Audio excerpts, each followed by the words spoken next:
I recognize the. I feel like this is the Japanese version with the English patch, but I don't know. I'm sure Couchman will explain.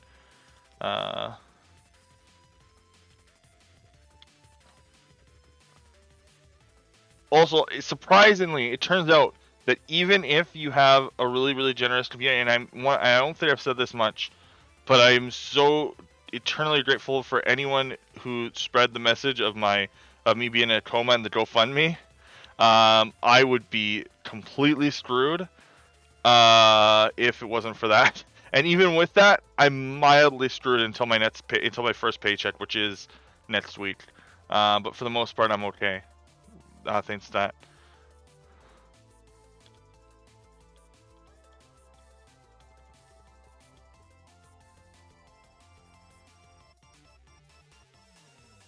So, thank you guys so much. Thank you for everyone who came by to do the marathon.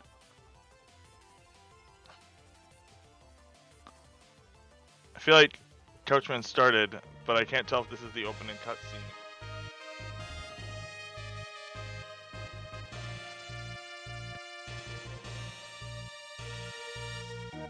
No, I didn't start yet. No. This just, I left. This is a track mode.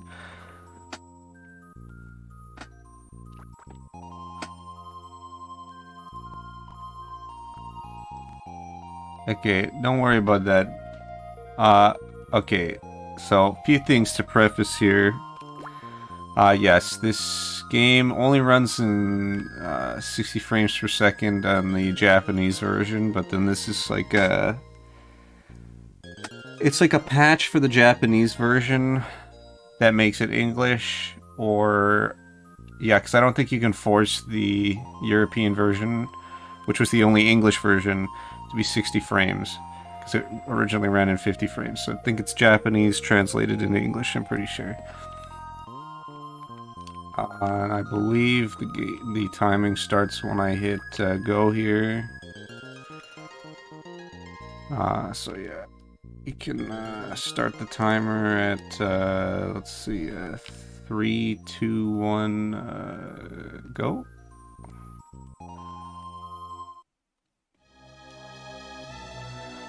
So you might be wondering, you know, Terranigma. What's Terranigma? Well, Terranigma balls. No, but when I introduced it to my friends who were asking what was I running in the marathon, that is the first thing that their minds went to. Strange name, but it's supposed to be like Terra and Enigma together or something like that. But yeah, it's an action RPG. Pretty good story. You should be able to catch most of it. But you're this kid named Ark. He lives in the underworld, which seems perfectly normal to him. And so the first thing you gotta do is apologize for wrecking the Weaver's work the other day.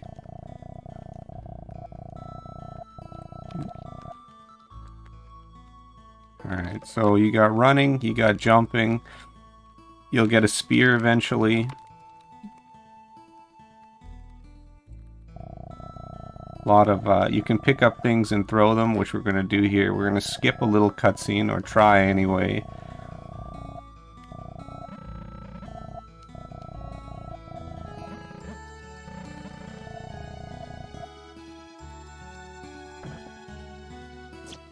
Okay, I missed. Very nice. I'll just do this then. And I gotta say, I did not get enough practice for this, so I really hope that I don't mess up too bad. Okay, I skipped a little cutscene there by exiting the room before it's triggered, which is good. We're gonna go down here and activate our first big story thing here, where everyone in our village is gonna get turned to crystal. Because we opened this box that we weren't supposed to.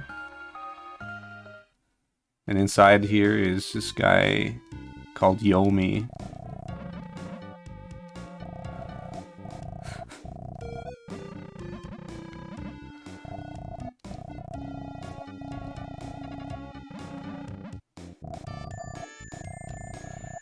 But yeah, it's good to have a short character name because it does render text by a character. And we're gonna get our first weapon in here.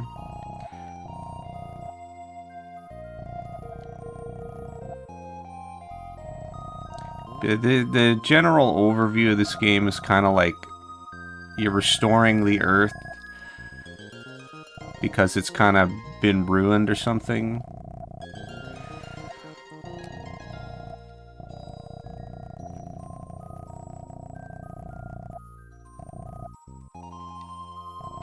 The menu screen is like, instead of like a traditional menu, it's kind of like rooms that have different things. So you got a magic room inside the box.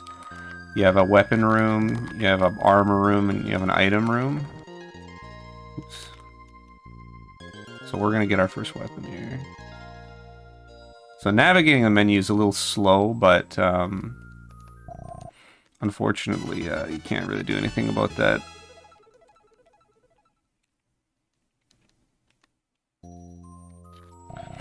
Yeah, so I didn't get a lot of time to practice. I thought I had an extra day to practice this game. And then I remembered that my run was at 1:30 in the morning.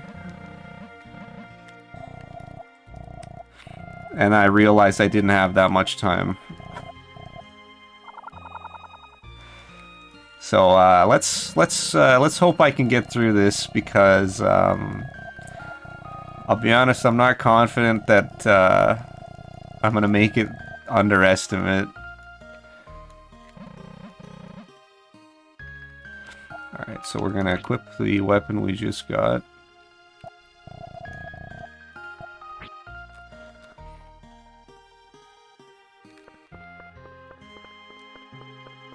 So yeah, welcome to Let's Play Terranigma.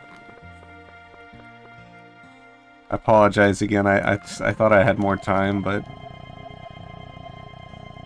I confused myself.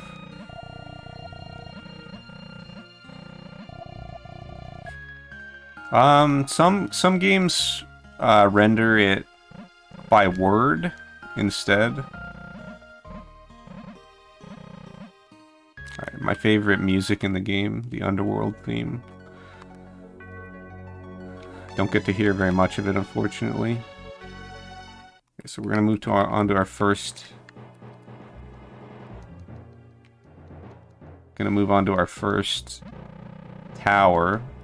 So yeah, in order to restore all of our friends in our town that got turned to crystal, we gotta go to these towers and pass these trials.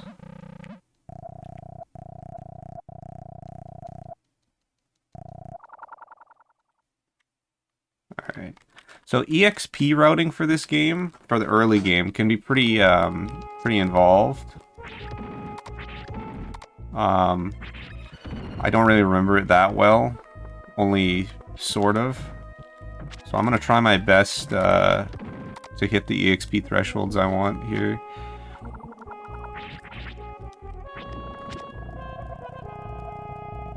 Okay, so you'll notice that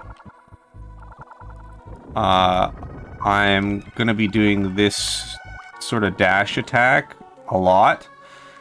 I call it a slice. So I'm gonna be slicing a lot.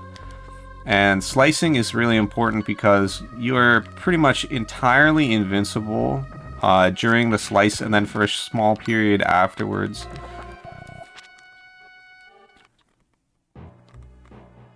So what you can do is during the invincibility after a slice, you can start another invincible slice. So you can chain slices together. And you're basically entirely invincible, which is really... It's really cool for the bosses. The only thing is that because you can become totally invincible, you will probably do bosses at levels that you're not supposed to do them at, and then that can be pretty dangerous.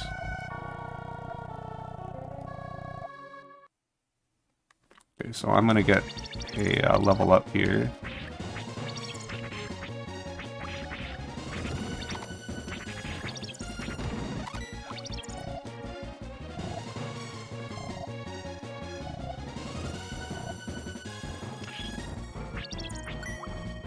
You're also invisible after you level up, so that's not really useful for anything, but it does mean that you don't just get stuck somewhere and get screwed. So we're going to enter this door after this first trial. It's going to show us restore a continent to the world above.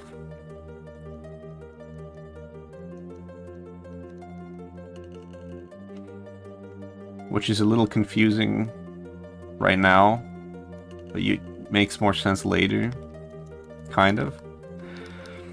But yeah, I'm going to be doing a lot of slicing. There's also another move, the slide,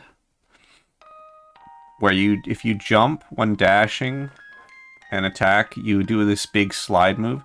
That's the highest power move you have, but it doesn't have the invincibility that the slice does.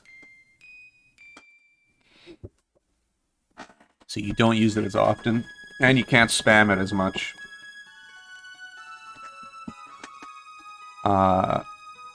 You have your basic attacks as well, where you're just standing and you do a little stab with your spear. That's not really that great. It doesn't do that much damage.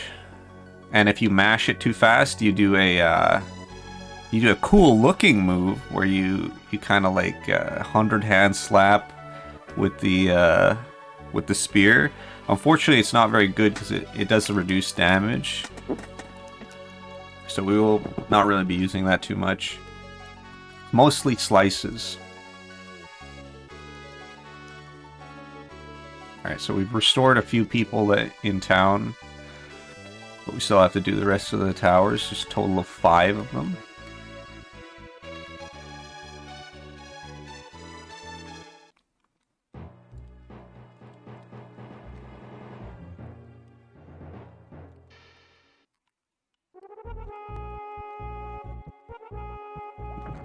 So come over here, push the secret passage open. Oh yes. So I'm really hoping I don't mess this up, but the early game is pretty deadly. Like you don't have a lot of health. And it's not that enemies do a lot of health damage, but you can get yourself into some pretty awkward scenarios and just die pretty easily. So let's hope that doesn't happen.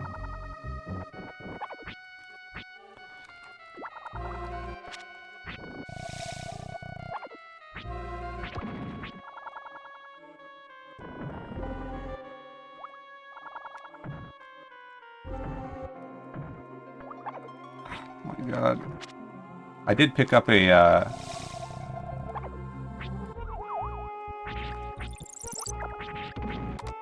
safety bulb. So bulbs are the healing item in this game. They're like onions basically.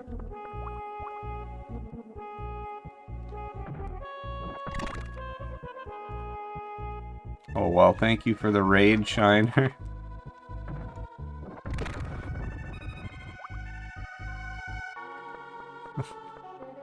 Or attempt at it.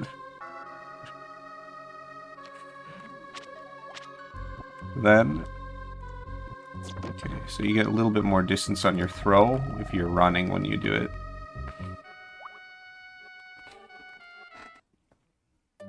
So those cadets can freeze you if they look at you, which is pretty dangerous because you get some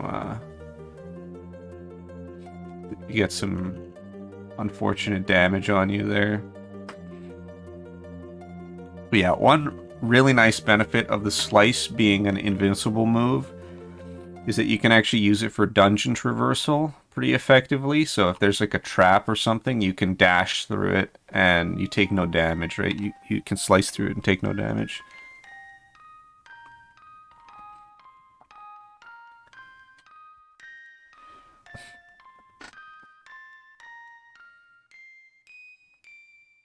So there is grinding in this game.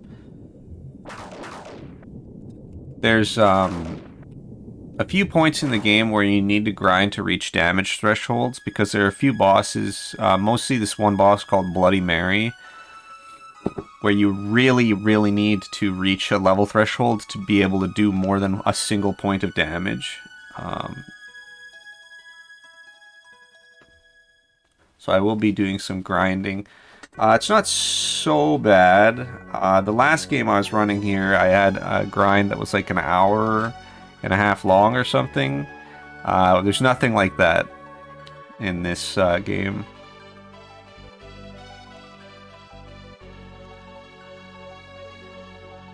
Oh, right, and I should explain the category name. So,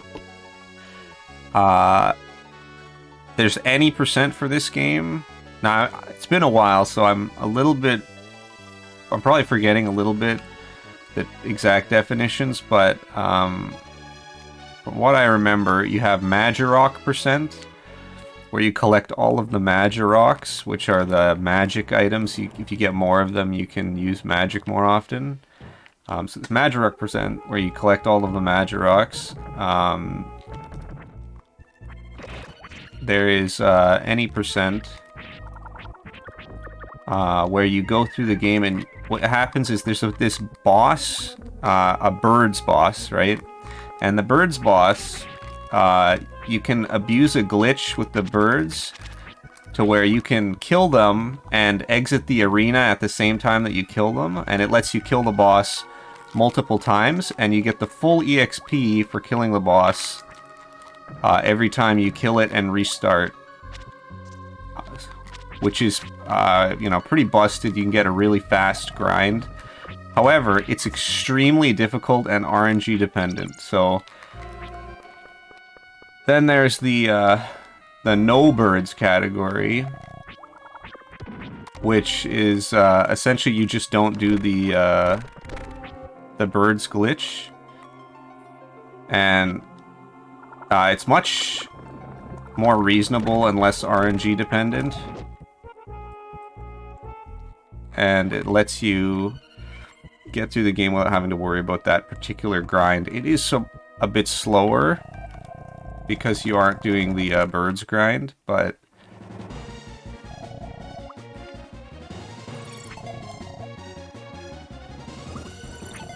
it's definitely much easier. Alright, so we've got a few mini bosses here for these little trials, but mostly not a problem. Now, if you do die in this game, it returns you to the last place that you saved. So if I die, it's not like the worst thing that could happen, but it isn't. It's obviously not a great thing to die. So yeah, it's sort of like glitchless any percent. I'm not gonna say it's 100% glitchless. No, I think it is. I don't think you do any glitches in this run. But yeah, you basically avoid doing the big glitch that would... It does save time, but it's very RNG dependent, because the behavior of the birds to put themselves in a position where you can actually do the glitch and restart the boss fight, to get them to be in the right position is RNG, so that's why the regular any percent category is more RNG dependent.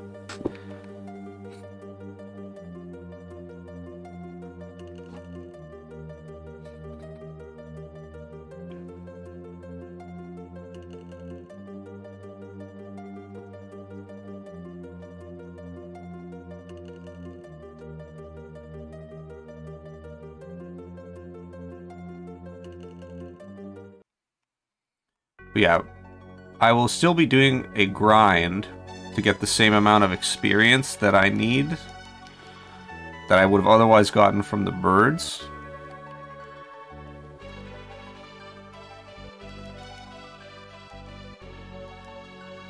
So I need to do a grind to do that, to get that experience. But while I need to do a grind to get that experience, it's not that long, so it should be fine.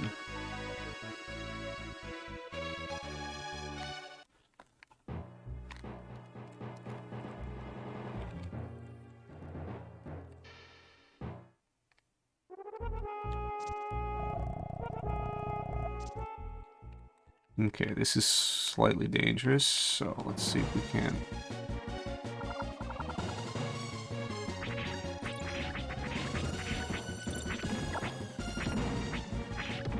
Okay, good.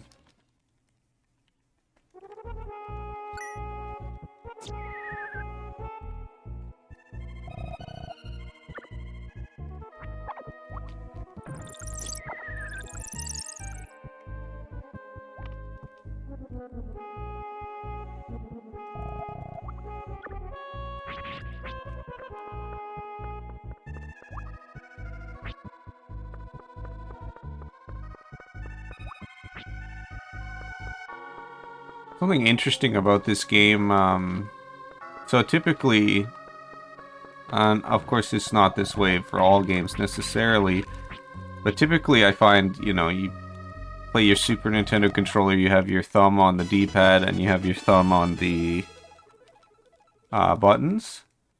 For this game, I think it's actually much easier to do it just right if you have your... Oh, that's nice. You have your thumb on the D-pad for your left hand, and then you use your index and middle finger to hit the rest of the buttons, because it allows you to do the transition to the slice much more easily. Okay, so I just need to hit each of the... I need to hit each of the yellow balls here. You just need to hit them one time.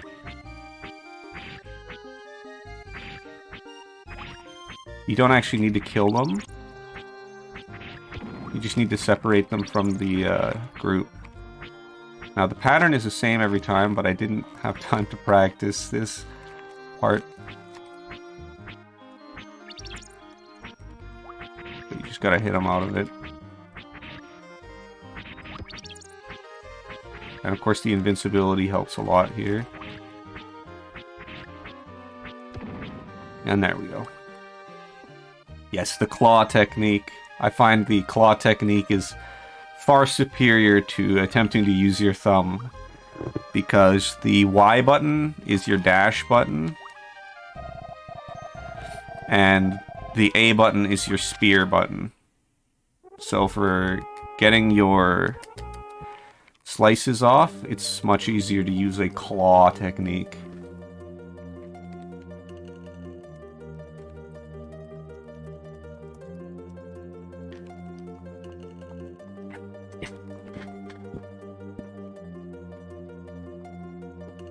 Now, I'm going to save in town, I think, before I do the boss of Tower 5, because unlike those other ones where they're kind of like a mini boss, the boss of Tower 5 is like an actual boss, and it's quite dangerous.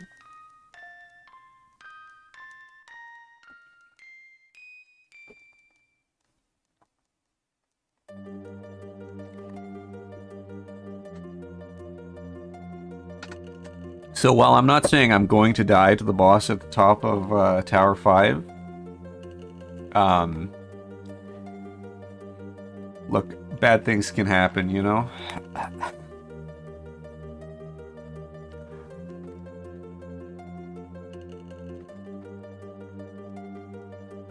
Yes.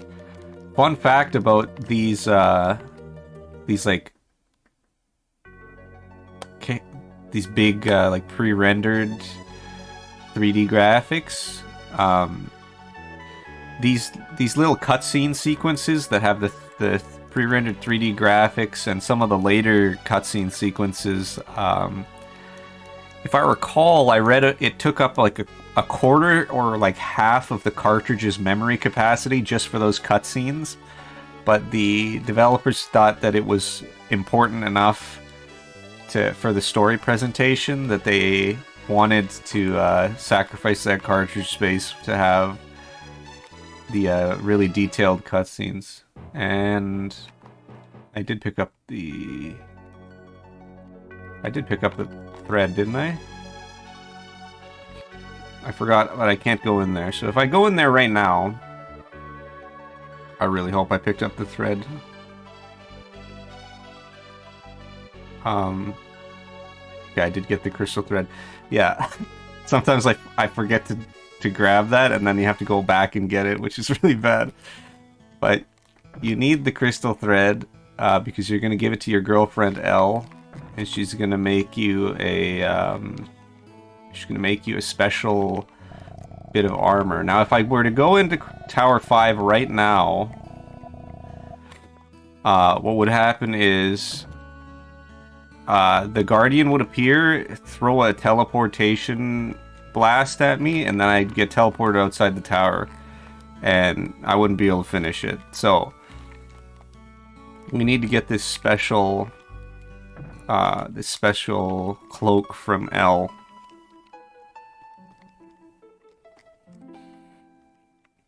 So Mu, the continent of Mu, and I believe another continent, are not required to beat the game, and they're optional.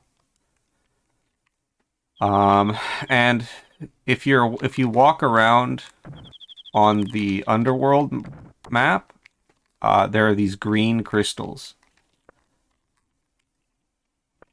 And if you go into the green crystals, then you can find the areas where you can unlock these secret areas later in the game.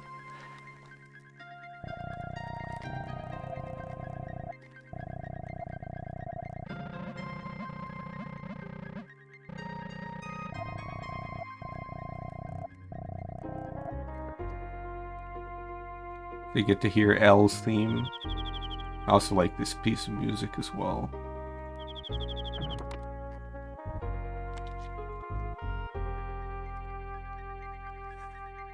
Nice soundtrack for this game.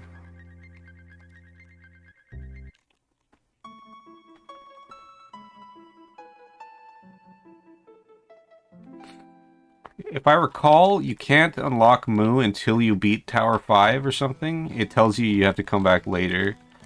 But of course you can't come back to the underworld after, so you might have missed it if you were playing this game casually before. Now I'm going to make a save here just so I don't lose my progress if I mess up.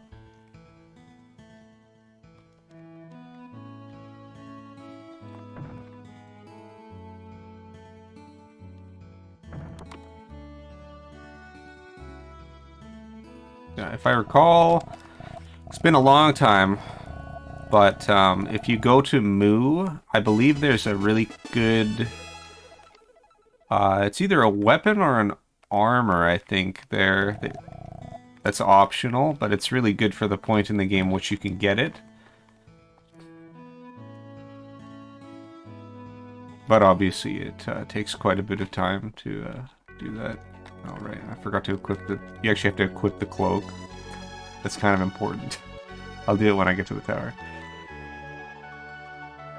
But I don't think it's this one, but if you look at this green crystal up there, north of Tower 4, if you go into that green crystal, it's a secret area. Okay, so I want armor.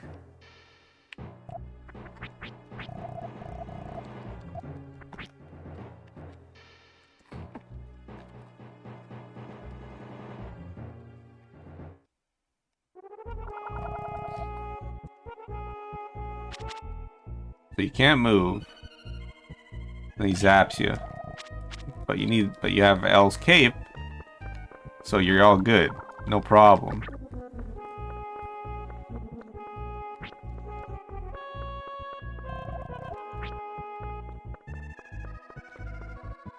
Okay, so here's this first boss. I'm gonna try it. Now the reason why this boss is so difficult is not because it's actually difficult, it's because there's too many sprites on the screen, so it lags the game. And when it lags, it'll drop your inputs, and you can end up walking into the claws instead of slicing through them, and this can be quite a problem. Now if you stay in the center when it progresses to the second phase of the boss fight, and I'm getting stun locked, and I died. So that's why you save the game.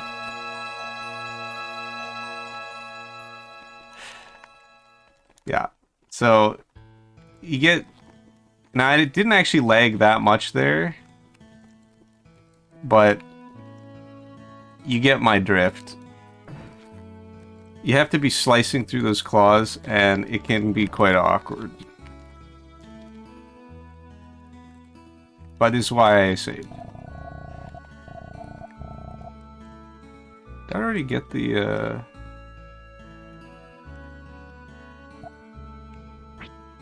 Oh, right, I don't have to worry about that. Right, because when I died, it returned me to where I last saved again anyway. Right, so I can just run straight to the Tower 5 again. But yeah, when it starts moving around its claws, it will lag a lot. There, I just got stuck in a position where... so you have a certain amount of iframes after you get hit, but not a lot of iframes after you get hit. So you can end up in a lot of situations where you won't have very many iframes, and you can just get hit multiple times by the same enemy, and it does quite a bit of damage.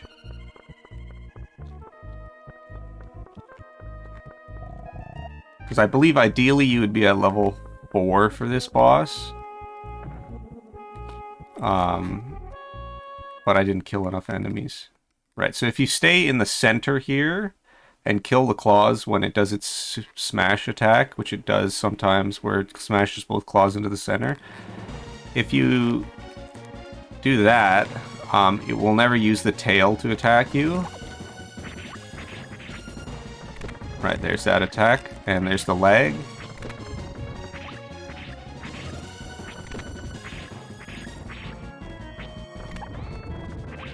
Yeah, but if you do get unlucky and can't stay in the center, or if you're like me and you're being a little bit safer, you won't be able to stay in the center, so it leaves its tail, which causes a little bit more lag, but it's not too bad. And once you destroy the claws, that's it. Like for this boss, that's the challenging part. Once you destroy the claws, the rest of the boss is not too much trouble. But the danger is there mostly because of the lag frames, but also because if it starts moving too forward, you can have what happened to me, where I got stuck inside the boss and couldn't slice out.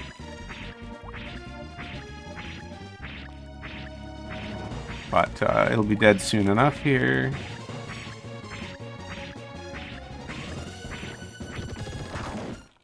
There we go.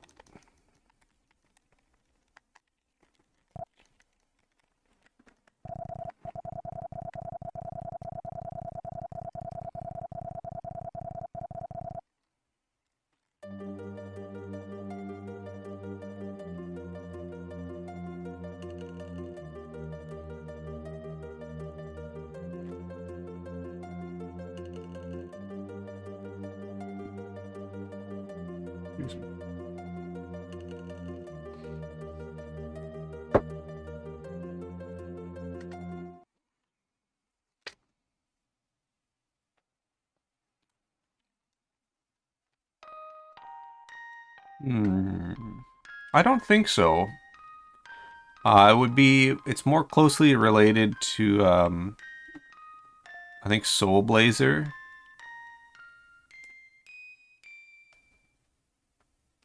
And, What's the other one?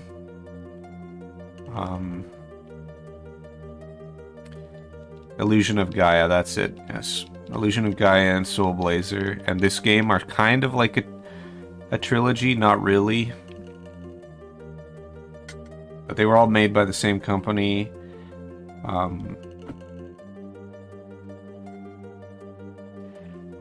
And it's interesting if you do play all those games together.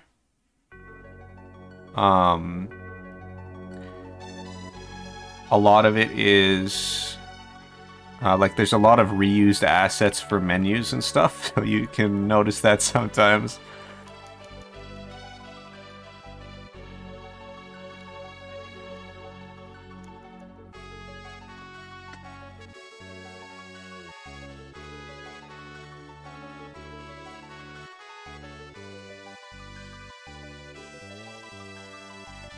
So later in the game, and I believe this is what the connection to Illusion of Gaia is, or at least one of the connections to Illusion of Gaia. If I recall, I think Illusion of Gaia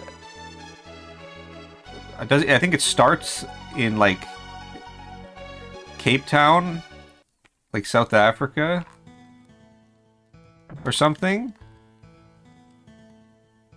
And that area is in this game, but inaccessible. And it's the only area of the world map that is inaccessible.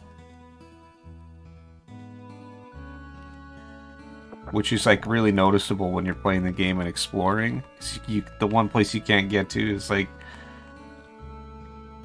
that tip of South Africa or something like that. I was reading about this the other day, but I'm having a little bit of difficulty remembering.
Oops.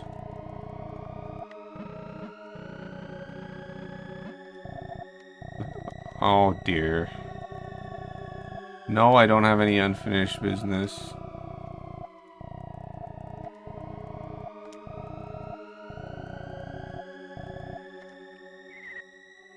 Okay, there we go.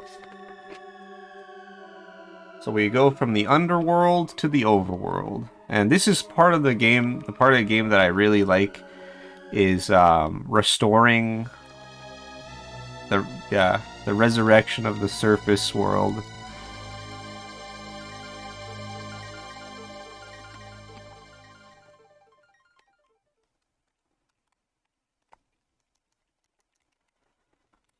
I really love the cutscenes that you get at each part. So, those will be fun to see again here.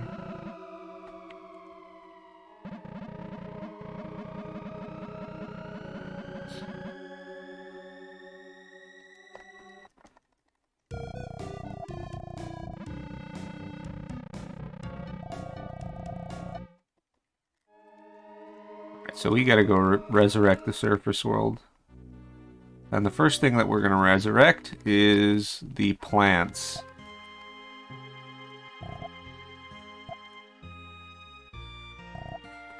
And yes, the scale of time doesn't make any sense. So don't worry too much about that. Ark is gonna spend some like 2 days doing something, and then he's gonna resurrect an entire civilization that's like more advanced than the one that's right next to it. So don't worry too much about that. It all works out. Just don't worry too much.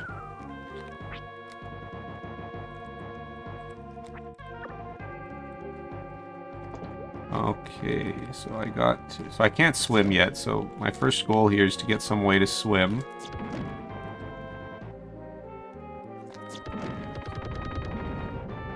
So we're gonna do that first.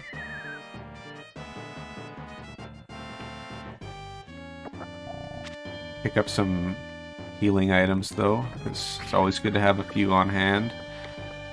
The boss of this dungeon, while not particularly bad, the first phase is fairly deadly.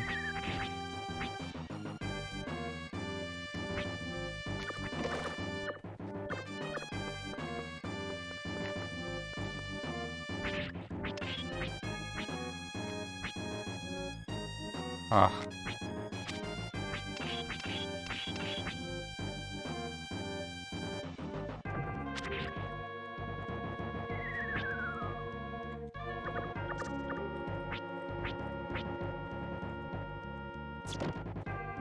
Okay, so we're through that. Oh.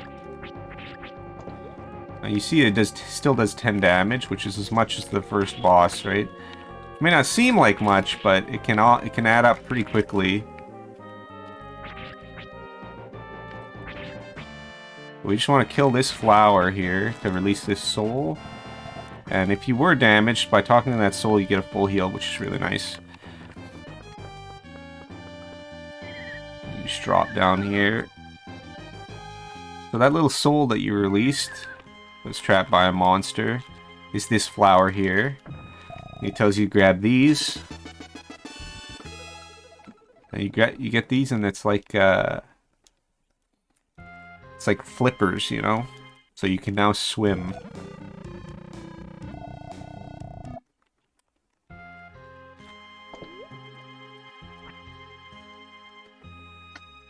Then I gotta backtrack a little bit.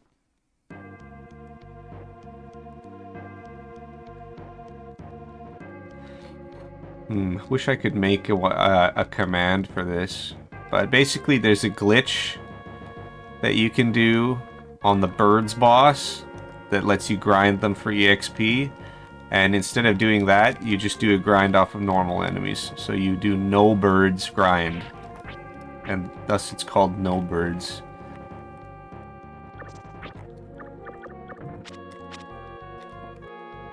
Oh, I forgot I was supposed to use this for this, but it's okay.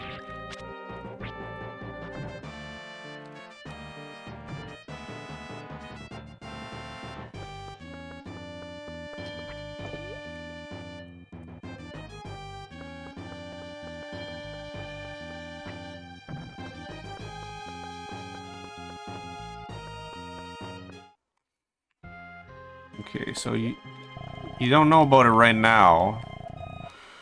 But the boss of this place, whose name is like Parasite or something, has this poisonous gas that he uses. And so that poisonous gas can be avoided if you use that raw dewdrop that I just got. You wouldn't know unless you tried to enter the boss fight before this. But we just come down to here and get it before going to the boss fight, so that it's a little easier.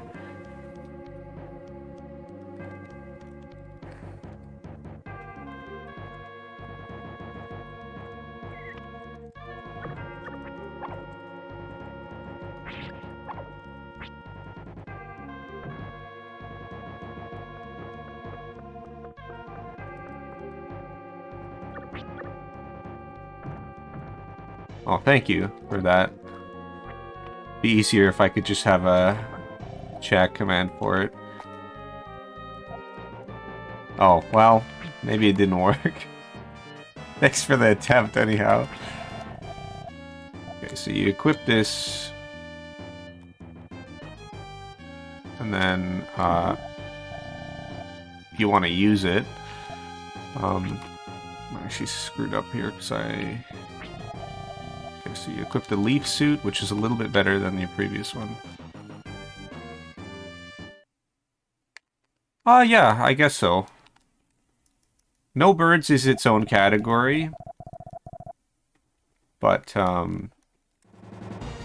yeah, that's pretty much it. Gets the gist. Okay, so this centipede is really, really dangerous. It does about 20 damage per hit. And as I was explaining earlier, you know, you have limited iframes when you actually get hit. Somehow you have... They had a iframes budget that wasn't very big, and they put all of the iframes on the slice instead of on getting hit, so... You don't want to get hit by that centipede. Now, I did manage to get through the first phase okay, so that's good.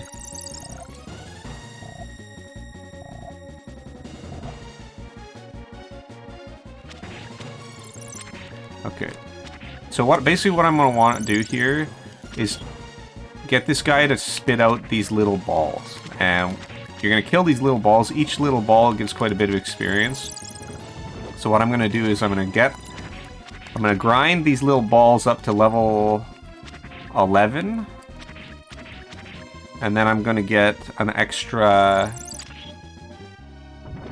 Or no, wait. Oh, I'm going to grind these balls up to level 10. And then I'm going to kill 10 extra balls. Yeah, I'm going to kill 10 extra balls, and that should get me close enough to level 11 so that where I'll be at level 11 by the time I get to the next area. Yeah, you see what I'm saying? Terranigma balls, you know what I'm saying?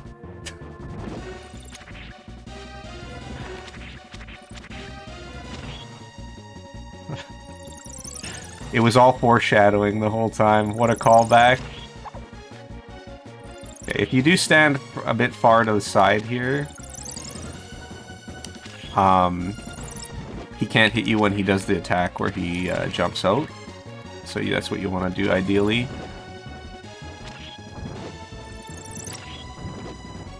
So when he's closed, you want to hit him, and hitting him when he's closed will cause him to do one of two attacks. Either he'll lunge out at you, or he'll spit out the balls. Now what you want is the balls, obviously, because you want to get the EXP. But, yeah, or sometimes he'll just look at you, which is an opportunity for you to hit him. Unfortunately, you know, we don't really want to drain his health right now, so it's kind of just a waste of time. Well, I can hit him to get him to close his eye faster, but I don't want to do too much damage, because if I kill him before I get the amount of EXP I want, then I'm going to be behind on EXP, and that's not good.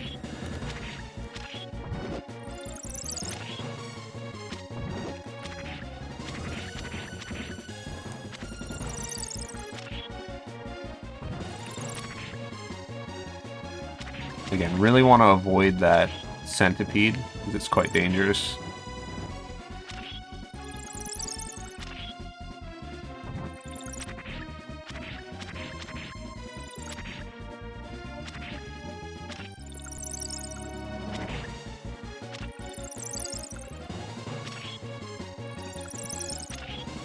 This too is a bit RNG, but there's not a better way to get this experience. So you kind of just have to deal with the fact that it's gonna sometimes spit out the ball and sometimes not.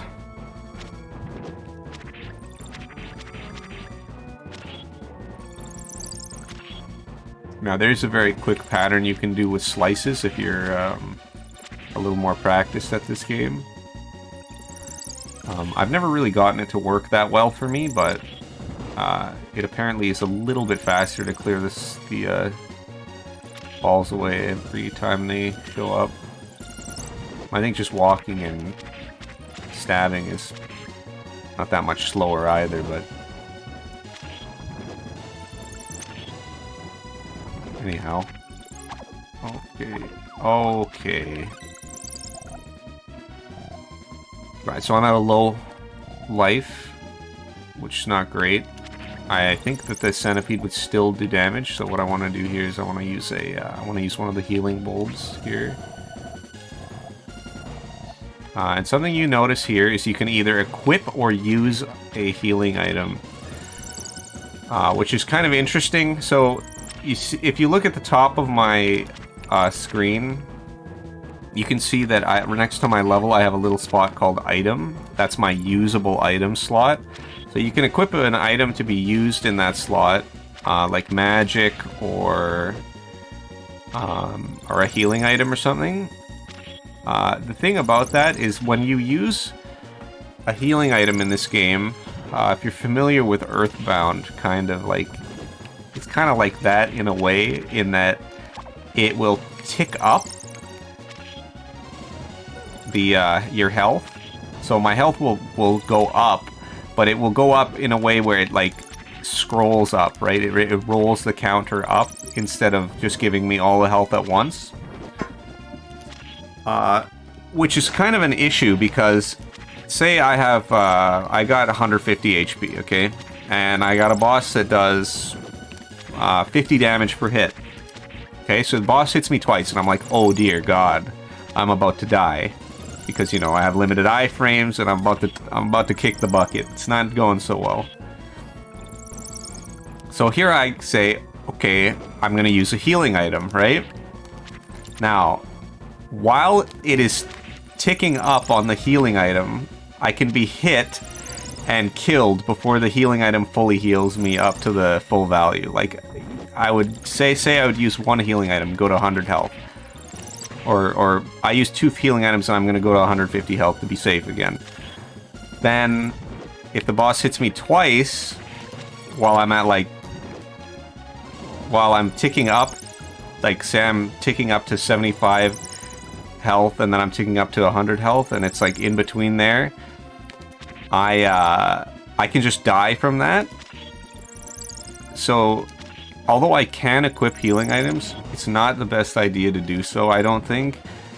And generally what you want to do with healing items is if you're in danger and you need to heal, you should heal inside the menu and not outside the menu because it can be quite detrimental. Unfortunately, you do miss out on a little animation where Ark eats the bulb like a meat bun, which is, you know, it's unfortunate you don't get to see that little animation, but it is definitely better to preserve your health. Alright, we're getting close. I'm at level 9, so I just need to get to the next level, and then get 10 more balls, and then I can just start dedicated slamming this guy.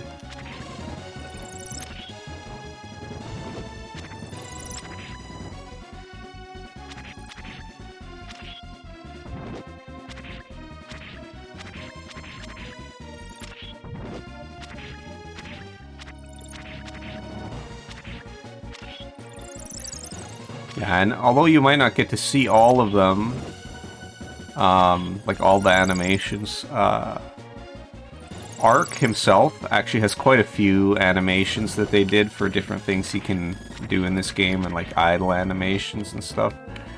There's a lot of detail put into this game.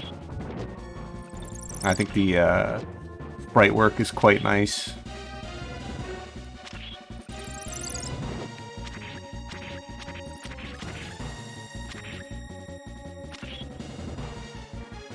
So yeah, the Elder basically told us to just go restore the world. Because we basically opened Pandora's box, right? But, you know, there's more twists and turns coming in this story that I probably won't remember to cover, but I'll try. And you should be able to catch a lot of it through the text, since I am playing with the English patch here.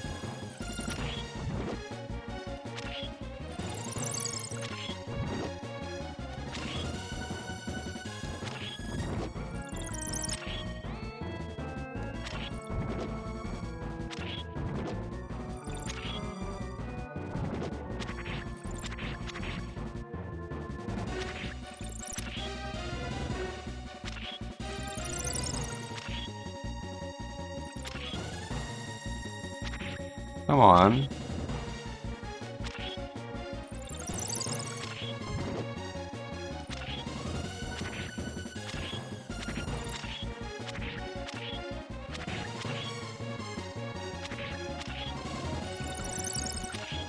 Man, I'm getting screwed here on these spawns.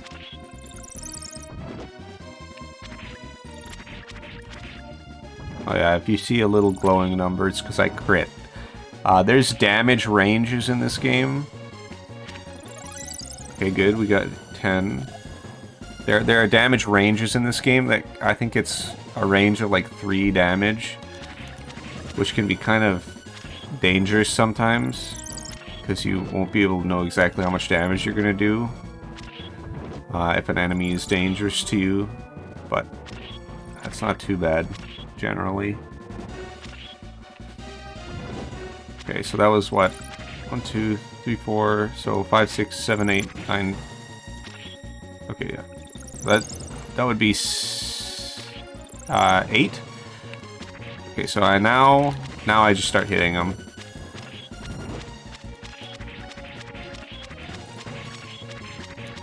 So I don't want to mash the button, though, because if I mash, it will do a little. Well, I can show it here. You start doing like a 100-hand slap thing, and that's not that great. It doesn't do very much damage, unfortunately. So what you want to do is you want to stagger your attacks.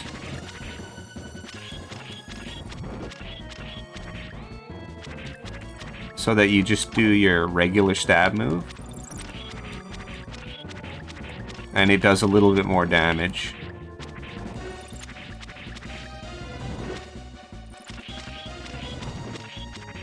Of course, now that I don't need any more ball spawns, spawning it every single time. Go figure, but okay, we got him. And then we hit level 11, which is good. And we have saved the raw tree. And brought plant life back to the world.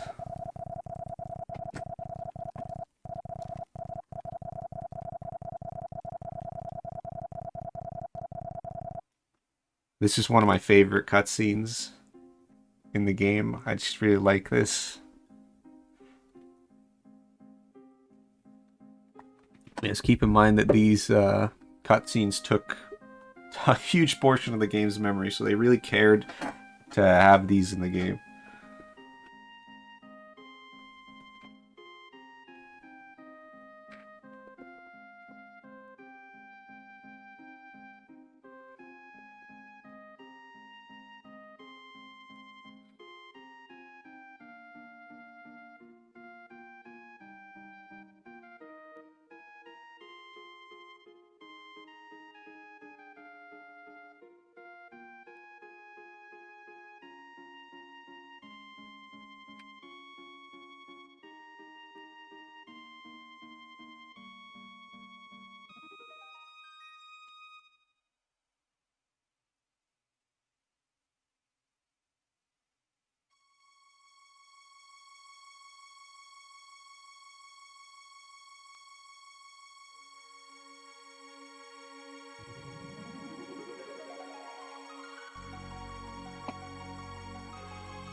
Okay, so the raw tree gives me this grass pin, So I can use that to fully heal myself. I won't really be using that too much, but it is useful. I can't remember if it's this guy. No, it must be another plant. So you can talk to pretty much everything in the early game here when you're restoring all the things to life. You gradually lose this ability as you bring back humans into the world, but it's cool. You can talk to the little plants and like talk to lions and stuff.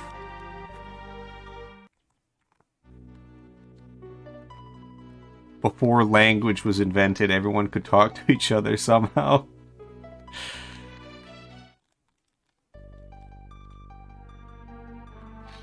Alright, so we've restored plant life. And now we've come to Grecliff to restore bird life. Interestingly.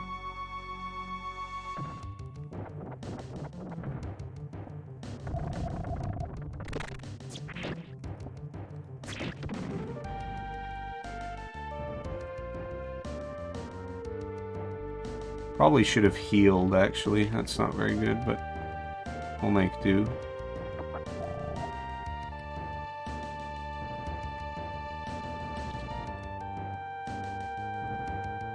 Wow.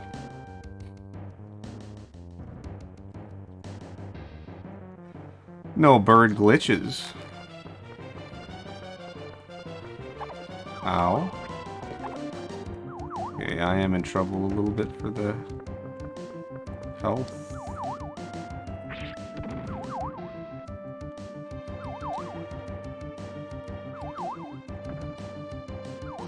I'm actually gonna...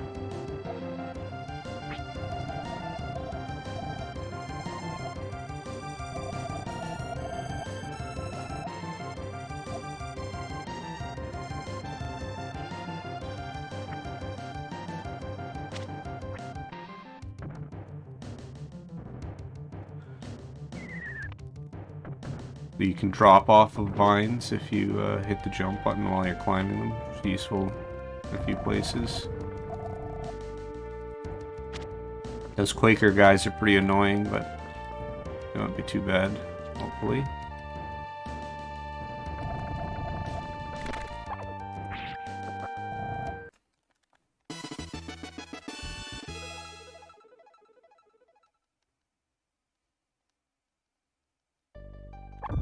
Hello? So I just got this new, shiny new weapon. I want to use that.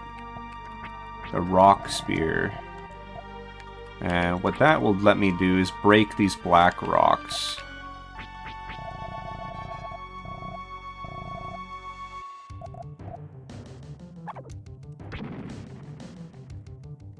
Which I need to be able to do later in the dungeon. Don't do it, you son of a gun. Alright.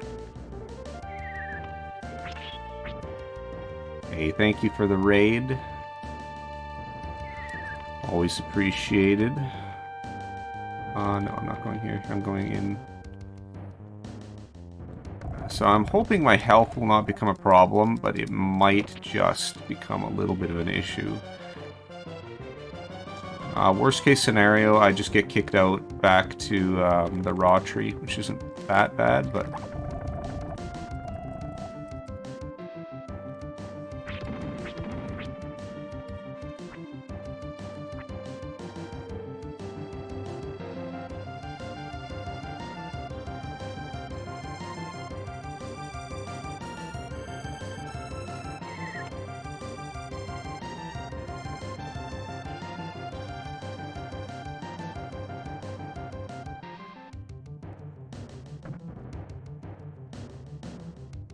And here's where you'd get stonewalled by those.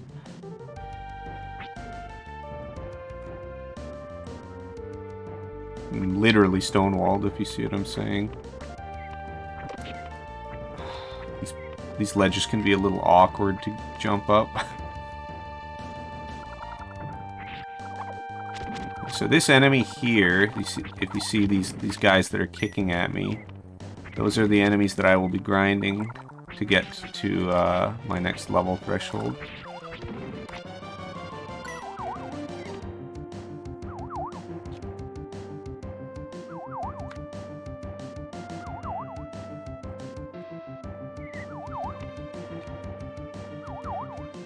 But not just quite yet.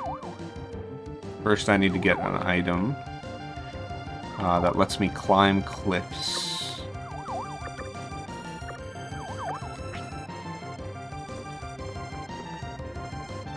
So what I want to do here is slice as I get to the end so that these guys don't paralyze me. These paths will fall down, but only if you stand on them for too long. Which you will do if you get paralyzed. Don't want that, you know. So these birds are kind of annoying. You know, these sharp claws. So these will let me climb the cliffs that, like, are the one to the right of me right now. Those cliffs are, dang it. Let me climb up of those kinds of cliffs, which is pretty good. I'm gonna use these at a few points in the game. Now, hopefully, these mudmen won't be too... Okay, yeah. You can get knocked off of the wall if you get hit by these mudmen, so... They can be pretty annoying sometimes. I think I go in here. Yes, I do. Uh-huh. Thanks, buddy.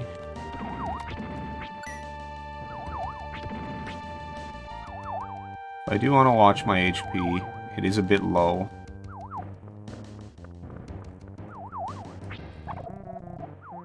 I say as I get hit by something, but we'll be alright, I hope.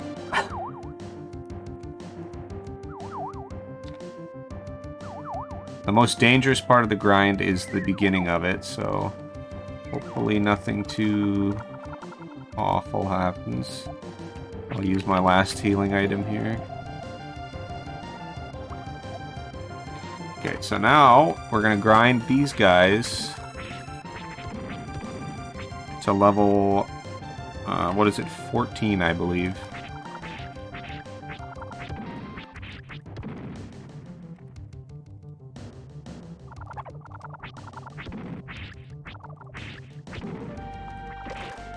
So if I do a slider, which is this kind of move, it has a range of about 3 damage, like I was saying before. I believe 2 of the damage values that you get at level 11 are enough to kill, but one of them isn't. And if you don't kill these guys with the slider, it can be kind of awkward. Like, you can be put in a spot where you're more likely to take damage. So until we hit level 12, it's kind of ill-advised to hang around too much without being invincible.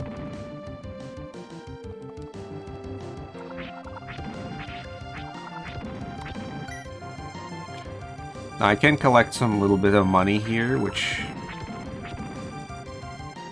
isn't super important, but I can use it to buy some extra healing items when I get to the next section.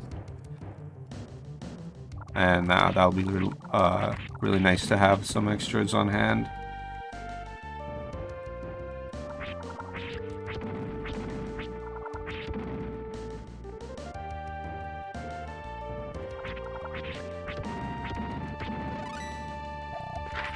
So now that I hit level 12, my slider should guaranteed kill. So I'm going to kill up to level 14. Oops. I'm going to get up to level 14, and then I'm going to kill 27 more boar fists, which is what these enemies are called.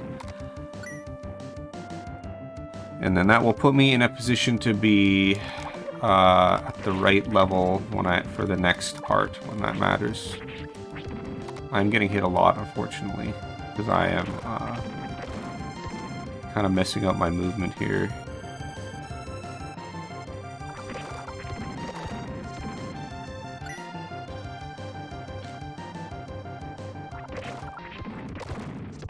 but those sliders will do enough damage generally to kill the Boarfists.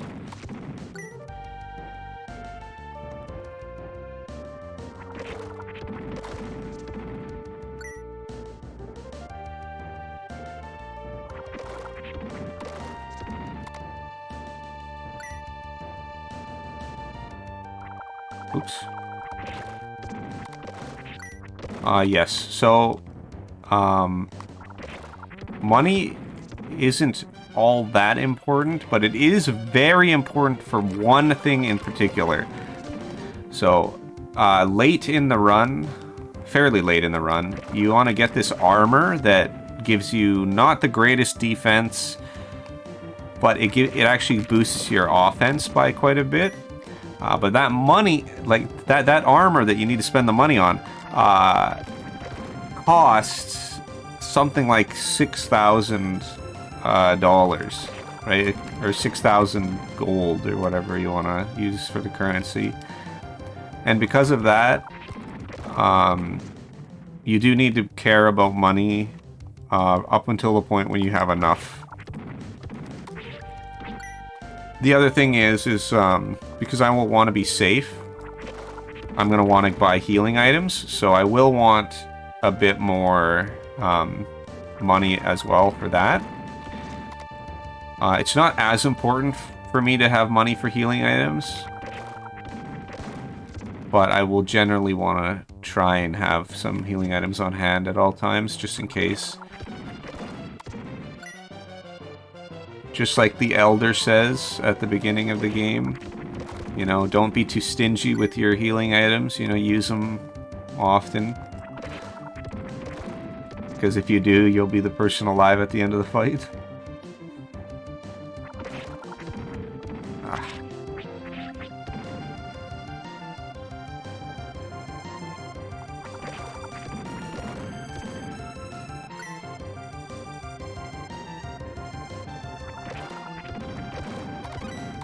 Okay, 13. Unfortunately, it does not fully restore your HP every time you level up. But you do gain, whatever hit points you gain to your maximum are added on to your health. So that's it's a good kind of like mini heal almost.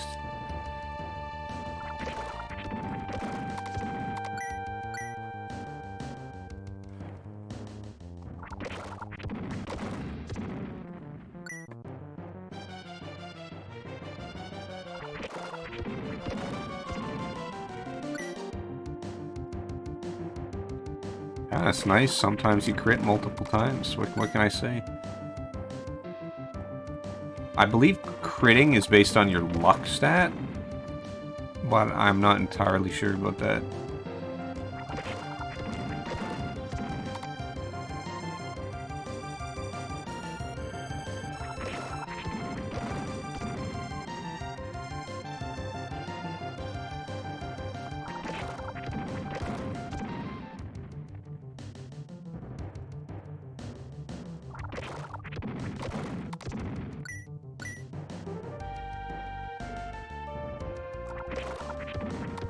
Ah. Oh no, come back here. There we go.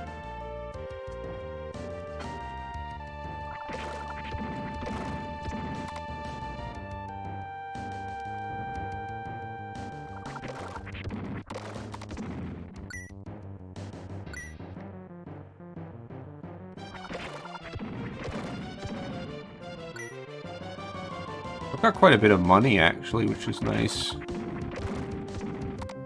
This will be really good for buying the healing items.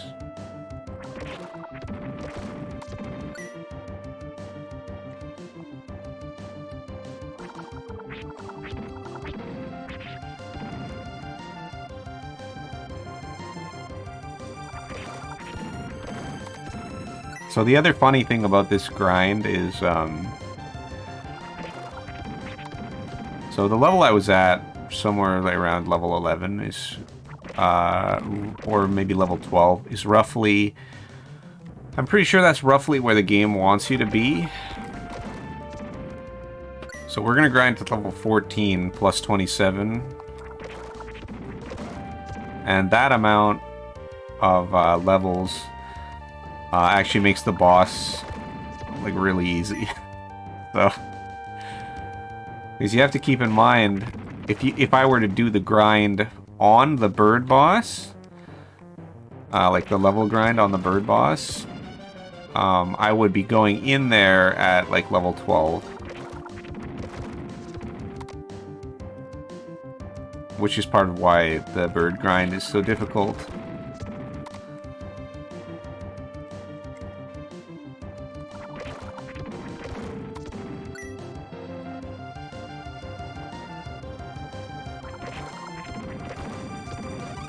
Okay, at 14, so now I just have to kill 27 more Borphis and then I go kill the boss.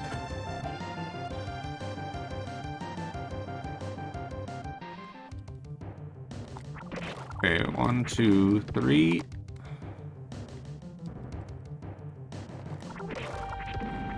Oh. 4, 5, 6. 7, 8, 9.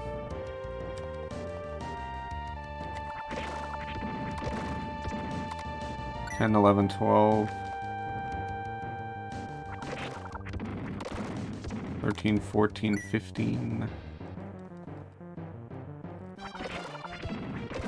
16, 17, 18. 19, 20, 21. 22, 23, 24. And one more trip. Okay, now we're done. With this grind, that is.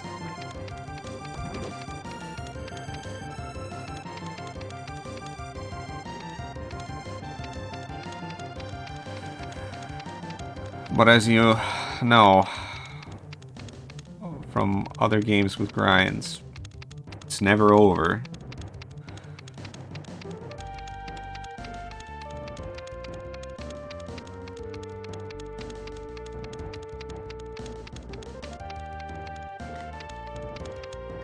Alright, so the main issue with this boss is what it's going to do is going to fly. Oh, I actually got him. Never mind. But, so he dove there immediately. That actually isn't that common.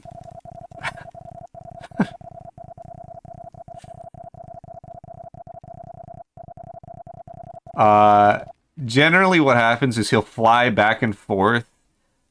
And it'll like take a long time, and he's not generally going to do that often. But here I got a really nice kill like really quickly. So there's actually a second half to that fight where it spawns a second bird. And then that second bird shares a health pool with the first, but that's not really important because basically all it does is fly way high above the battlefield and take a dump on you. Literally. That's its attack. Thankfully we don't have to deal with that phase.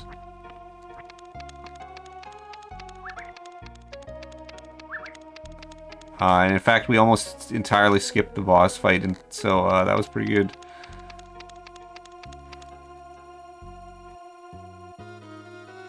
So we talked to this blind guy. Or maybe he's just wearing a hat. I'm gonna buy as many healing items as I can. And save the game.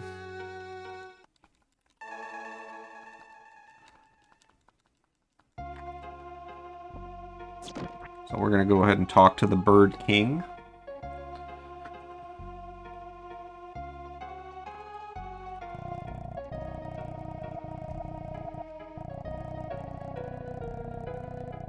We find out that there's no there we go.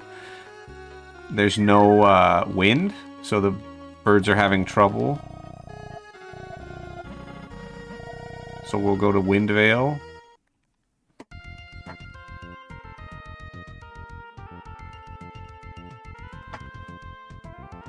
Now normally if I had done the bird grind, what I would have done grinding up to like level 18 or 19, which is pretty crazy. Like that's really high level.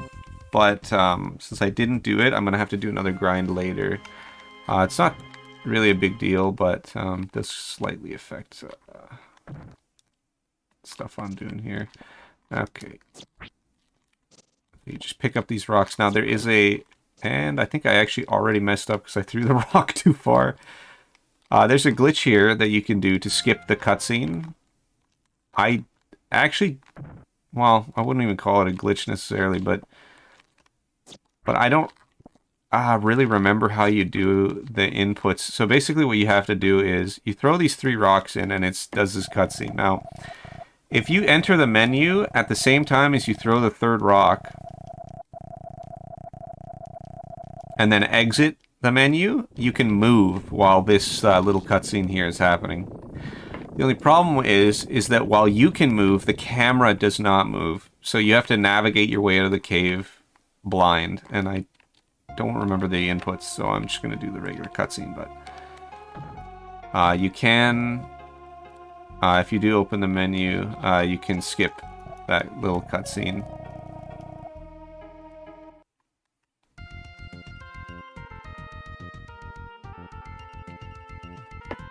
The blind movement is actually much harder than you'd assume. For some reason, you just get stuck on random objects. Or like parts of the cave wall. So it's a little awkward, but... you can actually skip more than you'd think by just opening the menu at the same time as text opens. You can use that to skip quite a few events. So you get the wind pin, which you can cure abnormalities. I don't think I'll ever use that. I will use the tree pin, but not the wind pin.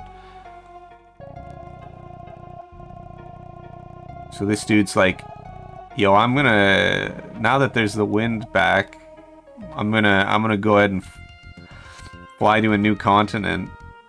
You wanna come with me? And we're like, yeah, man! Yeah! Sure, I wanna go with you, why not?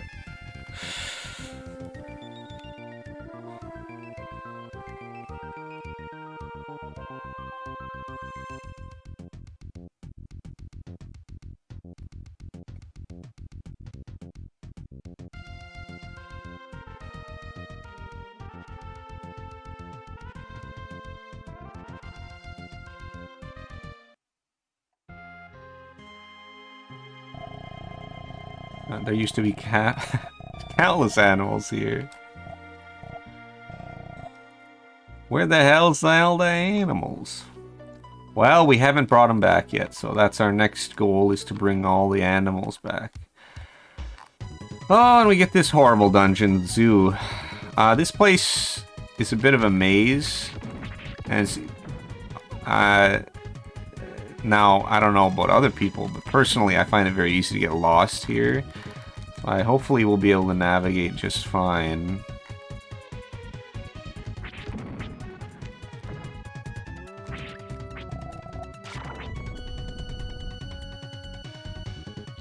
I believe I'm going to the... No, I'm not going here. Okay, so the idea with this area is you have to kill certain enemies that contain souls. And when you get 4 souls, you can go to a shrine, and it will rain.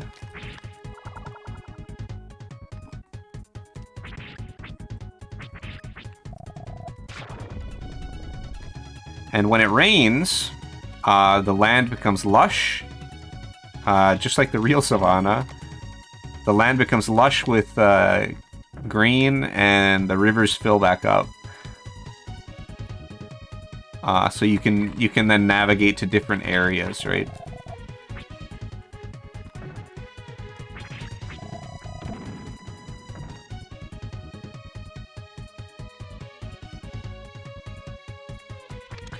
Well, yeah, but how are you going to eat with no worms to eat? You got to think about these things, man.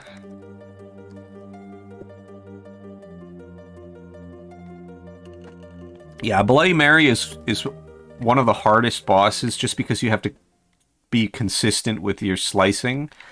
Hopefully I won't mess that up. But that is one of the more difficult bosses in this game.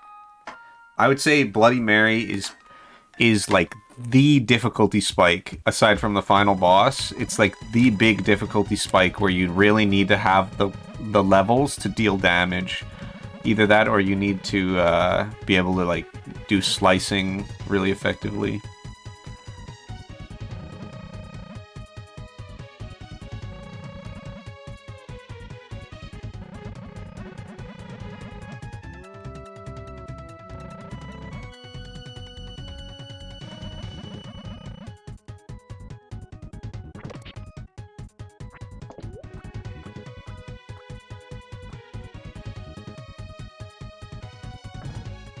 So yeah, we gotta return rain to the savannah to bring back the animals.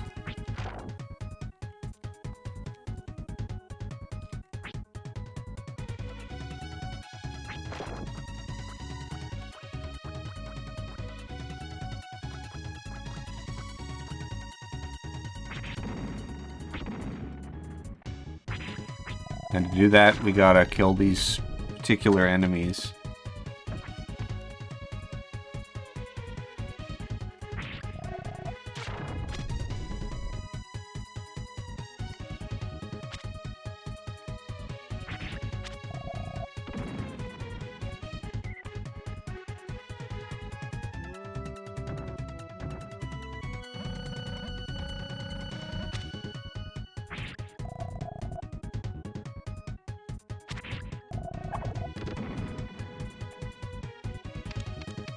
Alright, break that wall.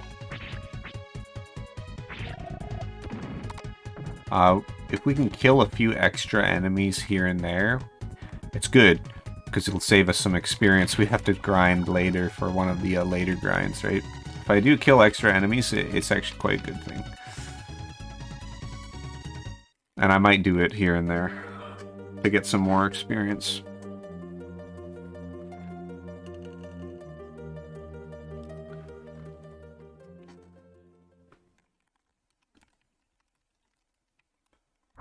Oops. All right.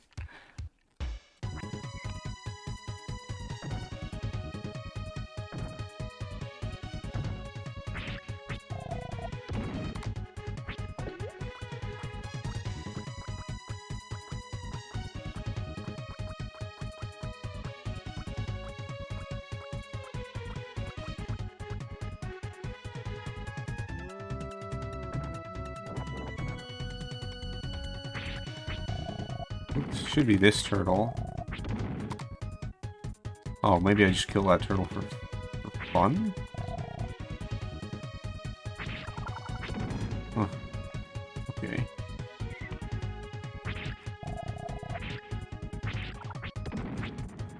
Don't always precisely remember which. Oh, there's a trick you can do here. If you kill this guy... Okay, well, I didn't get it. If you kill that guy at the same time as... There you go. You can exit the screen a little faster if you get blown away by his wind at the same time as you kill him. Oops.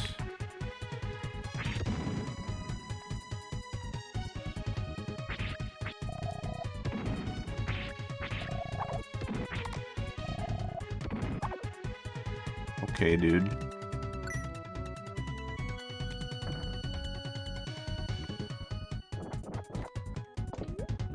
You can't jump into the river off of that log, unfortunately. You have to go all the way.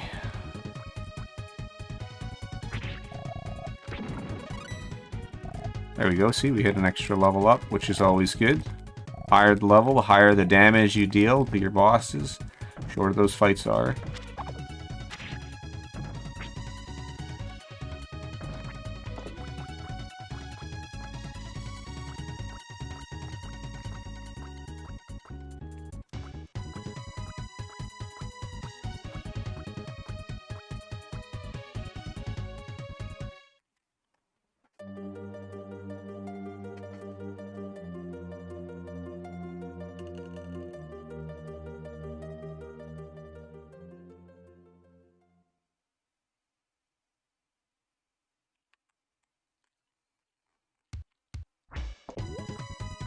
Okay, back all the way to the wooden blocks. So that rain has opened up a new area for us to go to.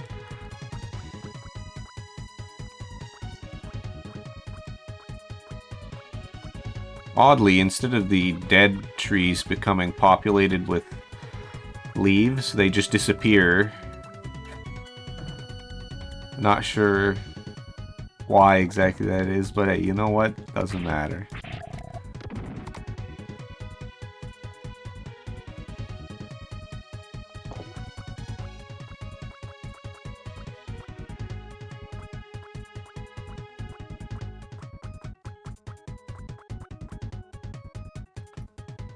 What's this? Satan worshippers?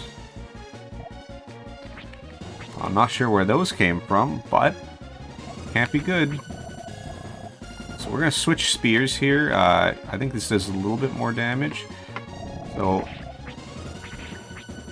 ideally, we can get him here by just slicing up and down until he goes to phase 2.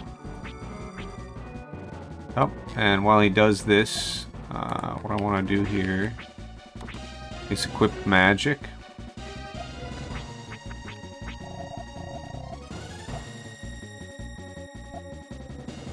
And use the grass pin to heal myself up to full.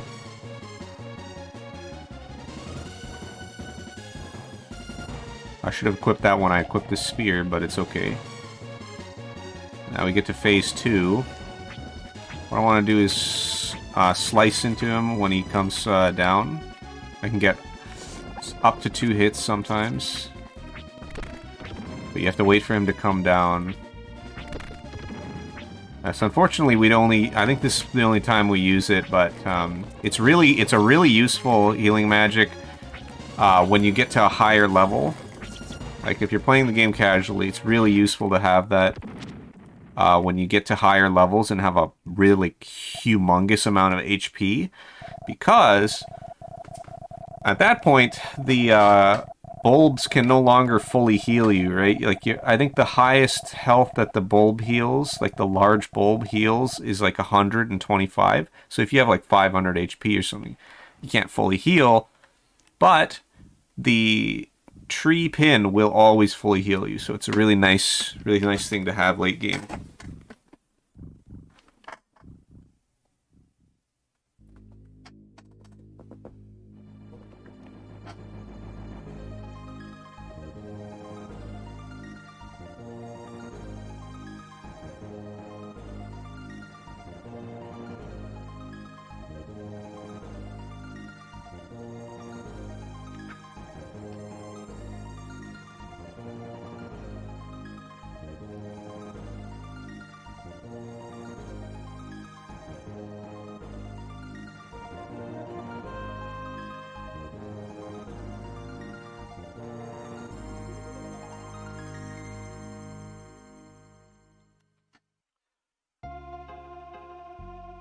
There is also offensive magic that you can get. I think one of these is oh, there we go. I want to do this. Oh, I guess they don't sell it yet. I swear you could buy large bulbs, but I guess not. So we want to talk to the King of the Lions now.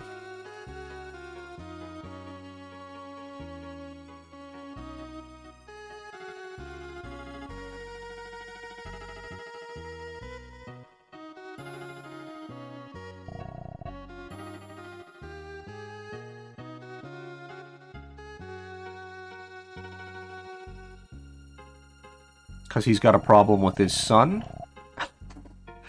And so he wants us to help him out with his son, so we're good guys. So you know, we're gonna go ahead and do that.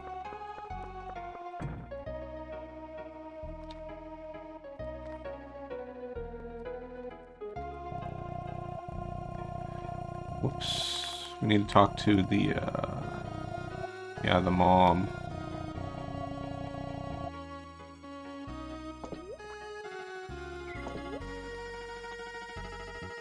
Yeah, so using rings, I believe you just buy pins, but The offensive magic is contained in rings, and those rings simply refund you Majorux.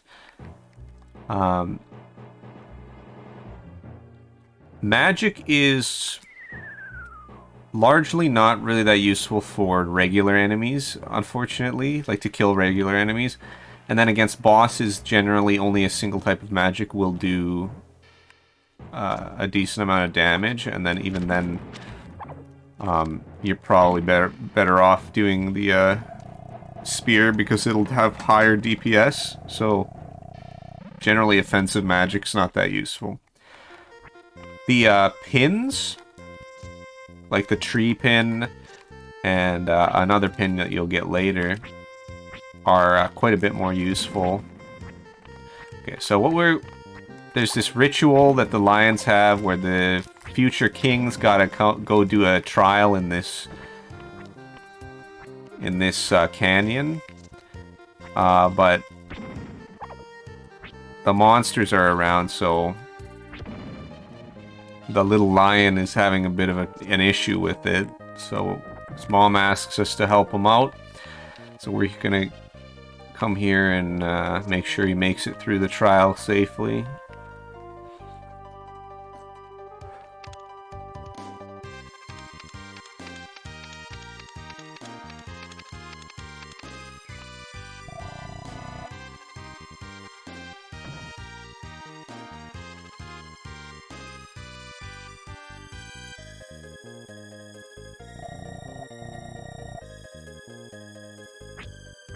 Okay, so these mud guys are annoying because you can't really... I can't remember how you... Oh, I think you have to do a slider to kill them. But, I don't know, they're kind of awkward to get rid of. So, in this section, it's kind of like an escort mission, but you can run really far ahead of them. So, it's more like... It's like payload, almost. Because basically, you can run as far ahead of him as you want. But if he takes a certain amount of damage, you have to restart the section. It's not too bad. Am I forgetting? Oh, yes, I am forgetting what the hell I'm doing. Yeah, it's generally not too bad. And being able to run ahead of him and kill all the enemies before they even spawn, it makes this quite a bit easier.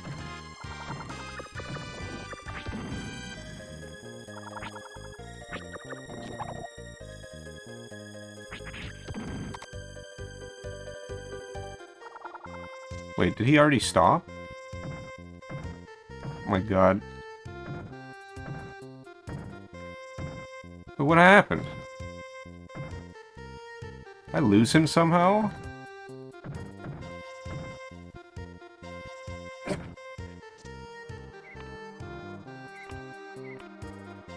Okay, maybe I need to restart this already. That's bad.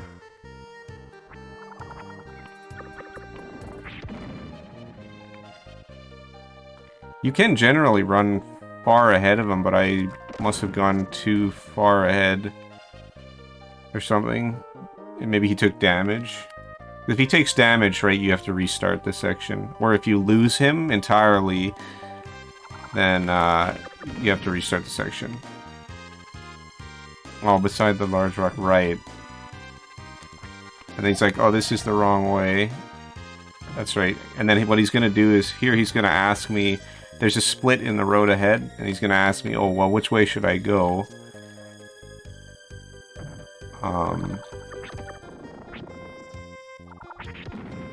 Yes.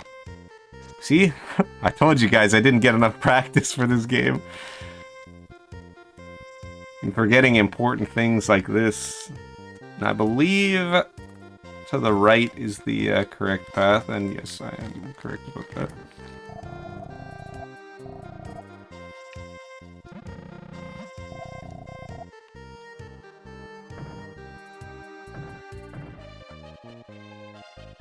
Oh yes, if you do lose him or fail or whatever, you just go to the previous screen and it'll all be okay. Which I do appreciate that it's not like really awful and send you all the way back to the start or something, because that would, or give you a game over, God forbid. So this is ultimately one of the less offensive escort missions, but like that I've done in my life. But I don't know. Still kind of wish it would go a little faster. See, even Ark agrees with me. There he is tapping his foot.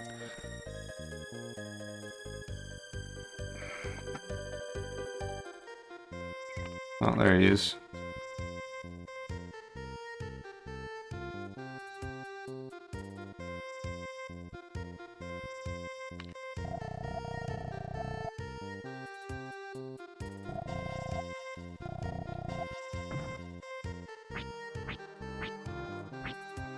God dang it.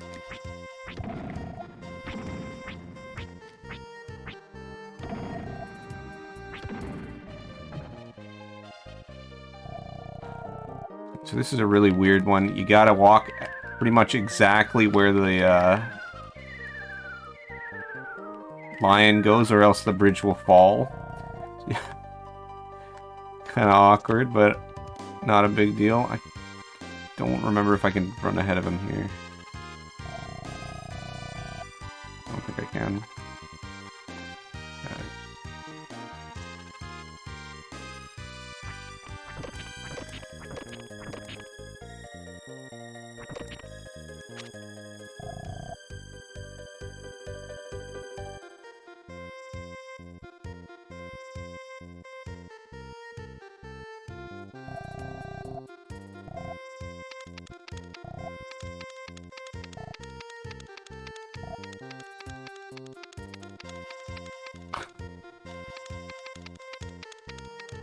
And of course, he can just jump up the cliffs, so not really a fair race, but...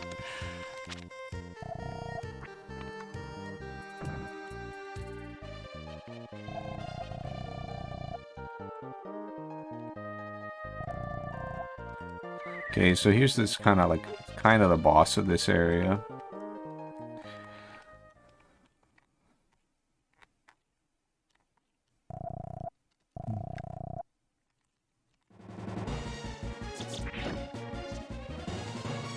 I can't hit him from here, by the way. Basically, I gotta wait for the lion to bring me a boulder, and then I throw the boulder at him. Kind of a slow fight. You don't even really get to finish it, but it's kind of good. You know, you gotta help each other out to finish the trial. You know.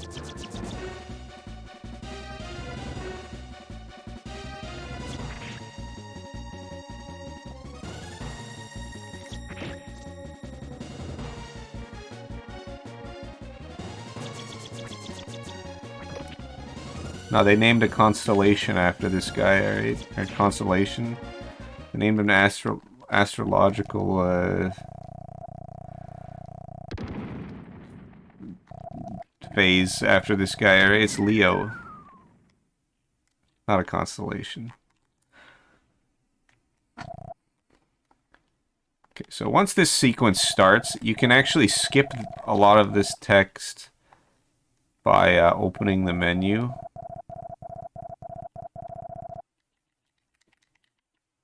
This mud doll is a real dickhead.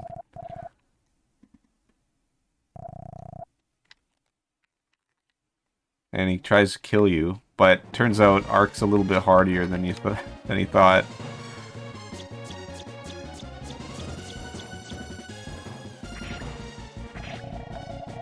Oh, it's not even Leo, it's Lame. I thought it was Leo for some reason. Anyway, but with the mud doll killing him, or seemingly killing you, Lame,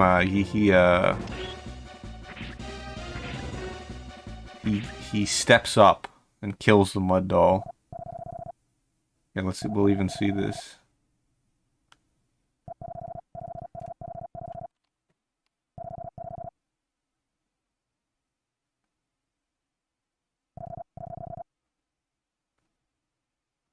No mercy for the wicked.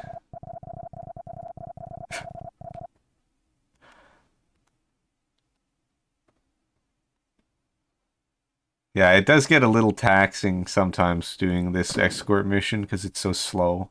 It's not a big deal, but... Because, I mean, it isn't that bad an escort mission, but... Like, and it could definitely be worse. I mean, this is nothing compared to, like, say the Metal Gear Solid 4 escort mission or whatever, but... Yeah.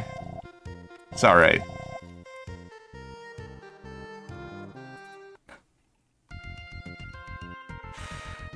But you know, just like any game, the slowest section is probably the one that you're gonna not want to go through every time.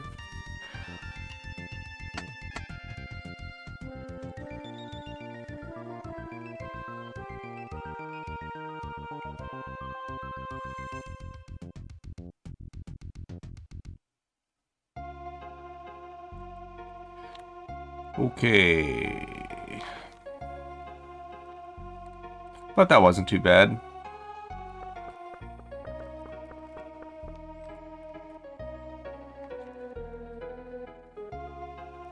I'm gonna talk to Lame's dad.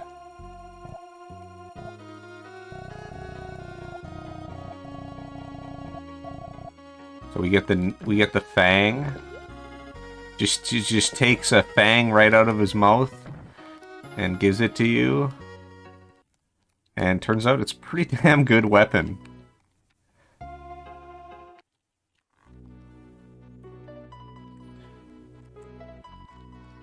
we'll be using that. And he also thanks us by creating a little bridge here across this river so we can pass to the Arctic region. Not the magic shop. I'm trying to find. I could have sworn they sold large bulbs, but I must be thinking ahead. Because I don't see any here. No, I will save there. So this next region also is... The boss of this area is like a mini Bloody Mary. It is not nearly as bad as Bloody Mary, but it is quite awkward. The boss of this. So hopefully I'll get through it all right.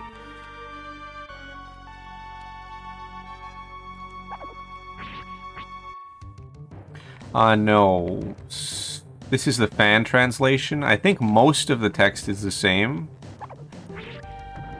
Most of the text is similar, but some names and things are changed.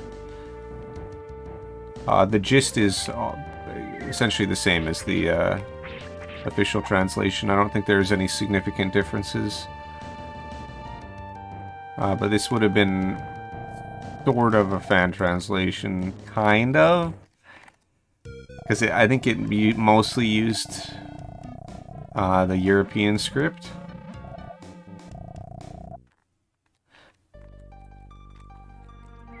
But it might be retranslated Japanese. Don't think so, though. Oops. These enemies are very annoying. You don't want to get hit by them. If you get hit by them, you can get confused. And if you're confused, you are unable to... like, your controls get scrambled. It's very annoying. Yeah, so this is... It's a translation patch for the Japanese game, because the European cart, it runs at 50 Hertz, which is much slower, right? So you want that glorious 60 Hertz, but only the Japanese version runs at 60 Hertz. So, you know what I'm saying?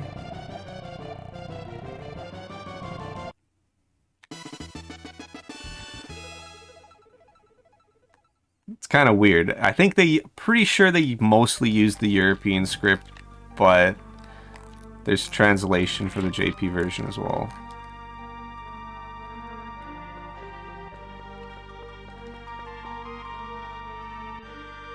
I've never seen the PAL like higher speed patch. I've never actually seen that before. I've only seen the Japanese to English translation patch for the 60 Hertz version, but I'm sure that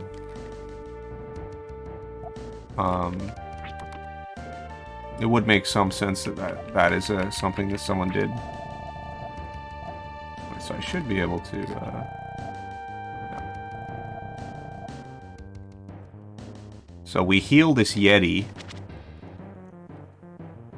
And this Yeti is going to yeet us across this gap. And that's how we get across there. Thanks, man. What a pal that Yeti is.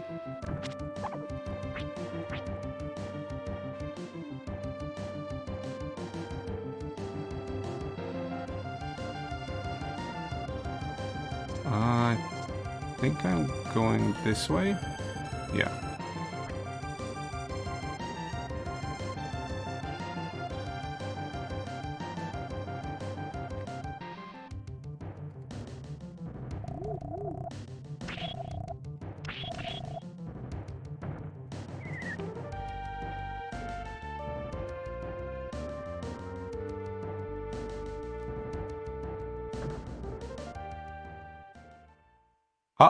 Uh-oh. Now, I have actually beaten this avalanche before.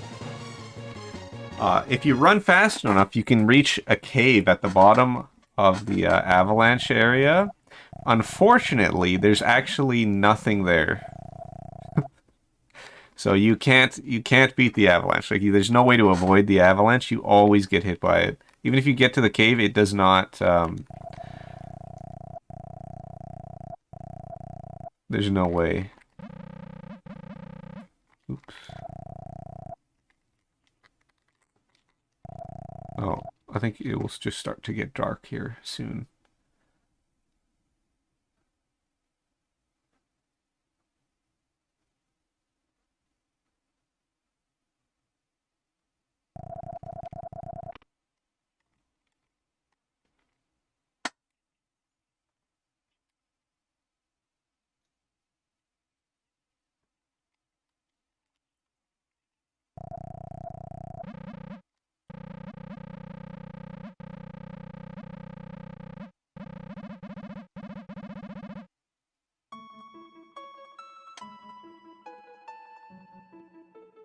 So here we are trapped with this mountain goat. Unfortunately her husband died in the fall.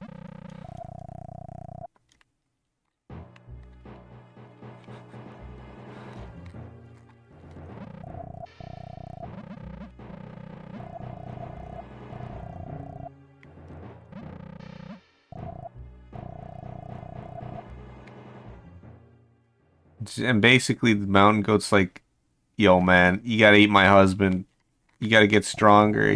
And you gotta understand that sometimes you gotta do unfavorable things to survive in this harsh, unforgiving world.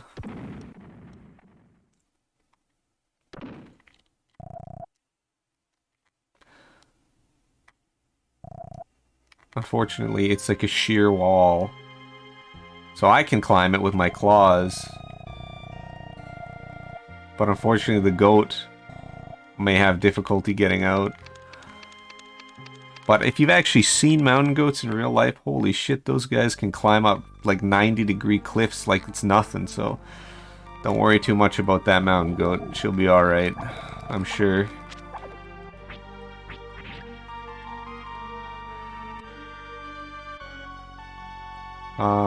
No, I'm not going the right way. I'm autopiloting to go back to where the avalanche was, but that's not where I'm supposed to go. Okay, so now that there was the avalanche, it filled in the river, so I don't need to worry about that anymore.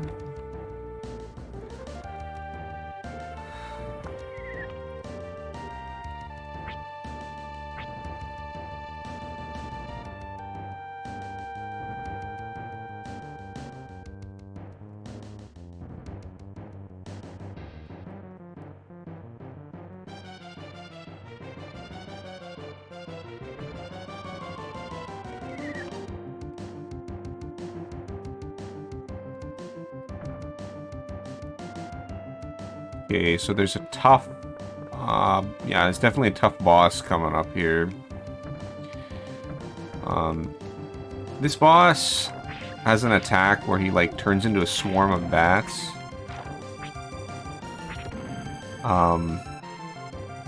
And really the only way to attack, like, the only really real way to survive that is to just abuse your slicer iframes.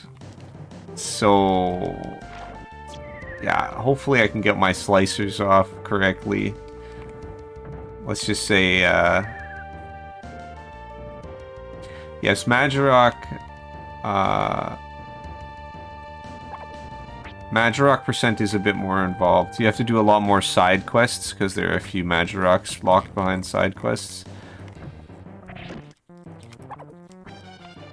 At one point I was going to learn Majorok percent for this game, but I wanted to get my any percent time lower, and then things got in the way, and I started running other games, but I do want to come back to this game at some point and improve my time.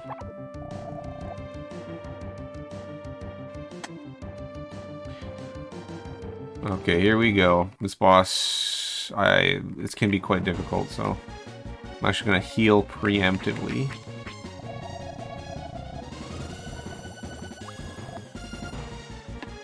Okay, so this first phase, there's not really much you can do. You just have to survive.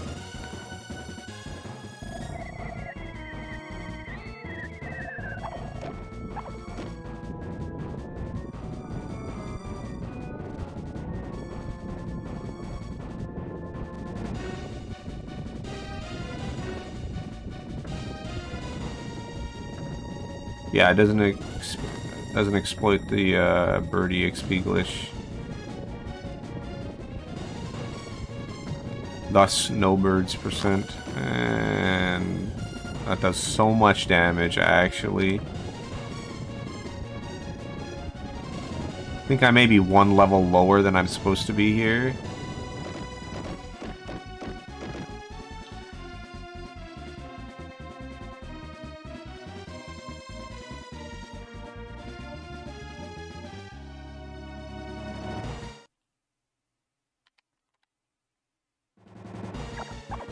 Okay, I would like... That's why you purchase the extra healing items. Oh, right, I don't think that's how you do this. That's how you do it.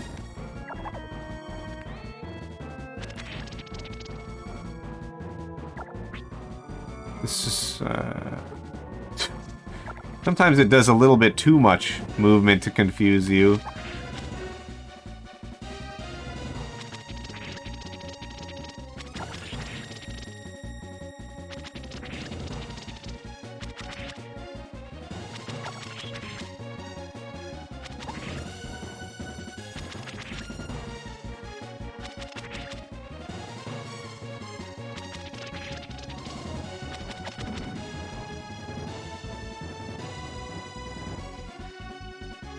Okay, here we get to the real boss fight.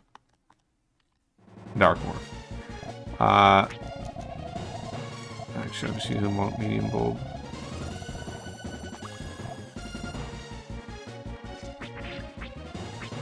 Okay, yeah, so it's really difficult to avoid these, and really the only real way to do it is to abuse iframes.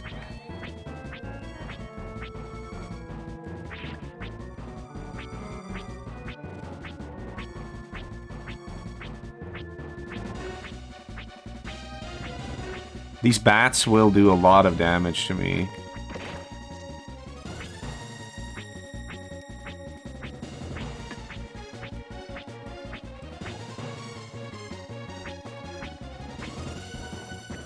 And the swarm will move to track you. Like if you move to the other side, it will follow you, sort of. And again, with your limited iframes, you can be in a bit of trouble. But we got him. Okay. So I wasn't too low level. That's fine. But Dark Morph can be pretty dangerous if you somehow get here at level 14 or something. You know, it's not great.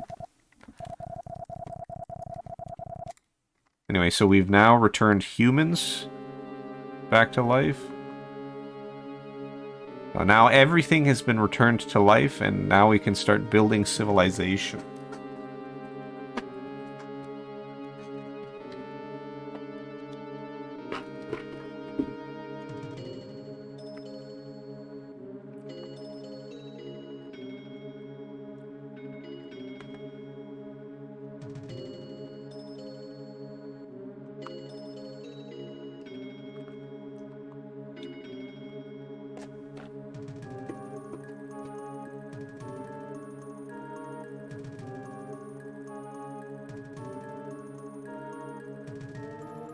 And yes, Ark loses the ability to talk to animals and plants, which is unfortunate.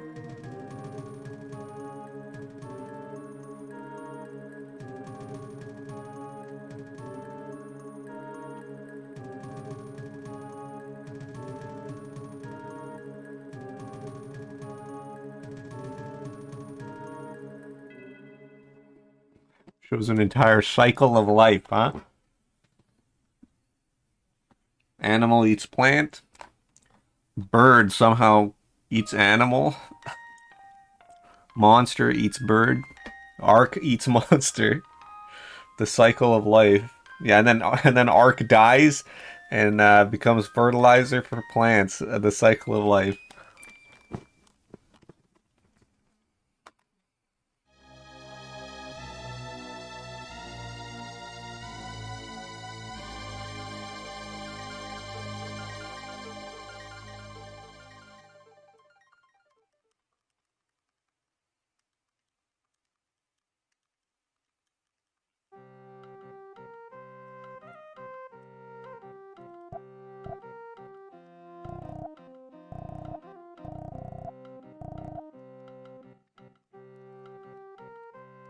So Ark basically slept for like 2 million centuries or whatever, and human civilization has expanded. Wait, is this up or down? No, it's up. Okay, good. And this is not what I was thinking it was. I am utterly forgetting where I'm supposed to be going here. One of these doors goes to... Oh, okay. Here we go. Lord Kumari. This is who we're supposed to talk to. And he gives us the bone pin. Now, the bone pin is really good because... basically, if you're in a dungeon and you use the bone pin, it'll just take you outside the dungeon. Which doesn't seem like much, but it's actually pretty useful. And I'll be using that more than once here. I'll have to buy some more bone pins at some point as well.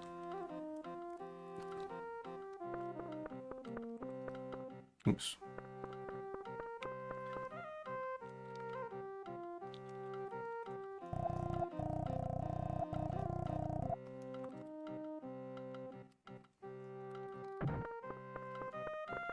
Oops. Ah.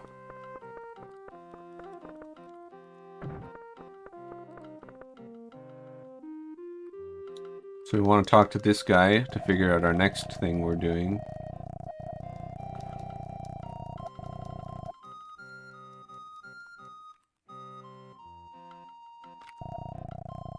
We're going to help him out with his granddaughter, Mei Lin.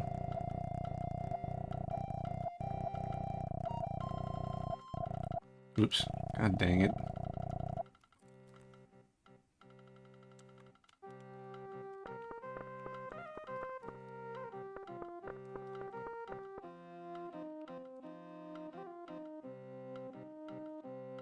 So we gotta find her in the desert where she's living in some kind of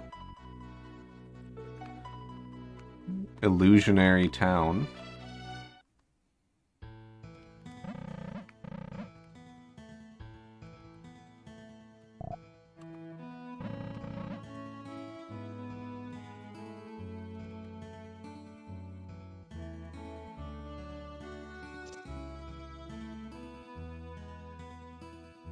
Loran.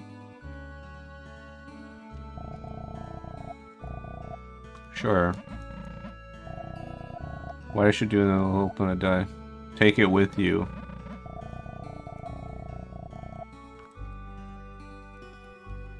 Okay. So we go to the back here. And somehow her room is inside the chimney. I don't know how that works.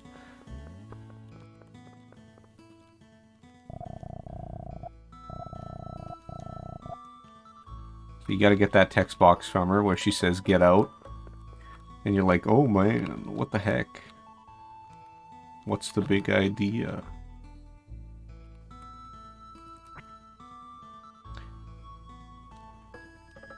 Anyway, you basically just got to get that, and then you're like, well, maybe I'll figure it out in the morning. So let me just go rest at the inn here.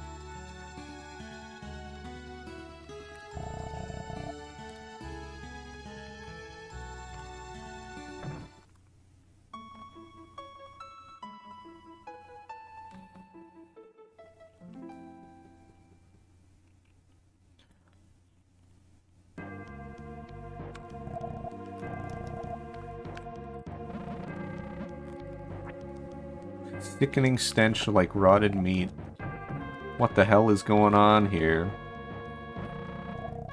Oh. And it turns out it was a mirage. All those kind villagers were actually flesh-eating zombies.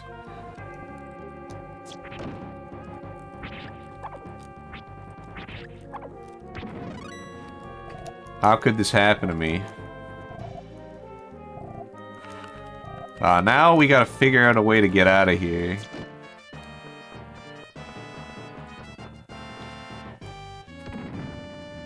No, I do want to go this way. Well, we'll go check on Mei Lin.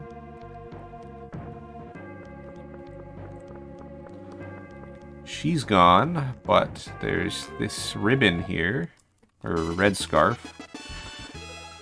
Gotta pick this up for something later.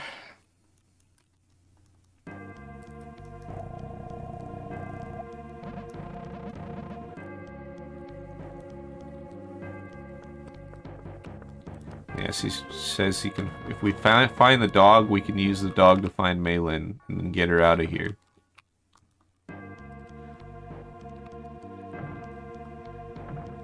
Okay. Oh, right. Can't you go under these tables or something? Am I crazy? I think I am. Oh, yeah, right. I am crazy. Imagine being so stupid as that. Okay, so... forgetting the basic puzzle. Unfortunately, you can't just kill these guys in one hit. You gotta deal with the fact that they don't die immediately. But first thing we're gonna do here is get a new weapon. The light rod. Now this light rod is pretty damn good. Quite an improvement. Well, specifically for this area, because I think it does holy damage, which actually does matter quite a bit against these zombies. So we're gonna go get the light rod. Next, we gotta get an item. It's like a spirit charm.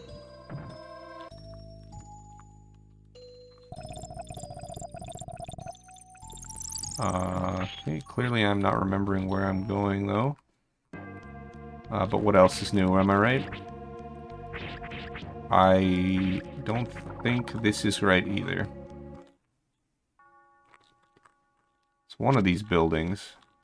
No, it isn't even one of these buildings. You go through this alleyway.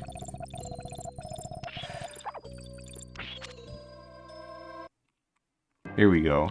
Now we're cooking with gas.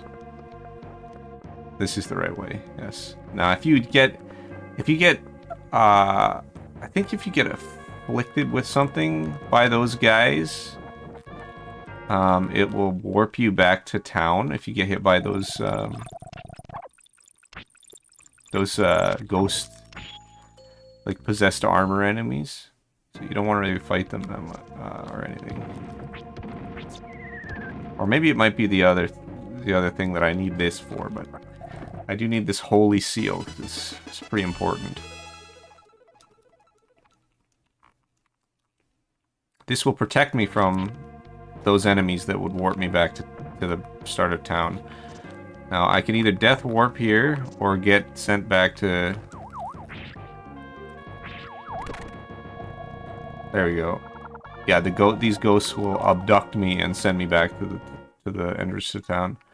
Now, I almost am dead, so I may as well just die here. This will give me a full health refill. And I can't leave town anyway until I figure out what's going on here. So you just respawn at the beginning of town anyway, so it's not a big deal. Let's get that full health refill. And then we want to go ahead and equip that charm. So the Holy Seal will make it so that those ghosts can't abduct me and send me back to the entrance to town.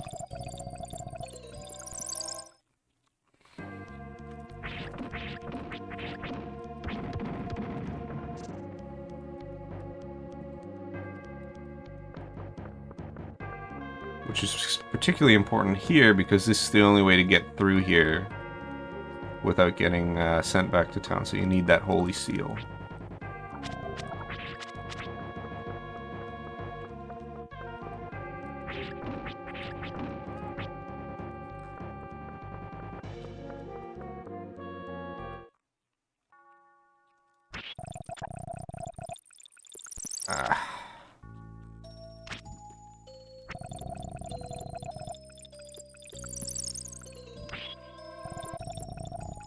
You can get stuck in the like crystal spray from those guys pretty easily, so that can be, those enemies can actually be deceptively dangerous.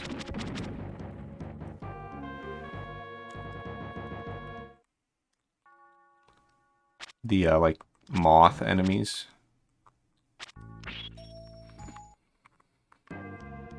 Okay, so we're gonna head here to pick up a potion, a like strength potion.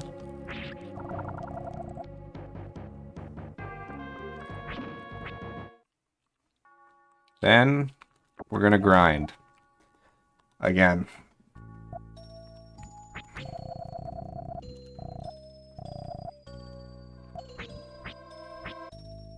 So time to grind. So what we're gonna want to do here is get to level 19.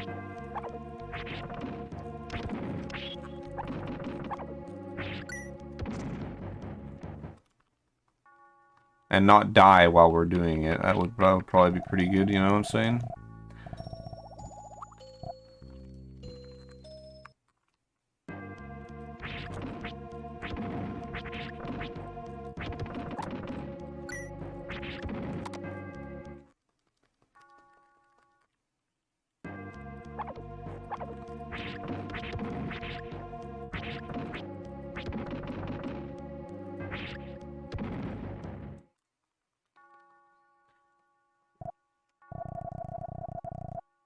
I used to know a pattern for this. That's okay, let's see.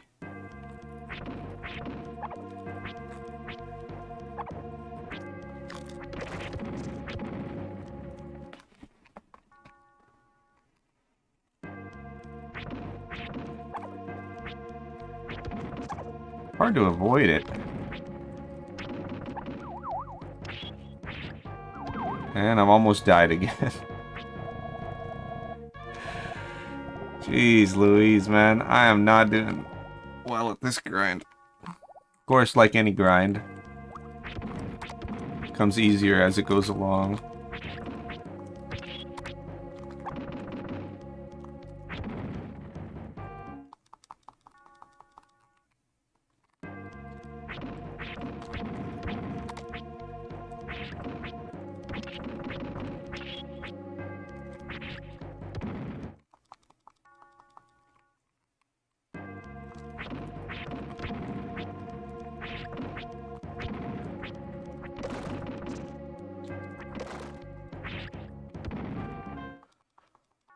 Oh.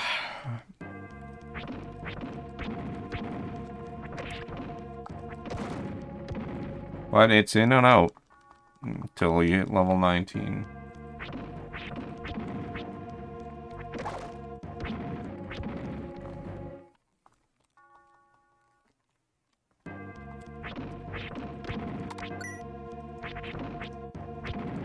So this is another reason why the birds category, where you do the bird grind, is so much faster, because you don't do this grind in the birds grind, because you would be grinding the birds for the EXP that you would get here. right? You'd go to about level 18 or 19 from the bird grind, and then you wouldn't have to do this grind here. But because we didn't do the bird grind, we now have to get the EXP that we need from this grind.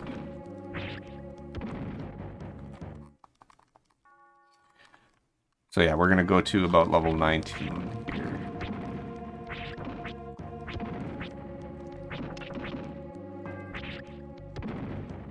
It's 19 plus 11 more trips in to kill zombies.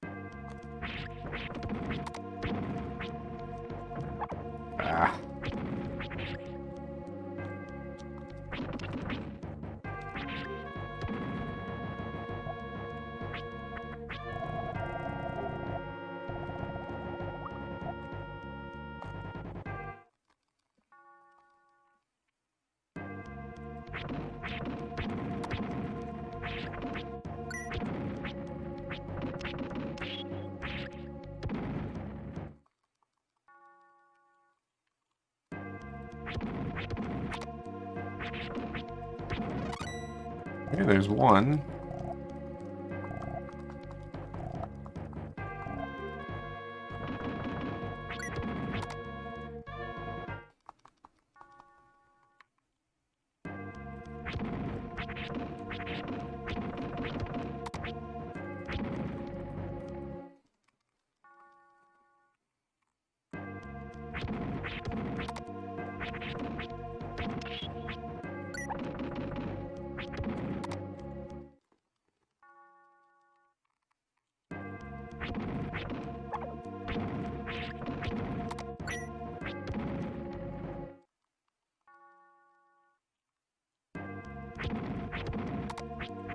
Nice crits. I believe if you crit a zombie, instead of having to deal with the second hit, you just instantly kill it.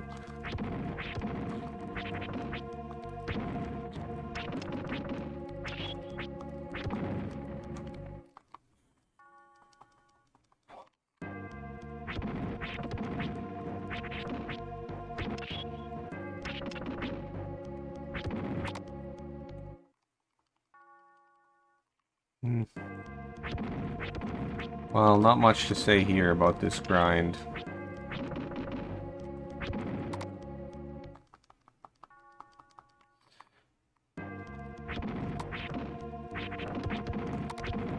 Would be nicer if this little girl zombie was one of the more standard zombies, though. Because,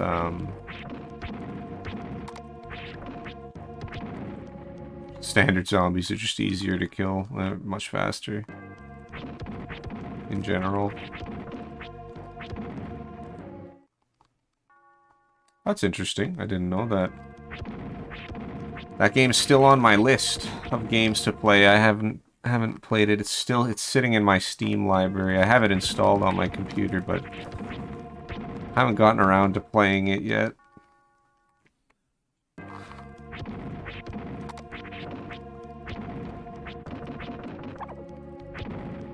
It's in my backlog, you understand.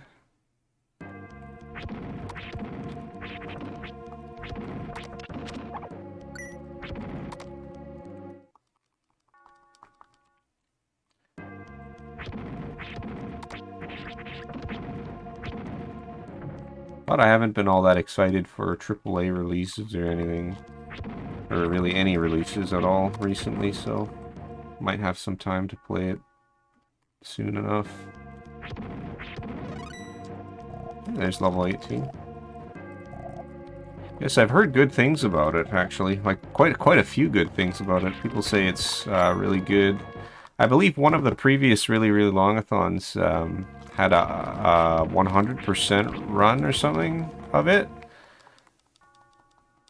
I wanted to check it out, but then I figured I probably shouldn't spoil myself, since I think it's has a good story or something. People were saying it has a good story. And I think you're supposed to play the DLC with it as well, because it's a good expansion for the story.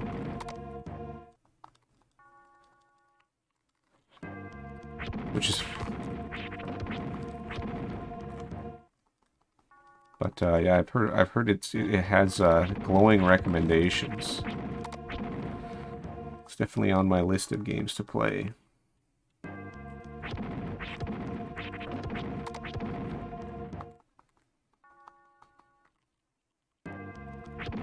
That's definitely possible. I think that happens with a lot of games.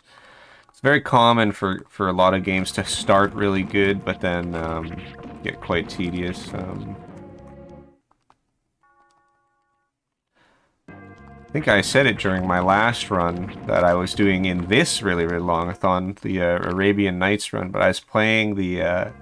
So, alright, I was having a lot of fun playing Pathfinder Wrath of the Righteous, right? It's a CRPG.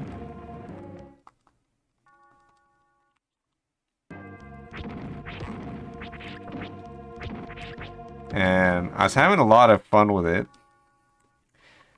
Then they started throwing these enemies that had like 50 AC or something, like the unhittable monsters. And it's like, that's okay.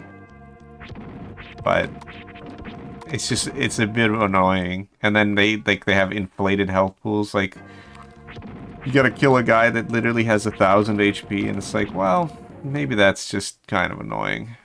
Not a big deal. But it's just kind of tedious, you know. It's alright though. I still plan on finishing that game, but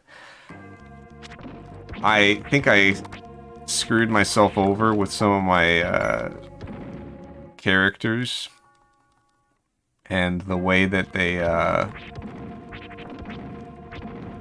they were like equipped and stuff. I might have screwed myself over and used the wrong characters, so I ended up restarting. But the second playthrough is going much faster than the first because I actually know what I'm doing this time around.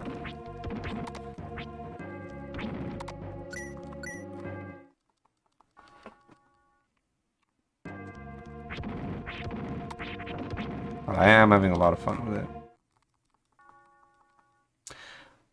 I don't know if it was, well, maybe it was, couldn't have been GDQ, could it? I could have sworn I saw a crosscode, on the schedule for one of the really, really long-a-thons. It may not have been the previous one, but maybe yeah, I might be misremembering that, because it might have been another marathon, but I could have sworn. Oh, good, we hit level 19. Okay, so 11 more trips through this. And we'll call that it for this grind.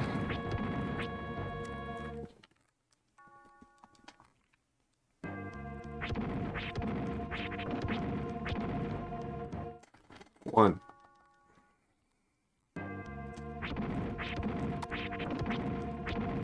Two.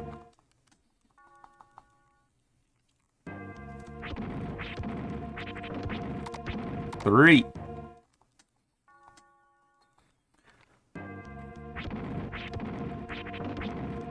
4.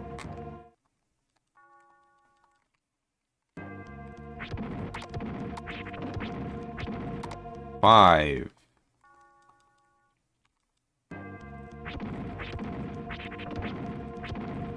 6.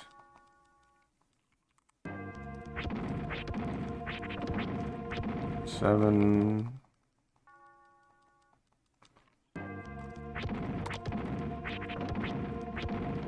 8.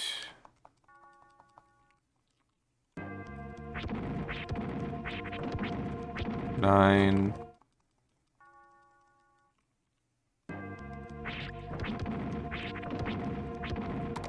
10. Okay, this will be the last one.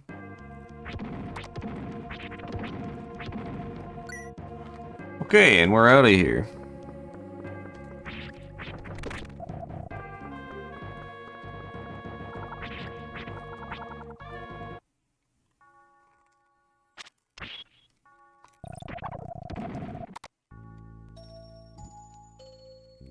So we go to the cemetery. Now we told that rich guy, hey, you should bury your money with you. And so now we get to reap the rewards and rob his grave of all the money that he's saved with him. Alright, Turbo will not help me unless you equip the scarf. Then Turbo will help you.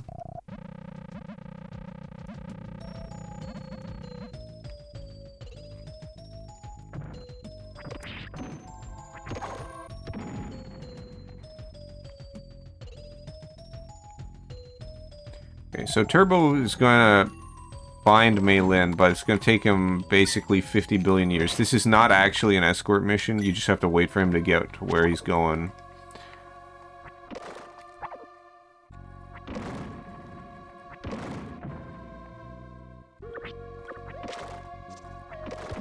So what you can do while he's doing that is just kill every enemy that in sight. Get some extra EXP.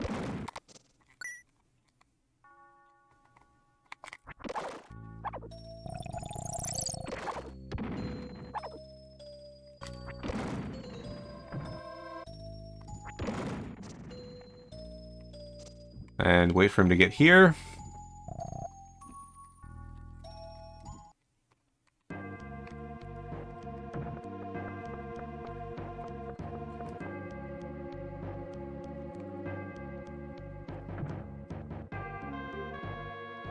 And there we go, we found Mei Lin. So we can finally get out of here.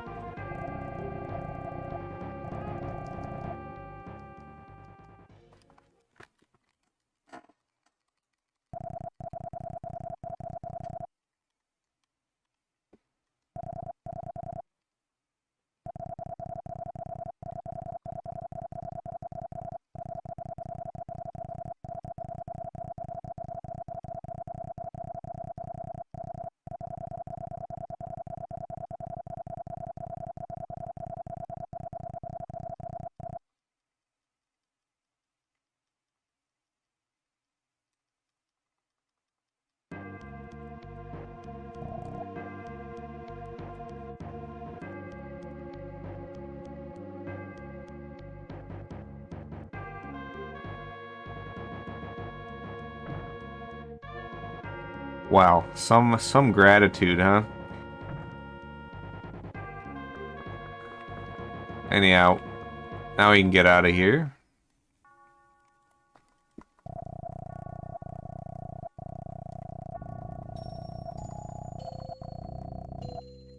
This guy tells you to ask the route from the nomads.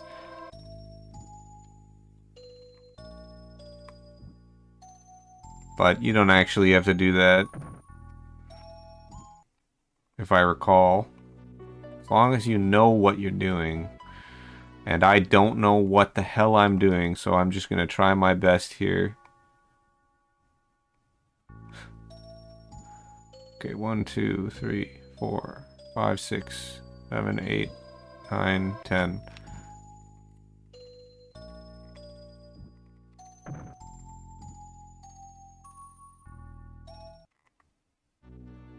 Somehow I made it through. And now we're in Europe. We've gotten out of like Russia area or Kyrgyzstan or whatever that area is. This is not where I meant to go. And now we're in Europe.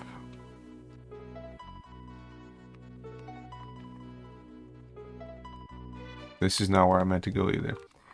There's a forest here, a mushroom forest, and I would like to get some large bulb, some money, and a mushroom, because I'm going to need this for something later. But we take care of this now, so I don't have to do it later. Okay, then I'm going to head to the nearest town. the town of, it's like Lyre or something. Loire or something like that, yeah. Alright, let's buy some refills here. Oops. These guys actually sell large bulbs, I believe. Nope, never mind. I've been tricked again. I want to come in here and buy 5 of these. And I'm gonna buy... And I don't have enough magic rocks. So yeah, just 5 of those. Because I'll need those later. And then... I need to buy a flower from the flower girl. And this is the only hint you get. Make any girl that doesn't talk or a penguin. This is your only hint that you need for a quest later where you need to talk to a penguin and get an item. The only hint you get that you need that.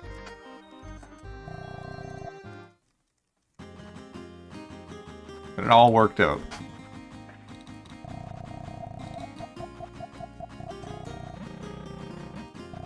This guy's trying to scam me.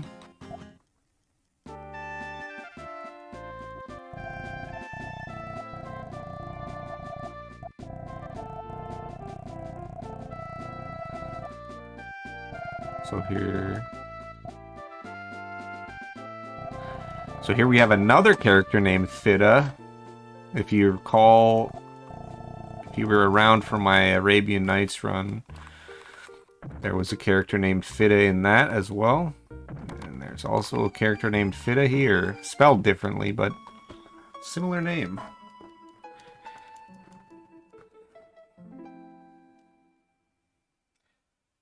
Well, she's trying to convince me to buy a flower. And it turns out we actually do need that flower, but... yeah. Okay. So we gotta give this guy a mushroom. So let's give him a mushroom. So let's give him the mushroom, why not? Yeah, sure, you can have it. I'm a nice guy. He tells us to come back later, so we will. And we're gonna go visit the castle. Where they're having a kind of a contest because the princess of this land will not speak. So there's a contest. If you can get her to speak, you get to marry her.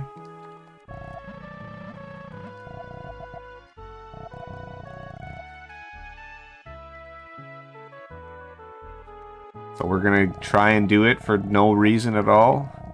As we're an agent of chaos, we're just going around doing anything we want.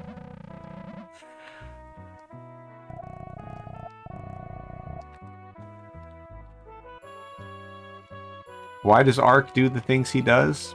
I don't know. But it works out in the end anyway.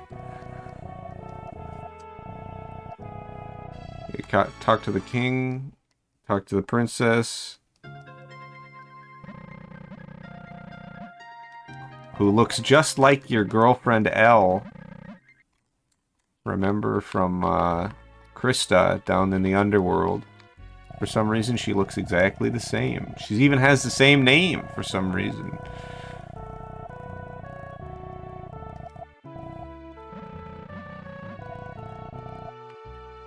We gotta cure her muteness.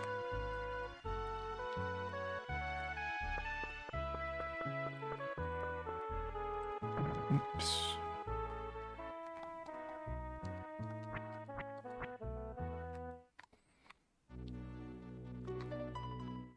So we'll head out. Coincidentally, at this time, there just happens to be the mushroom guy. Just happened to finish his sleeping potion.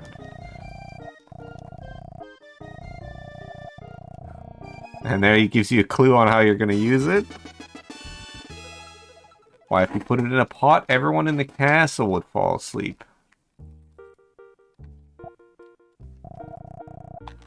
And with seemingly no motivation at all, we're gonna just go ahead and drug everyone in the castle. Because, Ark is an agent of chaos and he does whatever he wants.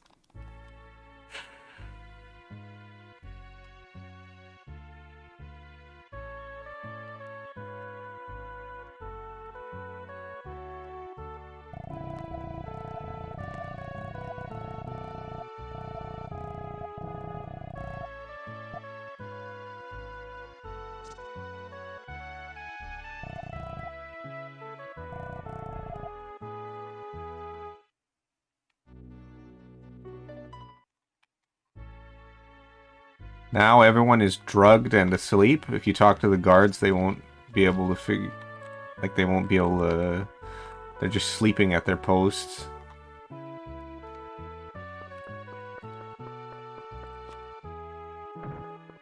There are clues here for what we're doing.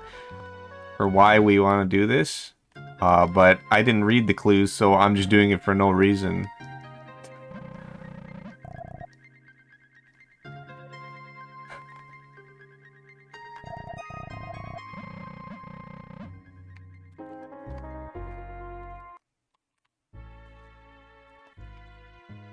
It took me the longest time to figure out casually that you can just push that guy. He's like a boulder. Just push him out of the way. What's this? A secret passage in the king's room.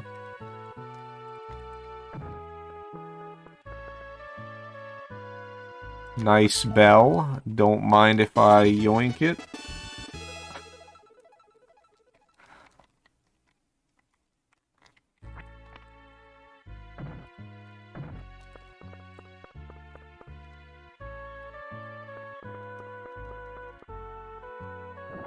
Now, why did I get that bell? Well,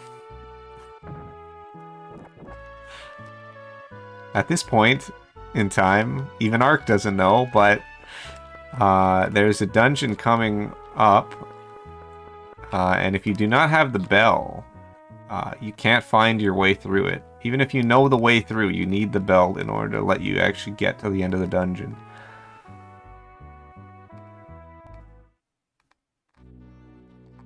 I don't actually need the Majorok. It's optional. I was just like, well, I kind of would like to buy it, but I don't need it. Besides, I'll get my Majorok refunded later, so I'll be able to buy whatever I want for that later anyhow. That's all fine.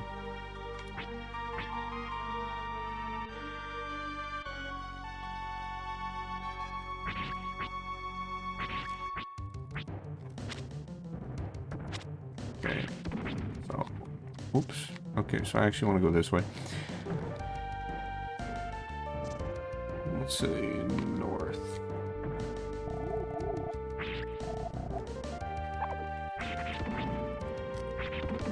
Do want to get some experience here, because I do want to hit level 20 somewhere in here. Now, this is as far as I can go without equipping the bell. So I'll just go ahead and use the bell. So a little chime to tell me I'm going the right way. It's only a few screens, but you do need the bell.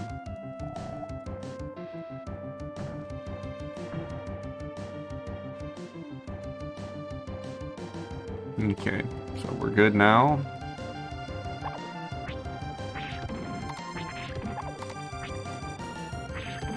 We could use some new armor, but we won't be getting that until the next dungeon. Which, coincidentally, will be the dungeon with the, the terrible boss, Bloody Mary, so hopefully we will be able to survive that.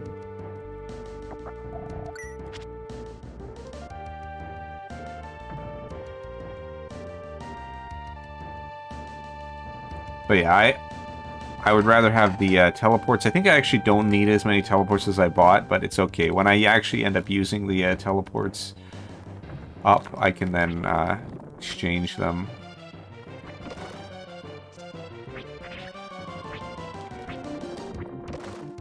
Okay, you can kill these guys, and they give quite a decent EXP amount.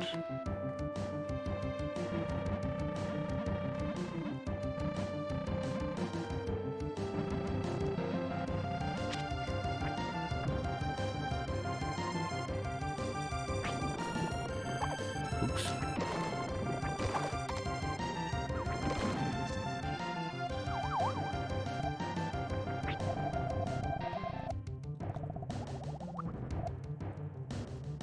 I do want to level up here.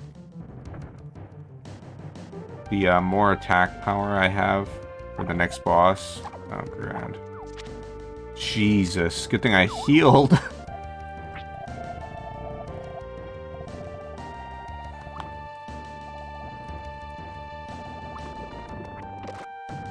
Okay, so we're gonna come over here. There we go, I got a level up. Okay, so I want this for the next boss to at least be level 20. It'd be nice to have it hit 21, but I don't think I'm going to. Gotta pick up this dog whistle. Why do we need a dog whistle? Well, just don't worry about it right now. We'll find a use for it, I'm sure.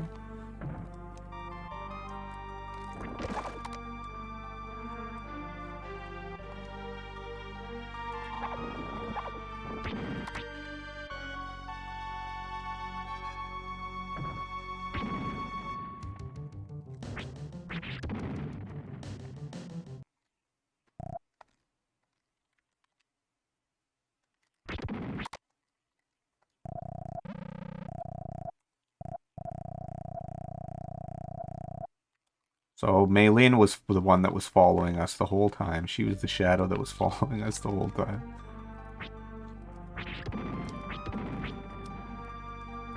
Oh, am I? No, not going the right way.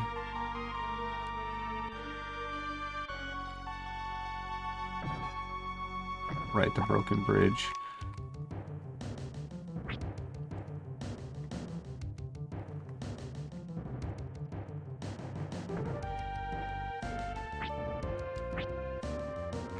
I could have sworn there was an item around here somewhere, but I must be... Oh, never mind. And...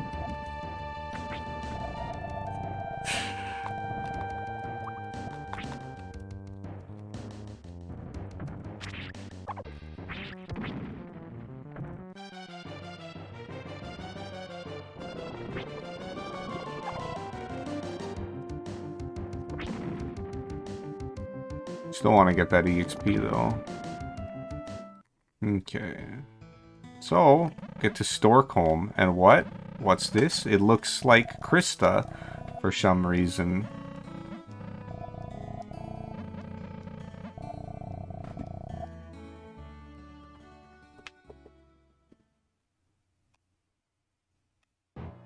Uh-oh.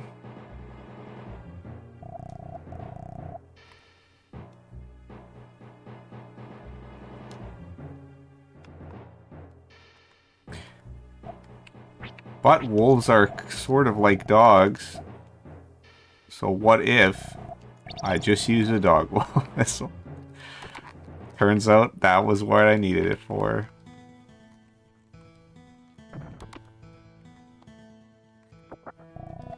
We go here and we get this portrait.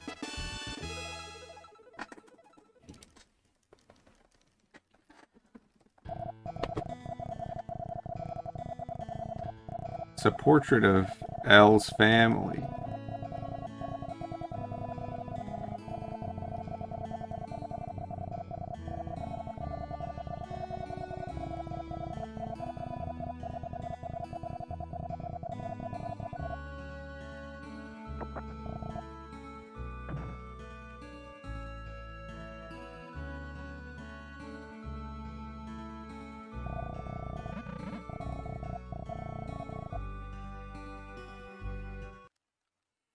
Alright.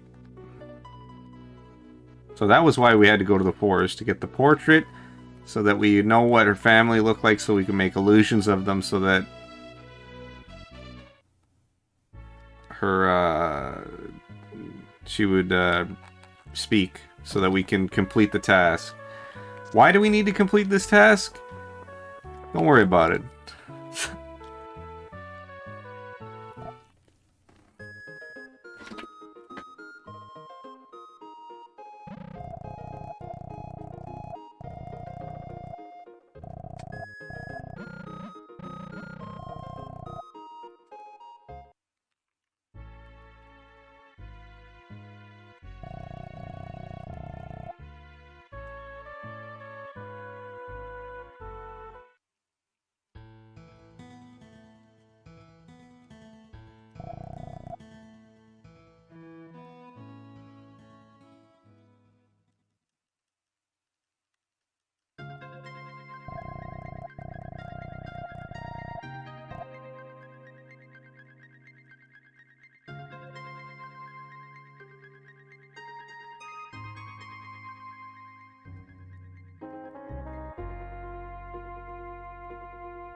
Hey, I mean, we got her to talk, didn't we?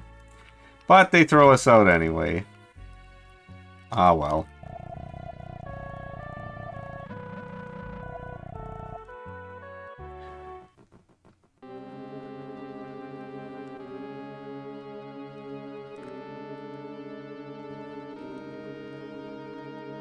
Oh, the elder speaks to us in a dream.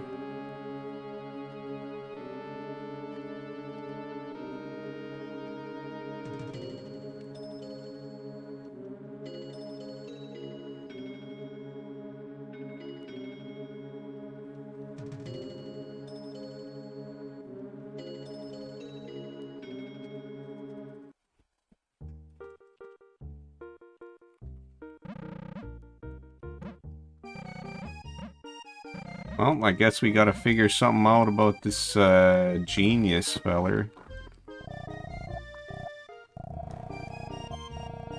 The king died. One day after we left, he died.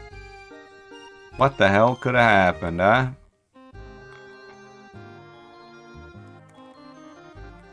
But, we're not gonna worry about that one. You know, I could swear you could buy large bulbs in this town. Like, I 100% was sure you could buy them here. Am I actually just crazy?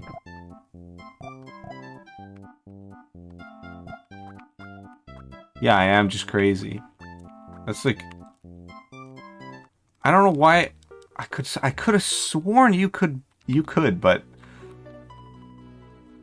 I must be thinking of a different town. I don't know why.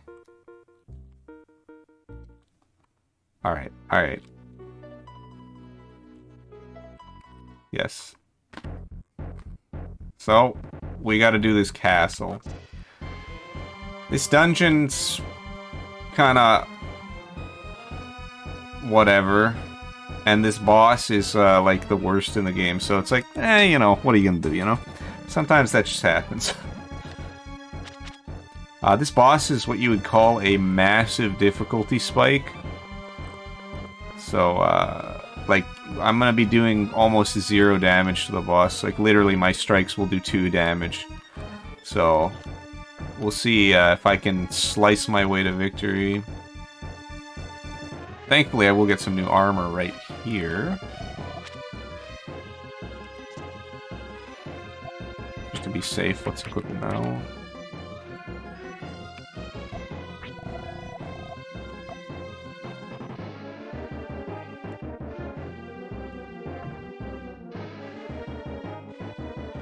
We'll get some money over here.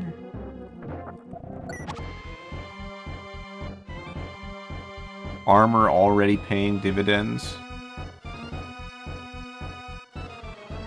Oh. Doesn't look like it, but I can make this jump. Barely. It's a maximum range jump, so... There we go.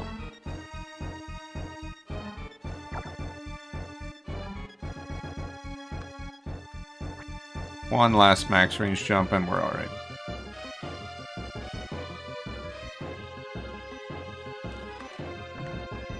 I don't even know what I bumped into there.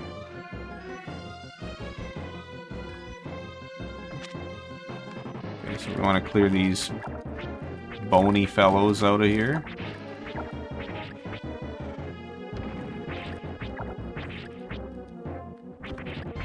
I've got a bone to pick with them. Alright, now I'll make this spirit.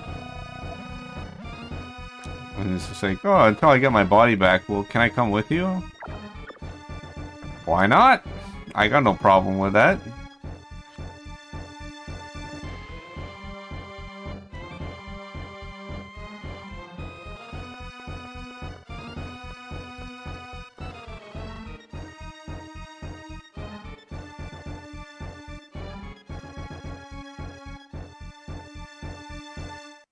Oh, what's this?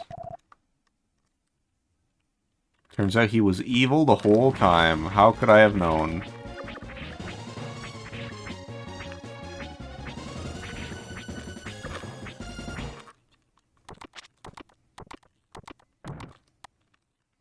Yeah, so the real issue with the boss of this place is that they set the level balance for her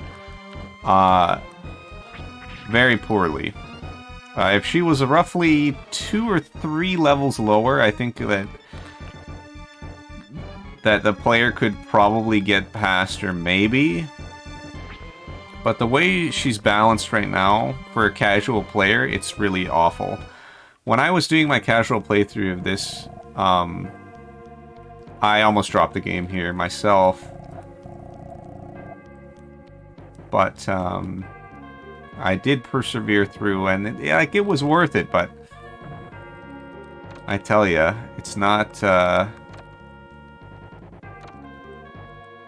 easy.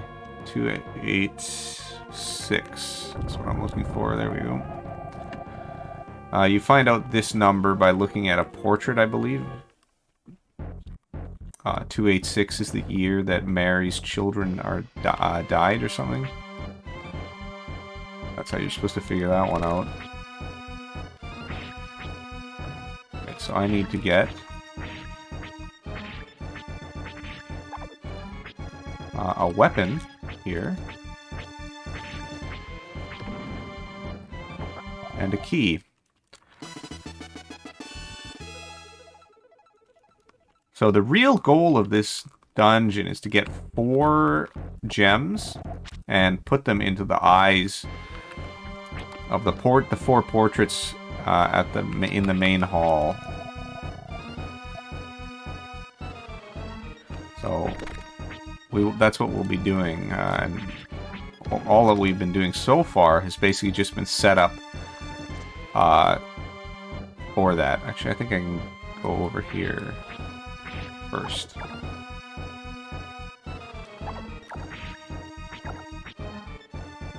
Yeah. So we'll get the first of those gems here. This will be the, I think it's a black pearl.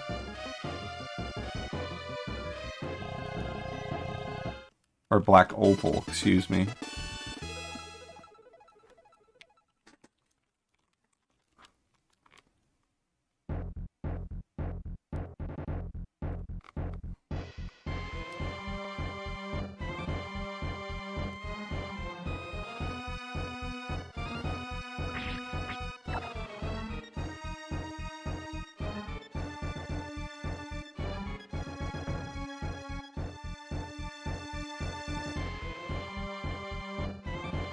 Okay, so here's the, this gets locked.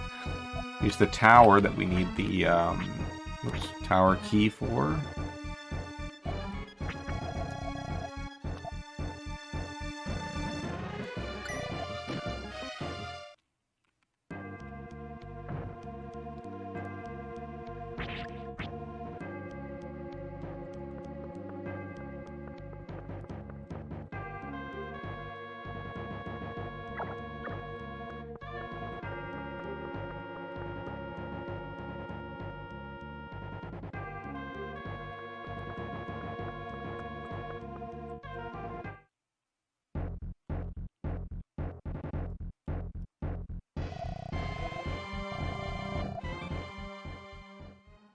What's this? On the other side? Hey, there's one of the gems we need.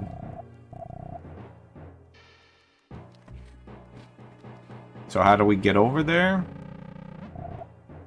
Well, just do it. Yeehaw. I don't know how he managed that, but it all worked out.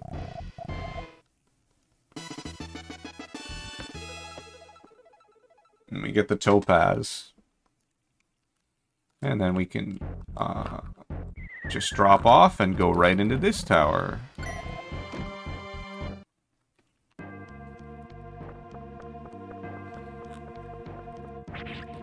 Easy access.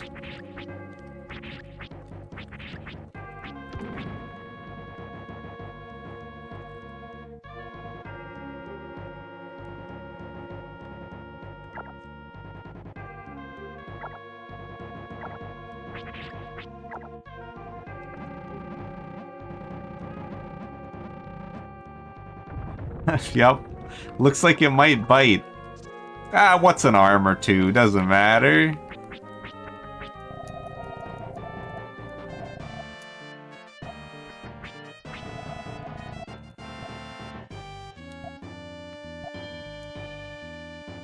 We'll use a bone pin to exit.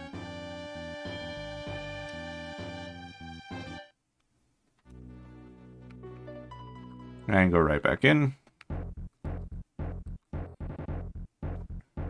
And that, yeah, what that did, what putting your arm in there did is basically cleaned all the water in the castle so it's no longer poisonous. So now we can get this sapphire, which is sitting in the reflection of the statue. There's a sapphire up there, but turns out there's also a sapphire in the pool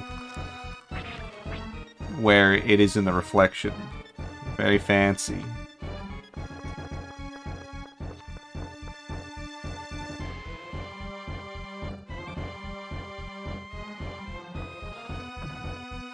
This is kind of a tough jump.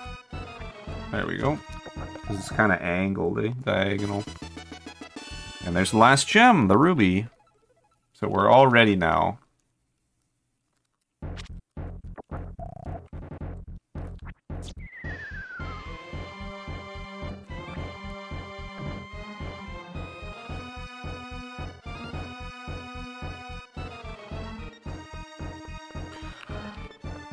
Okay, now because I would prefer to not have to redo anything, like if I lose all of my health items, I'd prefer not to have that happen. So what I'm gonna do is I'm actually gonna go to the I'm gonna exit the castle here, go to the inn at the next town, save, so that I don't have to walk here again, and then we'll come back.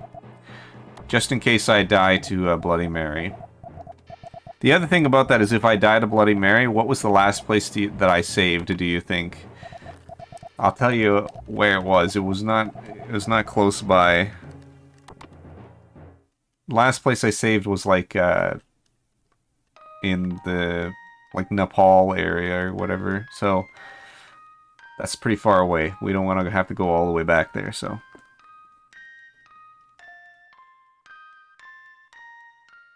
Or I didn't even save there, but that is where it warps you back to, so.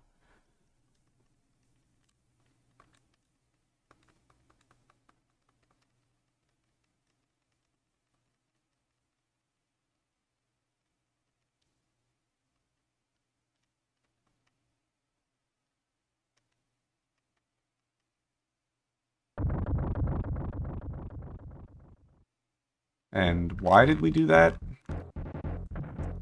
Just don't worry about it. Alright, so that hole will give us access to the boss area.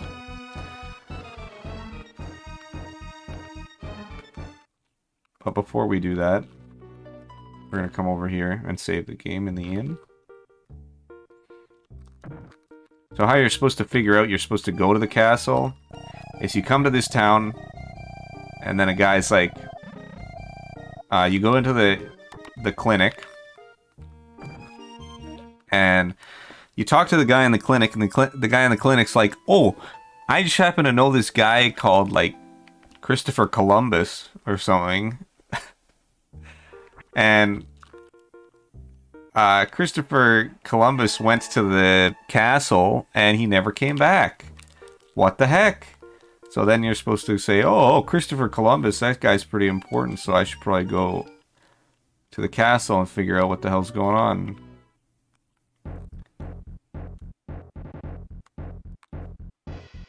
And then that's how you get to the castle, and you're here to rescue Christopher Columbus.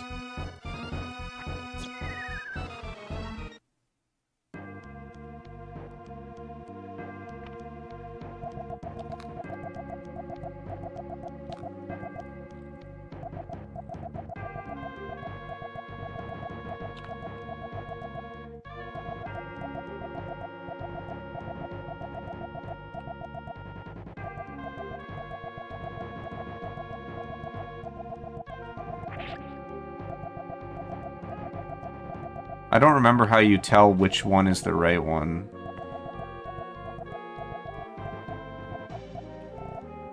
Oh, right, it's the one that's behind you, never mind. I couldn't remember how you're supposed to tell. So you gotta wait for them to stop and then kill the one behind you. Pretty simple. This is more annoying just because of how long it takes.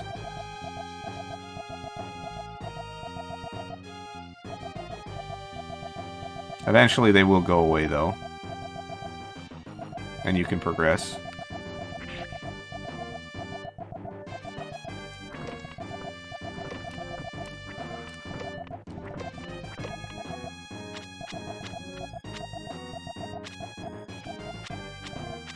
Oh, okay, so they're now gone.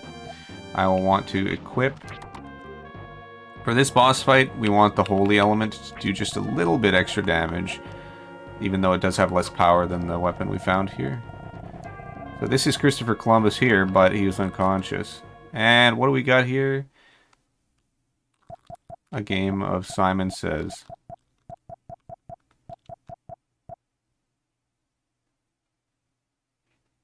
Yes, you do have to redo this if you die.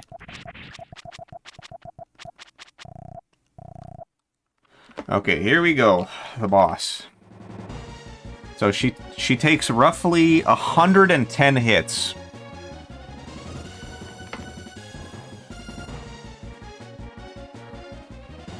To kill. So let's see if we can do this.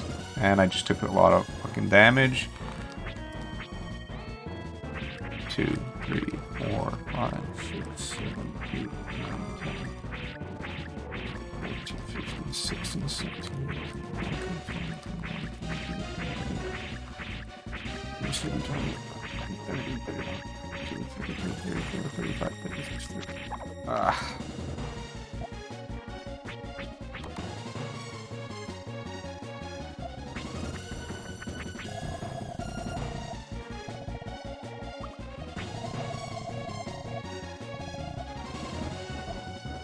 46, 47, 8, 49, 40, 42, 43, 44, 45, 46, 47, 48, 49, 50, 51, 52, 53, 54, 55, 56, 57, 58, 60, 61, 62, 63, 64, 65, 66, 67, 68, 69, 70, 71, 72. It's a terrible attack because she's not vulnerable. Where was I? 72?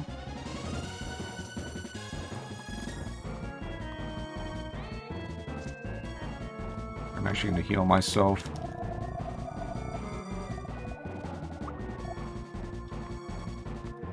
Three, 74, 74. Now, you might notice I'm getting some double hits or crits. Those will make it less, so that which is why I say it's only around 110. 74, 75, 76. And I'm getting bad luck here with the pattern, because what you want her to do, she has this attack, and then she can move her mask around, and the mask does damage, but it's an 8, 79, 80, 81, 82, 83, 84, 85, 86, 87, 88, 89, 90, 91, 92, 93, 94, 95, 96, 97, 98, 99, 100, 304, 105, 600, 700, 800, 900. Well, I've gone past. There she goes. There she goes. Okay, I managed to do it. Good.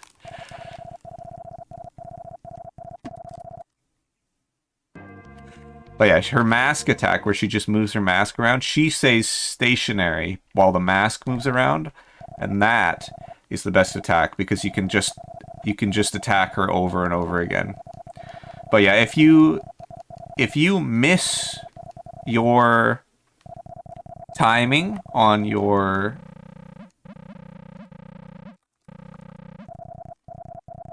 if you miss your timing for your slice, you will suffer immensely for it and take about 50 damage. So you can die really fast here because you don't have that many iframes. So it's unfortunate.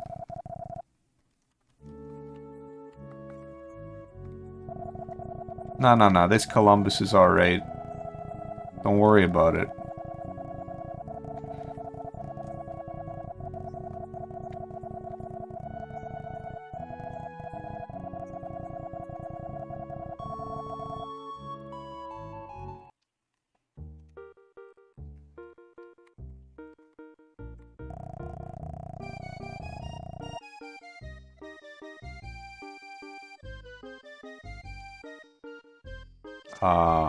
Do I have to do anything in the Lits? No, I don't think so. Okay, so we're going to take a boat to the new continent. You know, the new world. Actually, we're not going to do that because I forgot what I was supposed to do, which is go to the inn. Excuse me. I need to go to the inn and rest. Then I'll go to the new continent.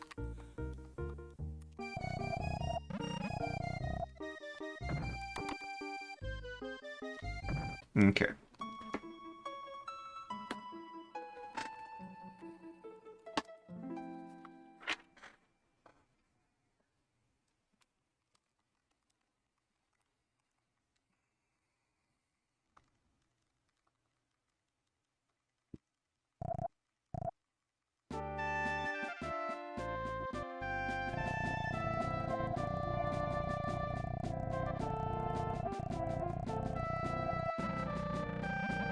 So Fiddick says, yo, can you help us? Can you escort the princess to the new continent so that she can get away?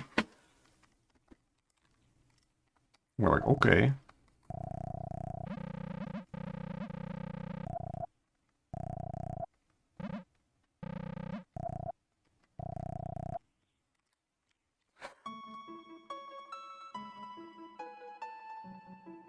Surprisingly docile to older women, he says. Hell yeah, brother. Alright, let's get out of here. I won't save. It's okay. So we've got an easy boss fight coming up on the boat. But it's very random, so there is a way to manipulate it. But I don't do the manipulation because I'm not a big fan of manipulation, so... But we'll be okay. It's not that tough. Fida says she's not coming with us to the new continent because she's going to search for the person that is after Princess L.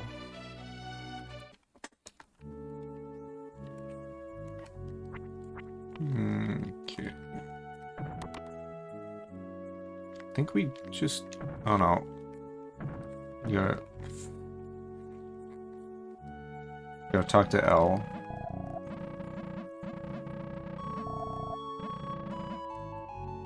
And then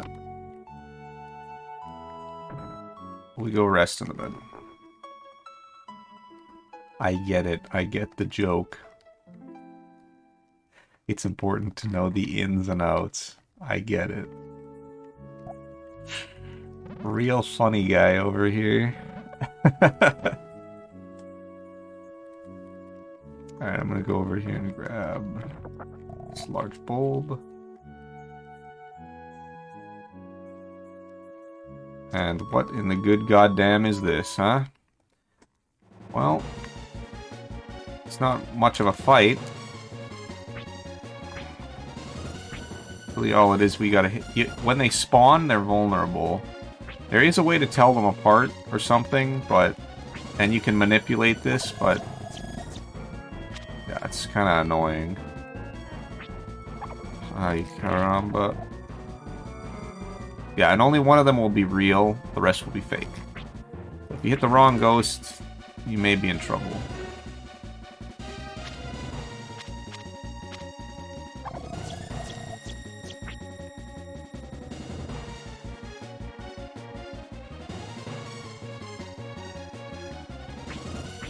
Ah.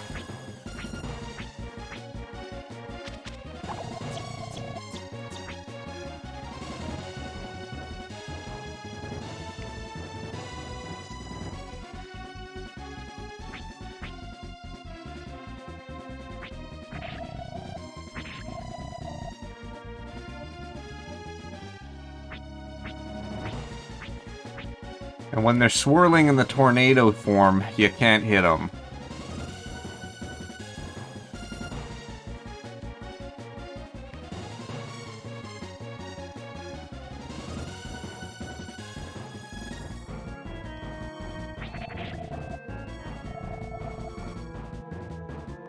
Okay, we got him.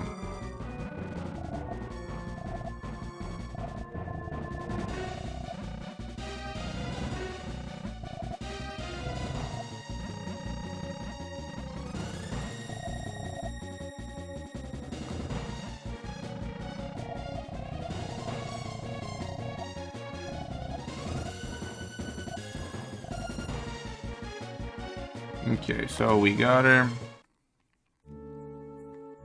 Got her safe. And now we take a rest.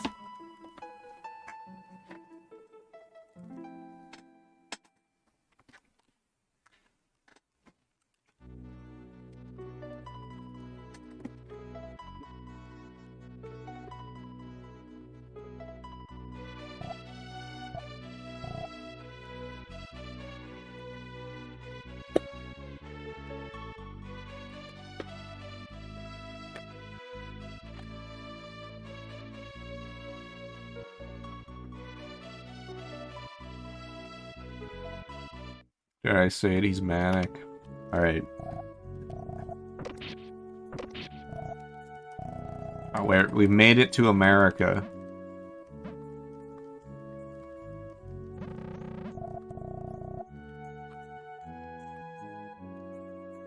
And we lost L.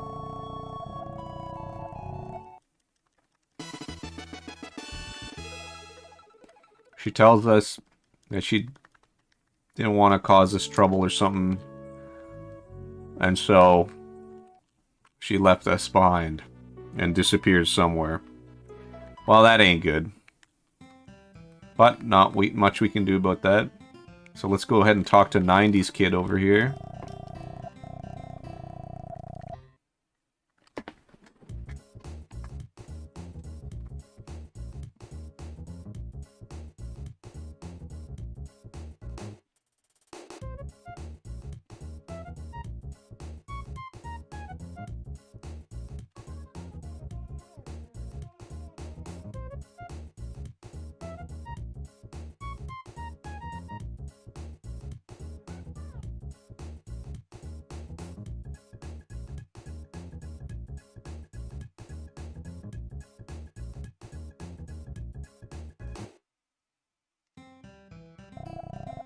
Sure.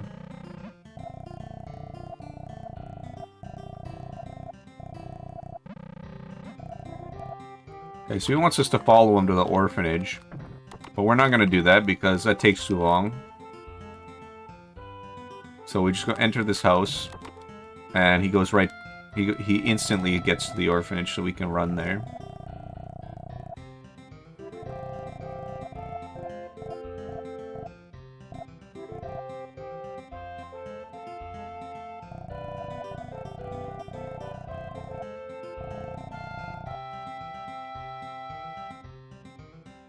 So he's got to look for this Anita kid.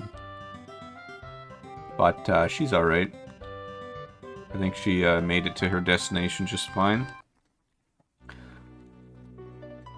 So, in the spirit of doing things because I want to, we're going to come here to this forest.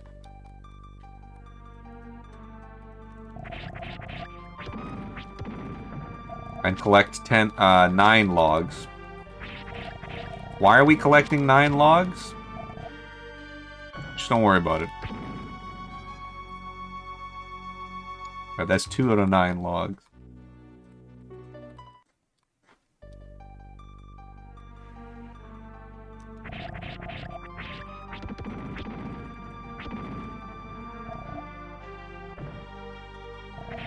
And what the hell are these things? Well, I couldn't tell you. There's some kind of spirit of the forest. At 4 out of 9 logs.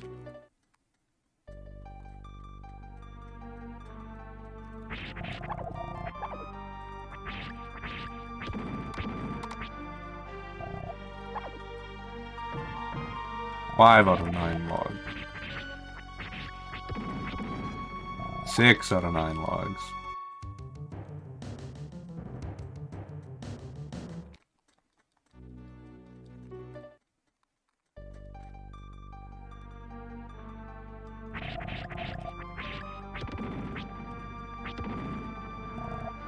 Seven out of 9 logs.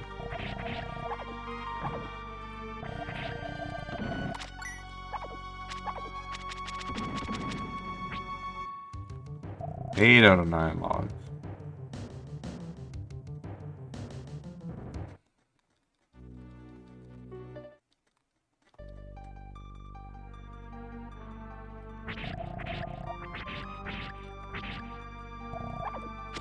Nine out of 9 logs. Alright, we got all the logs we need.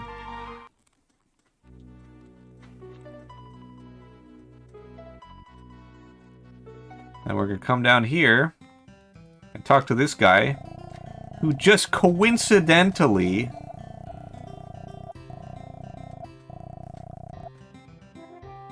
this guy is just happens to be building a bridge to across the Colorado River.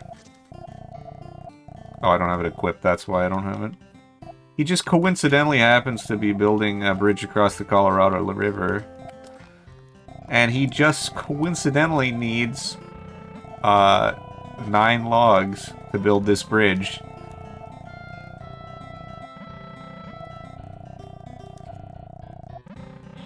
Who could have known? So we're gonna give him the logs and he's gonna build a bridge across the Colorado River.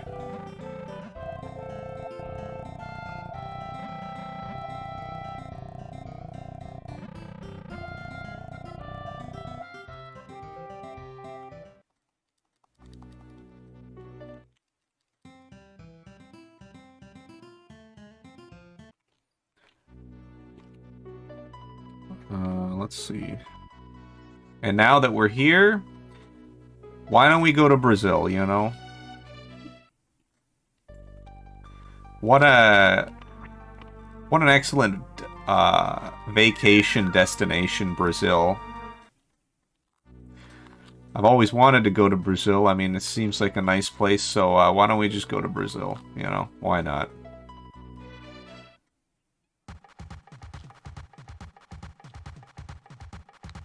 Oh, and look who's here. What a coincidence. Here's Mei Lin.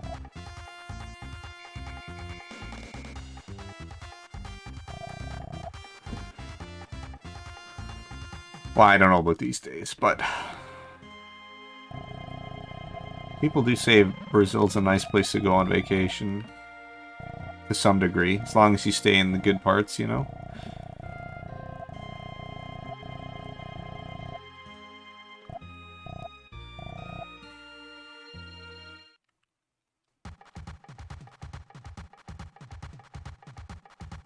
Exactly.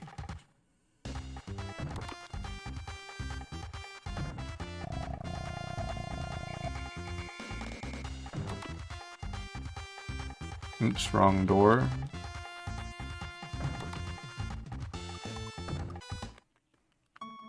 So Mei Lin confesses her love for us.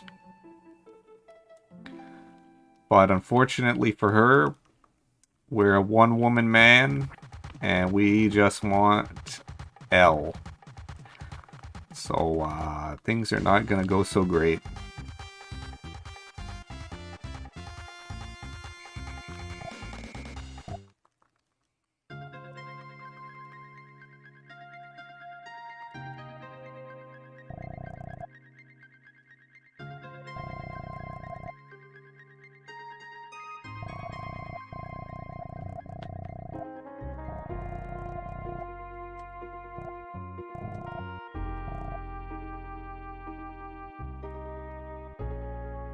Ooh, Mei Lin's gonna have to take the L. Ooh, nice burn. And she's very flip-floppy and immediately hates us. What a sad state of affairs. But we've done all we... yeah, all we did was come to Brazil. We came to Brazil solely to dump her, so... now that our job is finished, we're gonna go to the land of the penguins. Why? Why are we going to the land of the penguins? Well, we spent so much time in such a hot place like Brazil. Now we need to cool off. So we're gonna go to Greenland. The land of the penguins. I feel strongly that this may not be historically accurate, but I wouldn't worry about it. We're gonna come over here, and in this cave, as all Greenlander residents know, you bury your money in caves, of course.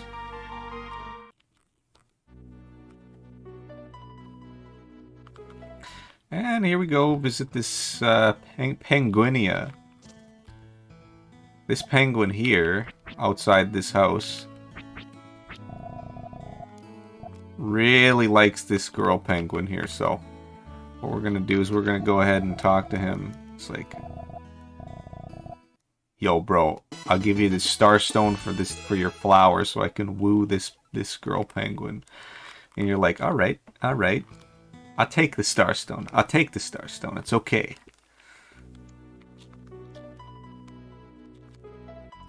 Now that we've, helped this penguin, we've match-made this penguin, our job is done, so it's back to Brazil.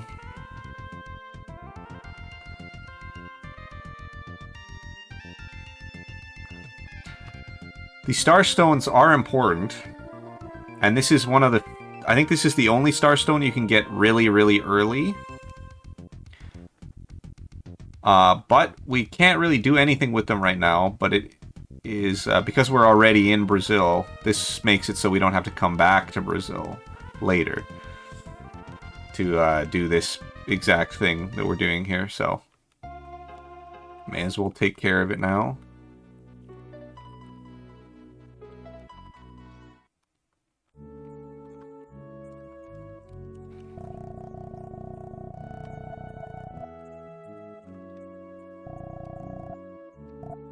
It's like, yeah, so there are monsters that have been, yeah, get rid of them and the boat is yours. I'll give you a free boat if you go kill the monsters in the Eastern Sea. So you're like, why not? Free boat? Hell yeah. Sounds like my kind of deal.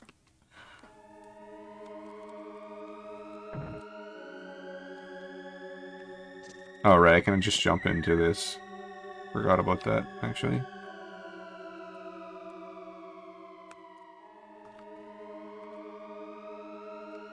So he takes us to Mermaid Tower. Historically accurate location, as we are all aware, I'm sure.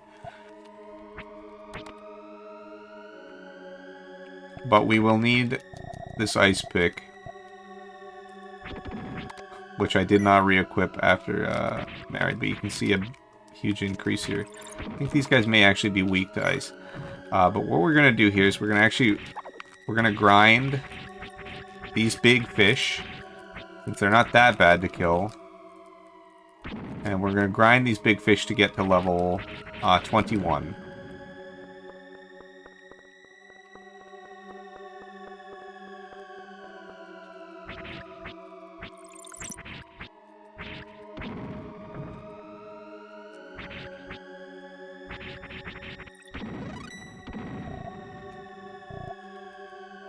Okay, that was quick.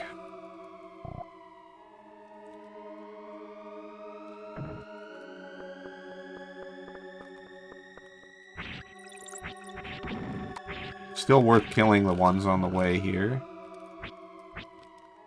to get the extra experience. Well, maybe worth getting the extra experience, but so this is a terrible boss. We'll see if we can do this. Basically, if you move, it causes this fish to be a real scaredy cat.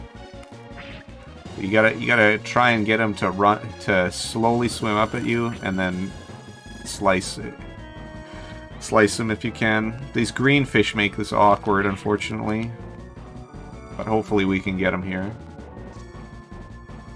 He's very hard to get. It's difficult to hit this guy, so... Fuck.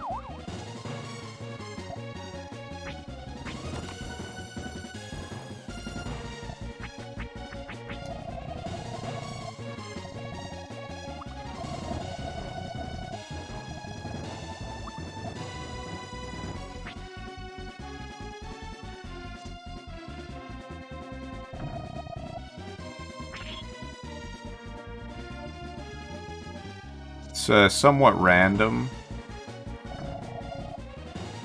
So, and if you get unlucky, as I am getting now, these green fish are super annoying, and I believe they're also invincible, so that's nice, isn't it?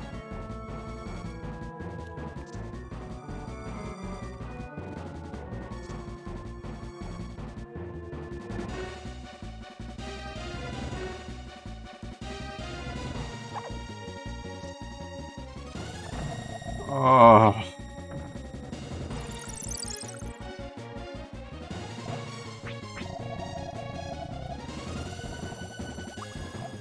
I hate this fight. It's not exactly difficult, necessarily, but...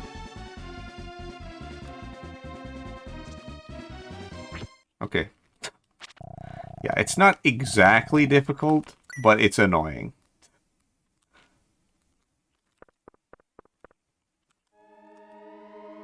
So this place is called Mermaid Tower. So, who do you think lives here?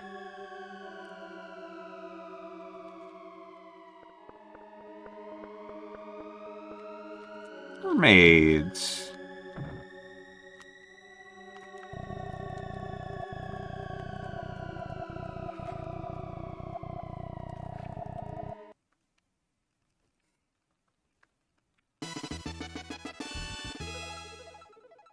So we talked to this girl who asks us to take this engagement ring to the ghost of her dead boyfriend because she died.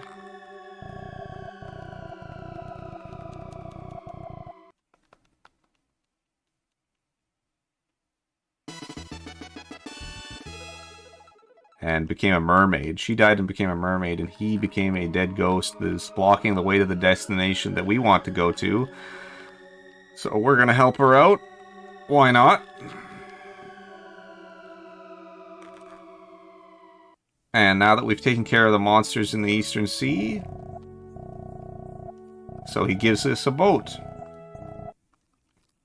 Obtained boat. Not so bad, if I do say so myself.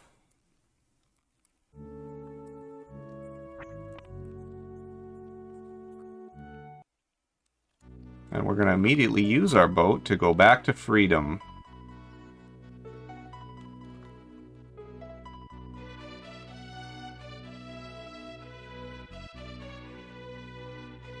It's much closer to where we are wanting to go.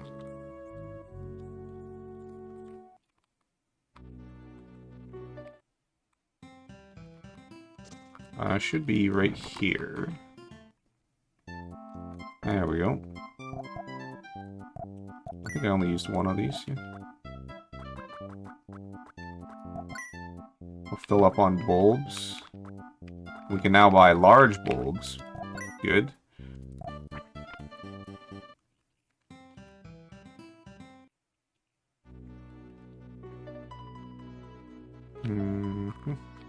Fill up on bulbs, and now we can come here.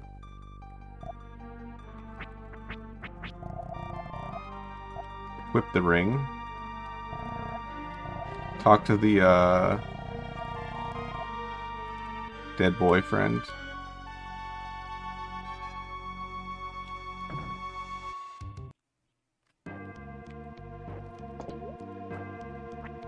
And now we can get into this cave. Why are we in this cave? Just don't worry about it.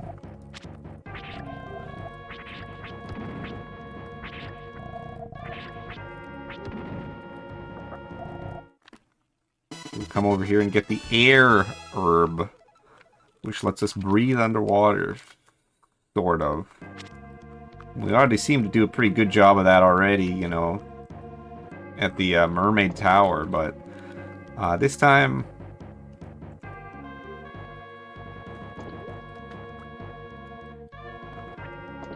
This time we can do it, these underground passages. The water is more concentrated there. You can't breathe in it without the air herb, I guess.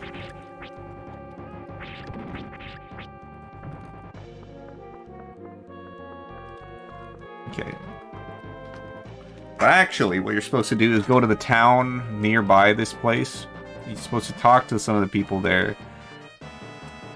And one of them was like, hey, that guy, Will. You remember Will? The guy that Anita was going to see? That the 90s kid wanted to find out about? Yeah, that guy, Will.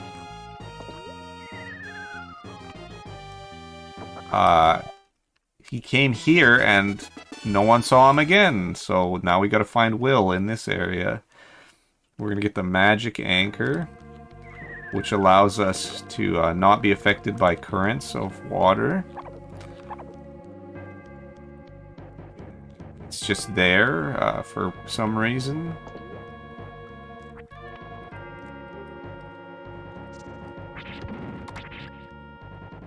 I did not go the right way.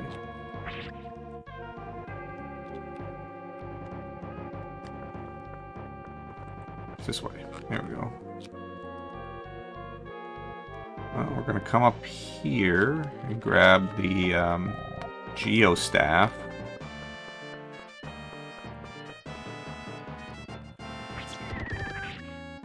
Break this wall and it's going to fill with water.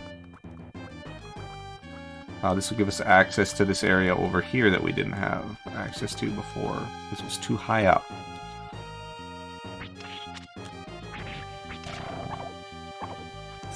Jesus! Okay. Yeah, kind of. Oh, okay. I don't have an antidote. I'm not sure if I am just screwed here. I might be. I don't think this fades away. Maybe if it lasts long enough.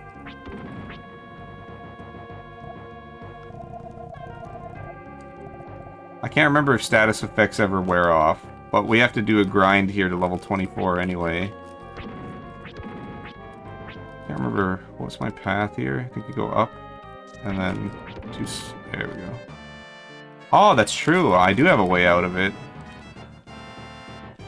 You are correct, sir. Dare I say it, you might even be a genius.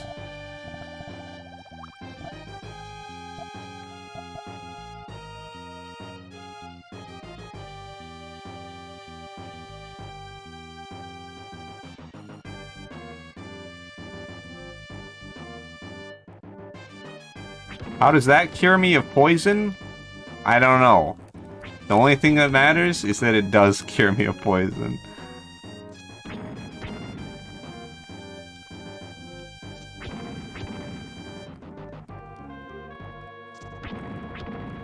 Okay, so I gotta grind here to level 24.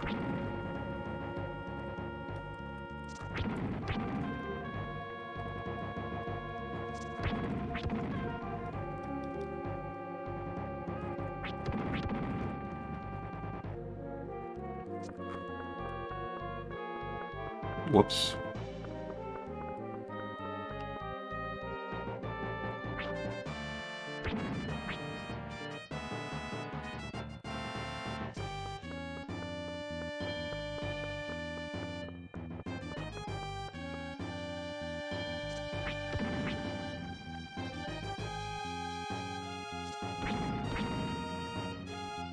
Alright. You could call it a few birds percent.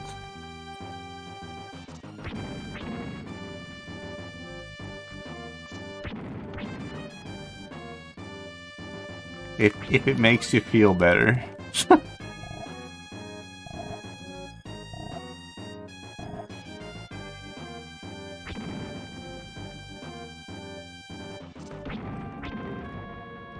Okay, 22. Remember, we're getting to 24. That's our goal. Oh dear.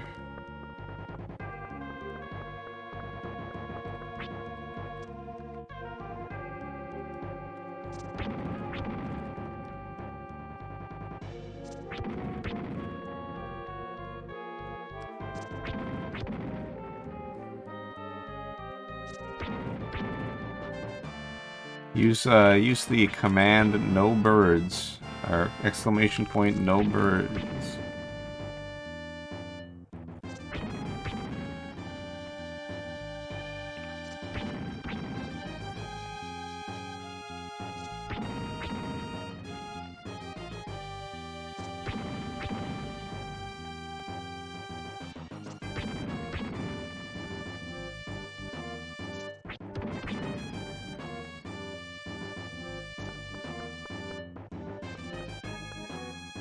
A little bit annoying to slip into that, but every time, but you get there.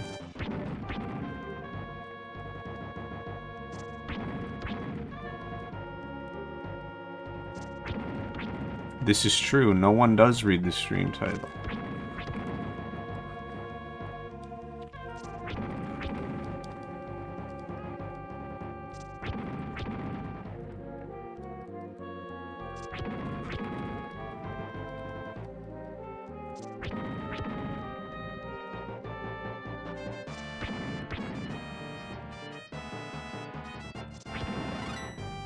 Okay, 23. One more level.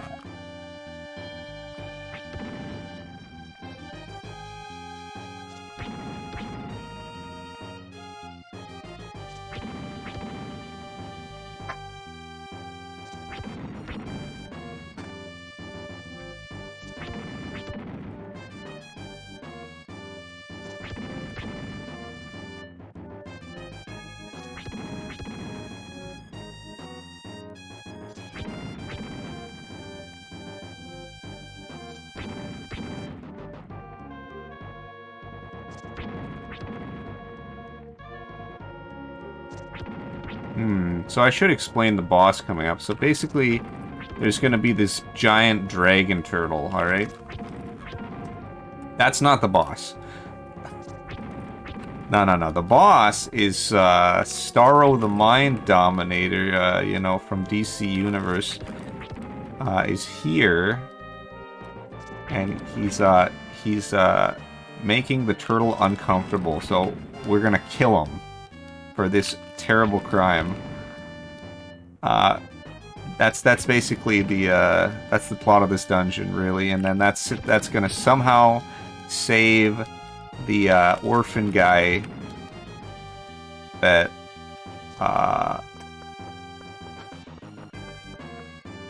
it's gonna somehow save the orphan guy that we came here for.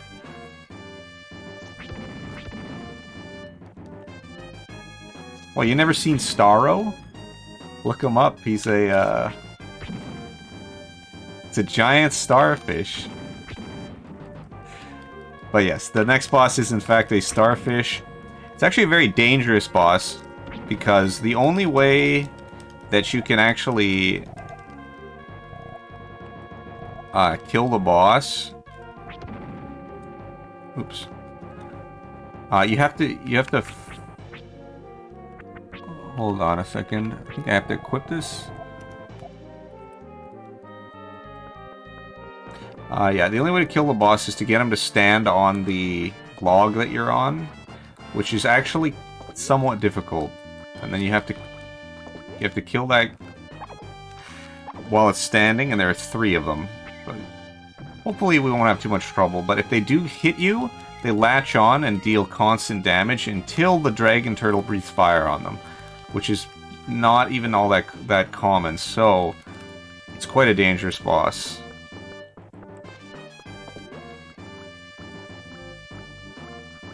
It is a fairly dangerous boss.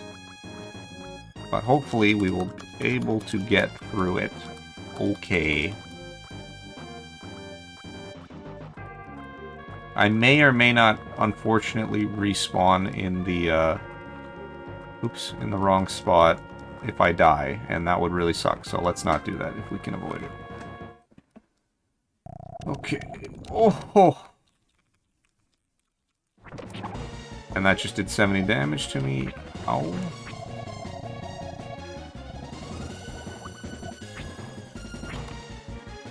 Did I equip the Geo Rod? No, I did not. Well, now's the time. Okay, so this is the good weapon for this fight. So the ones that are kind of floating up there will in general not attack you unless they are overhead. What they try and do is drop down onto the platform and then hit you like that. So it's a little awkward to hit them. There's not much you can do about that.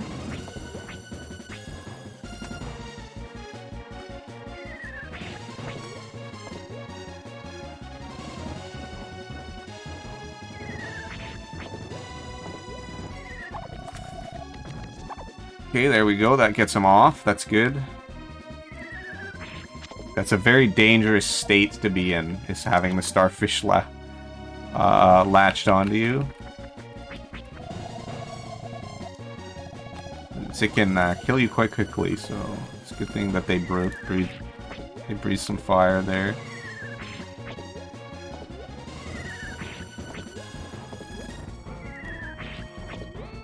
Unfortunately, I think the fire actually does damage to you as well, so yeah, it's awkward. Yeah, see, the dragon turtle is not actually even the boss.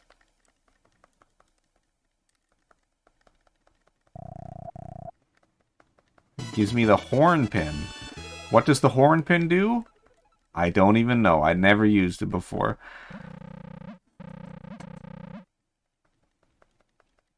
But anyway, and we've now rescued Will. This is Will Wright. I don't know. I guess William Wright or something. You know, the Wright brother. Only he doesn't have a brother, so it's just the one Wright guy that invented the plane. Yeah, who knows? Anyway, now that we've discovered his supply chain issues, he can't build his plane because he can't get metal. Even though, you know, early planes were not actually made out of metal, but don't worry about that.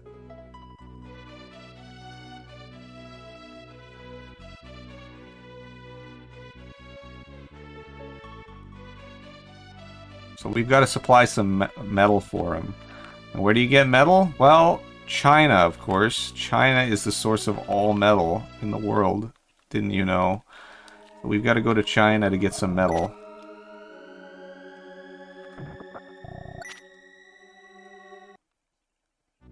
Hold on a second. Is there another chest here? No, there's. Okay. Come here to get some money. Go past the inaccessible Horn of Africa. I think that's what it's called. Cape Town. And there's your reference to Illusion of Gaia, I believe. Okay, so we're gonna come here. Get some more money.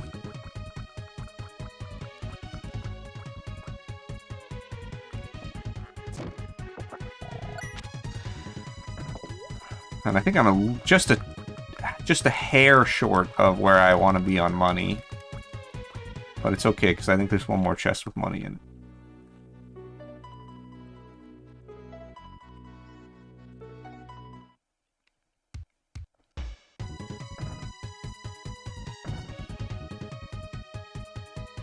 We're going to come here and pick up the speed shoes. Why are they here? Don't worry about it. We've got the speed shoes. And I believe this is also a little bit of money too. Yeah.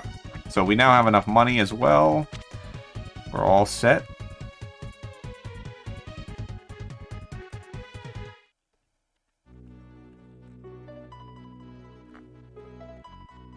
And now we are going to go to China. I actually really like this music for China. The town of Yunko. I'm a big fan of this music for whatever reason. I don't know why, but I just like this music. It's nice and comfy.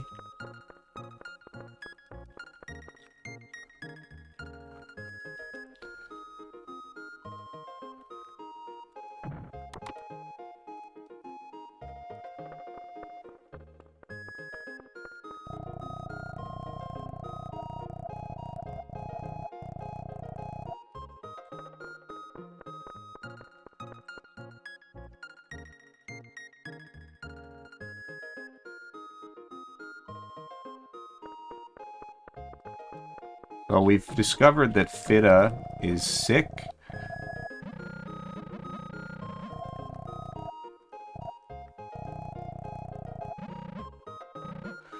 Yep, Fida is here and she has some kind of horrible fever, and so we need ginseng to make her better.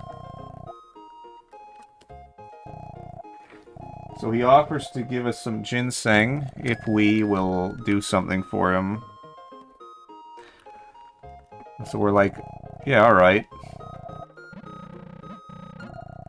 Yeah, he wants us to check on his brother because he thinks his brother's in trouble.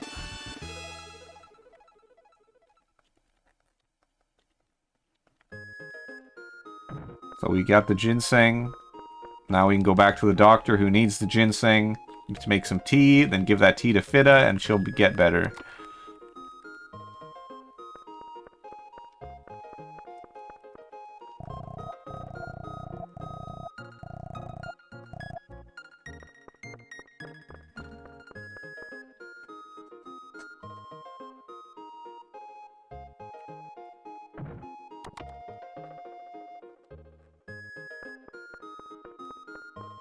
It's true, we could, but just like Ark said, I'm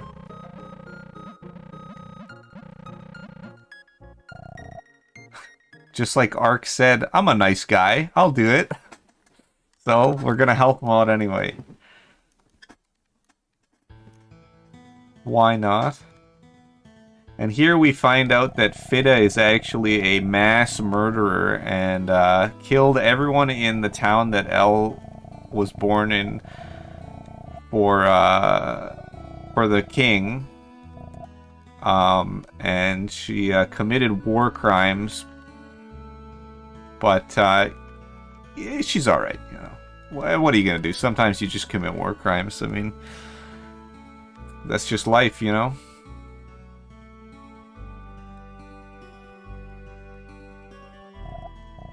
But that's why all of Elle's parents are dead, and the king took Elle as his own daughter for some reason. I don't really know. I don't really know why that happened, but anyway. But then Fit is like, well, I have to kill you in the name of the king, but I'll protect your daughter.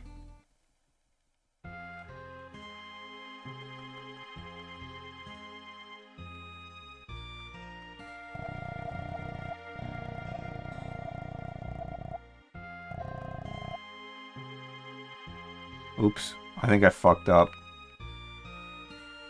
Uh-oh, this isn't good.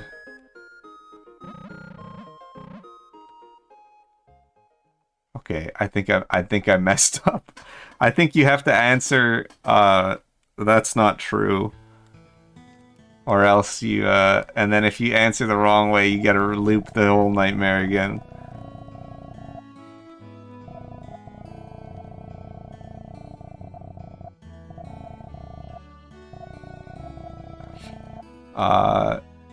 Well, you know, let's just commit war crimes a second time. Just don't worry about it. It's alright. It's okay.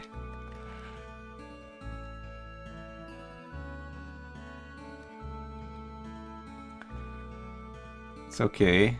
My estimate was 6 hours, right, guys? Right? Definitely not wasting time at all. Whoops.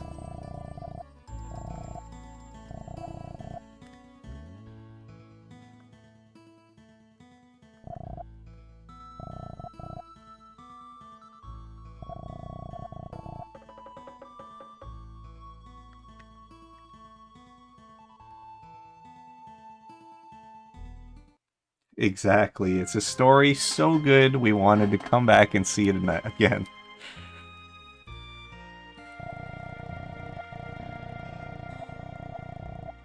That's not true. There we go.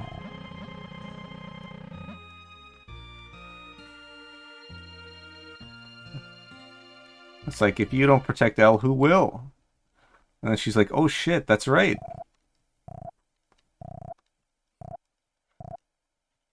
And then she's like, oh, go to Dragoon Castle. And then we're like, oh, well, we already had to go to Dragoon Castle. Because the guy who gave us the ginseng wanted us to go there, too. So we already had to go here. And what's this? 90s kid?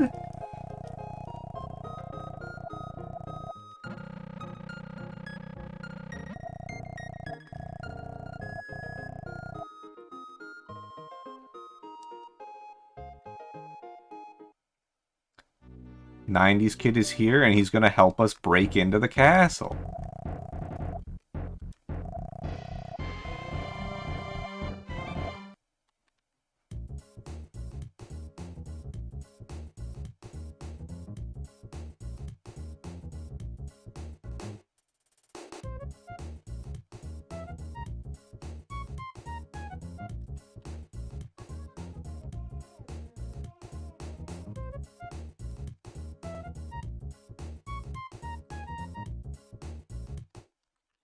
Okay, this is probably one of my... This may just be my least favorite part of the entire game, because it's some kind of weird stealth section. Every time you get caught, you get kicked out. And it's very easy to get caught.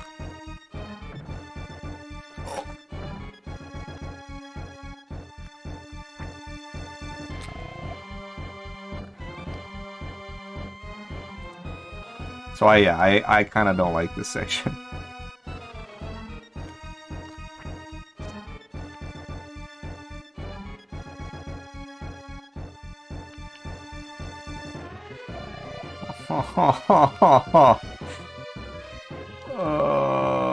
No.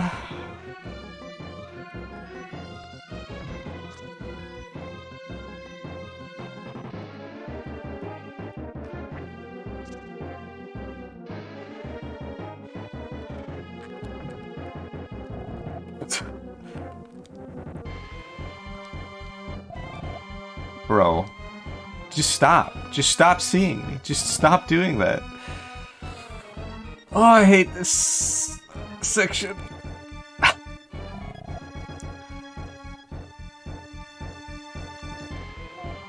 Not even a ghost of a chance.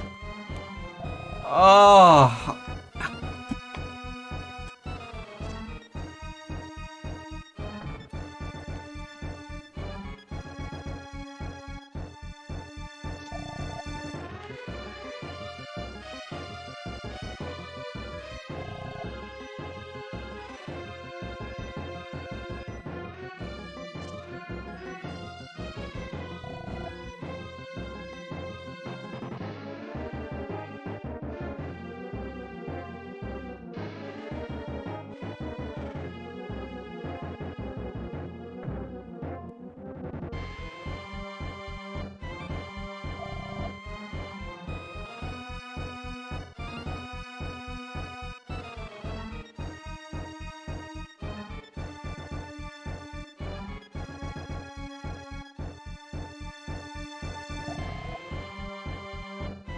I feel this section would benefit profusely from being able to tell when he's gonna turn. Like, good. Okay. I'm gonna equip the speed shoes that we got in like New Zealand. Why did we get them? For this, so we can run into a door and bash it open. Why do we need to do that? Who knows, really, but I mean, we have these nice air shoes, so why wouldn't we do that? So you can manipulate them in theory. In theory. You can get through there really fast if they give you a favorable, like, if you, like, do everything right quick and then go through really fast, but, it's kind of annoying. So she made an illusion.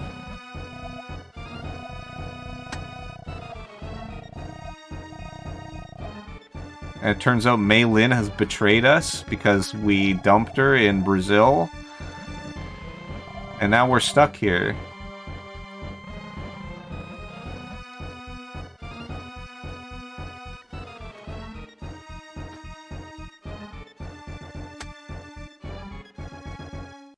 And then we find out Elle has been kidnapped by Mr. Wong, the brother of the ginseng guy. And he's evil now. And we find out that Elle killed King Henry because she found out that he ordered her parents to be killed. A twisted web of lies, dare I say.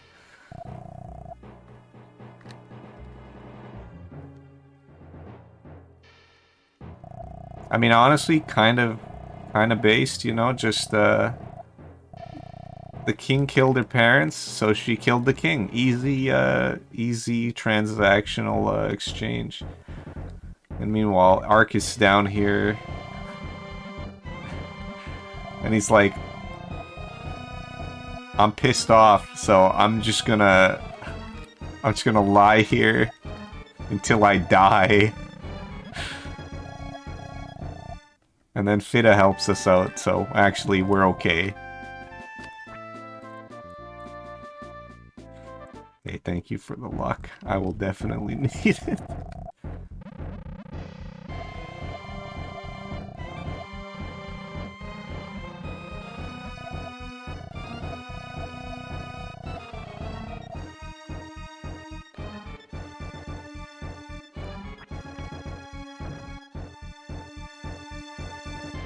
So we intentionally get caught here, so that we can get back to the lobby.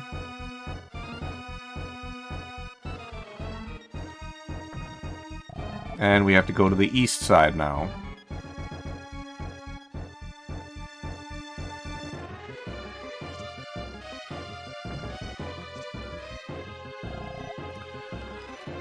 Ah!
What is the indication?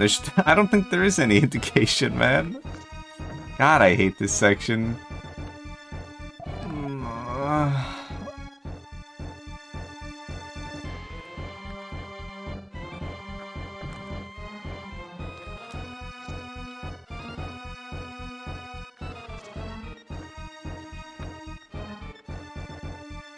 No! Why would he turn around? Oh.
Will he come back?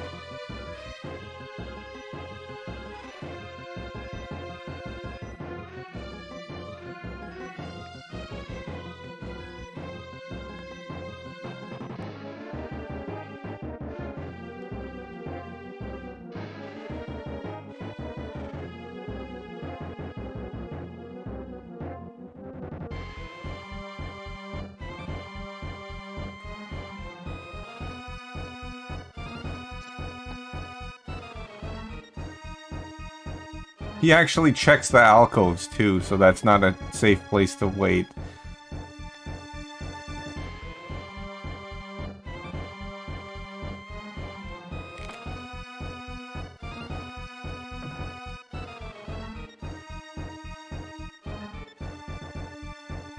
Okay. I think that's it for the stealth section. Jesus Christ. Ugh.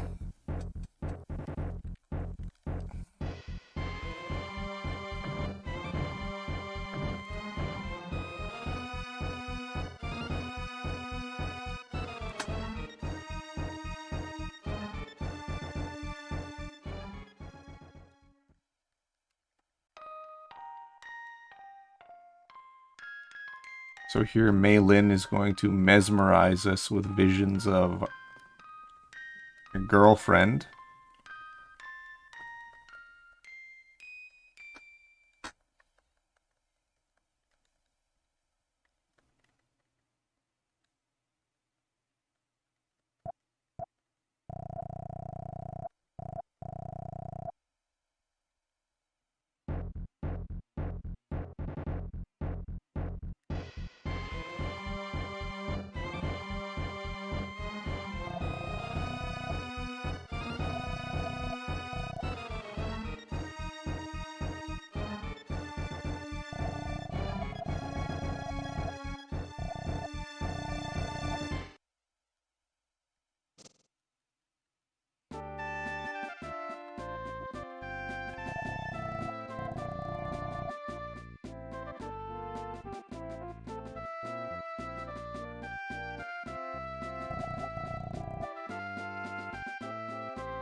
Some side trip. I agree, Fira.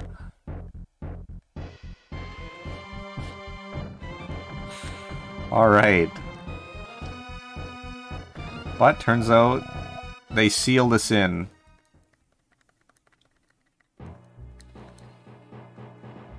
But... Yep. But turns out bricks and mortar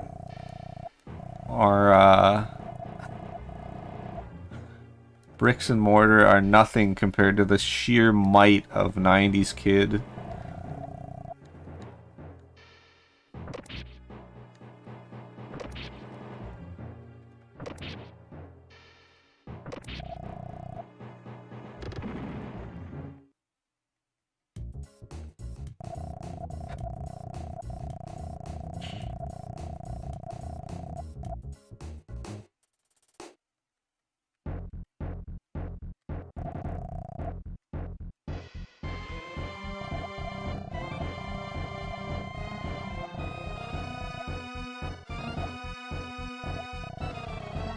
Oops.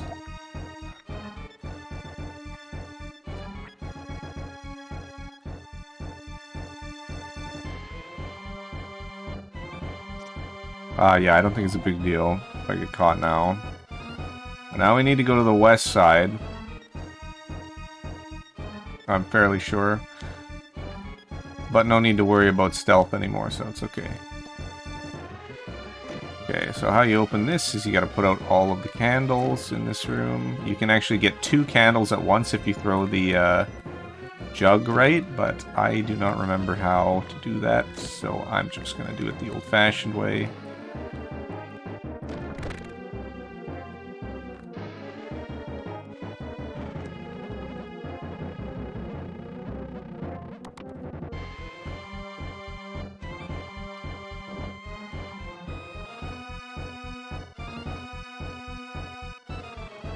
Of course he Kool-Aid manned his way in. He's a 90s kid. It's just one of the things he does.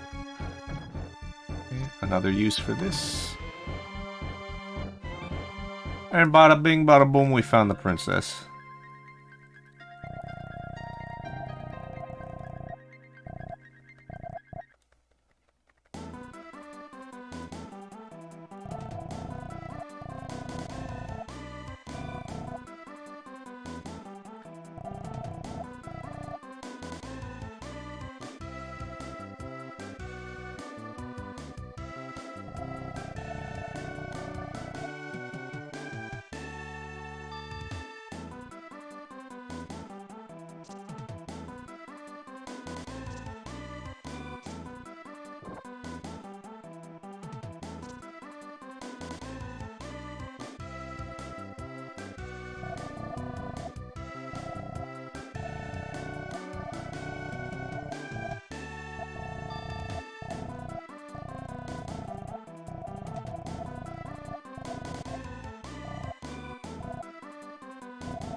So, this blue-haired guy, Lloyd, is just like...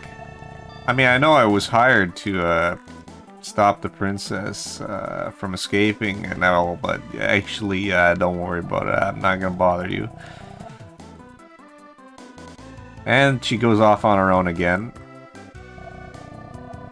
Why not?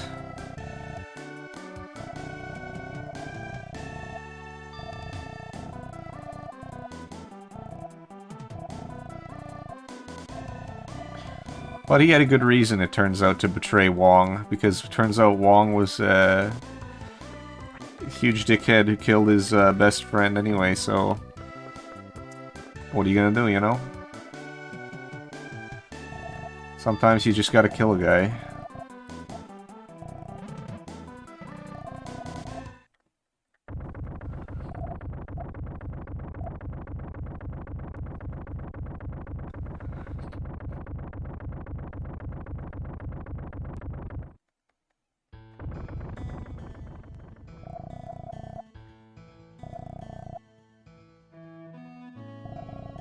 Well, we lost the princess, but We secured the supply of metal.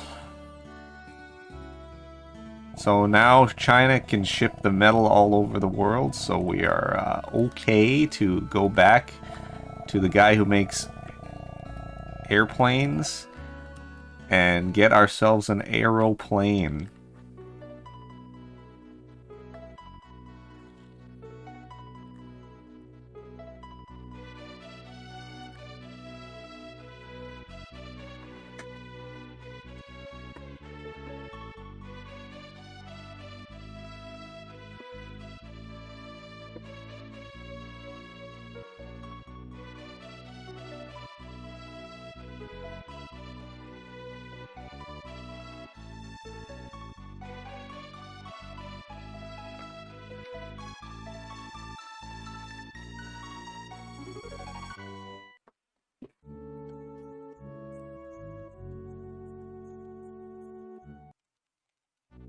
Well, we didn't exactly get the job done for the ginseng guy. But, well, what are you gonna do? I mean, you can't finish every job, you know? Not every game has its quests they have to be finished, you know? Don't gotta finish every quest.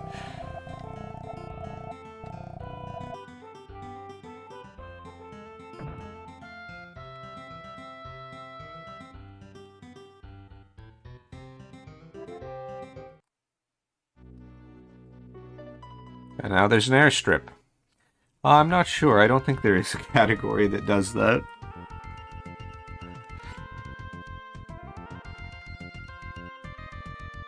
Oh, I do this again? Oh, yeah. So we're gonna go ahead and get ourselves our plane and then go directly to Moscow because why not? Seems like a nice place. How do I land again? There we go. He told me how to do it too, and I just wasn't listening. I go direct to Moscow. Why? Why are we going to Moscow? Because we can. Now that we're here, we can buy some really good armor. This red arm. I don't know if this guy sells. Oh, I can actually full on red bulbs. Okay. Probably be a good idea to save the game too, actually. So this red armor is really good, and we'll be using it for the next grind because we need it to deal damage. So gives us a boost to our offensive power. Then we go here to this lab. Why? Why not? But the lights are out, so we got to turn the lights on.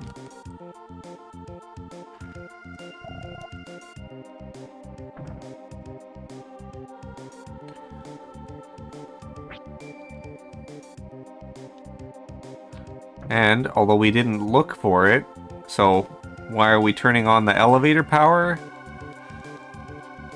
Because why not? We want to have the elevator power to go further in the lab. Yes. A couple hours ago I did mention this. That's what you need all the money for, is the armor that costs about $6,000.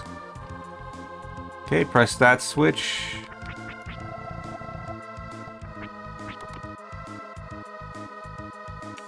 Equip this armor. So what this armor reduces your max health to about half, I think.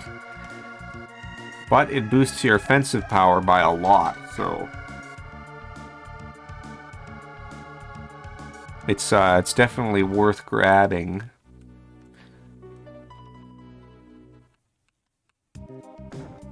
And so we're gonna grind here, and this is our last grind of the game. We made it, boys. I went the wrong way.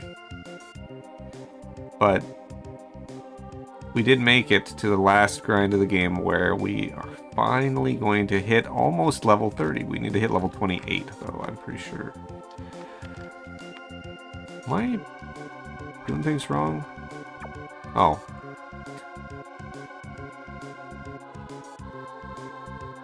Yeah, you lose a lot of max health, which is not so good, but not a lot you can do about that.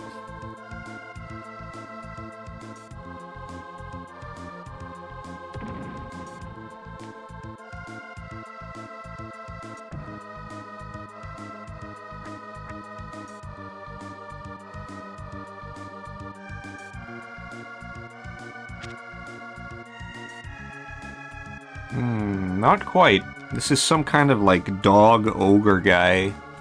We're gonna kill these dog ogre guys over and over again. These guys, basically.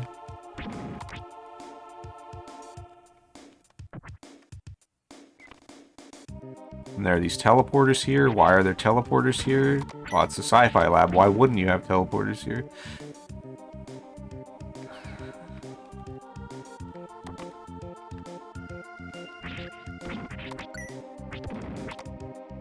We also need to hit this switch, but this is our grinding spot, so we'll be here for a little while. Right, so we need to hit level 28, apparently, because 29 is the level we finished the game at. So yeah, we just need to hit level 28. Once we hit level 28, we're going to want to kill a few extra enemies just to get some extra experience, because we will want to level up one more time, but we're not going to stick around and grind anywhere. We're just killing the enemies as we go along for the last level there.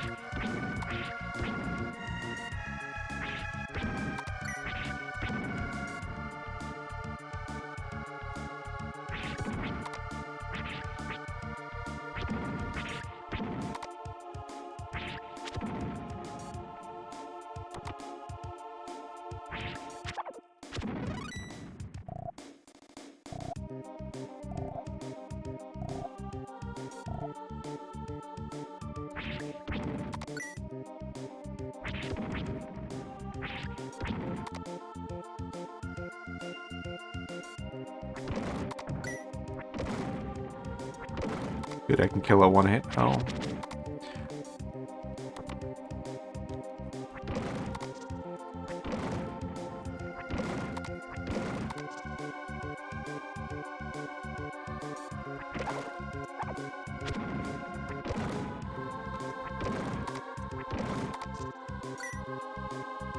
It is worth it to pick up a little bit of money here.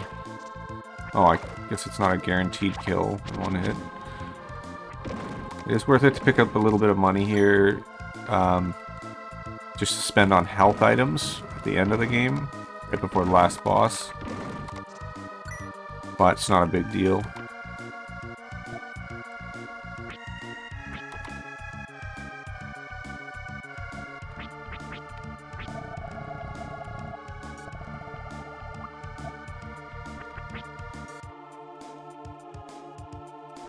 Oops. Okay.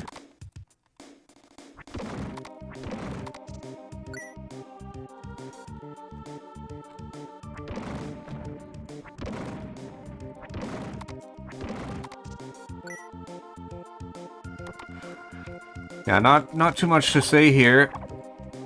I suppose I could cover some things about the next boss. So the next boss is called Megatron. No relation. But it's like a giant combat robot. Anyway, it's got 3 feet, and you gotta hit all 3 feet. You want to kill all 3 of the feet evenly. Because if you don't, you're gonna be in trouble. But it can cause a lot of lag. So if you remember back to the very first boss of the game, that was really, really difficult to defeat only because of lag. Where the game lagged and it caused me to die. Or it could cause me to die due to lag frames, deleting my inputs.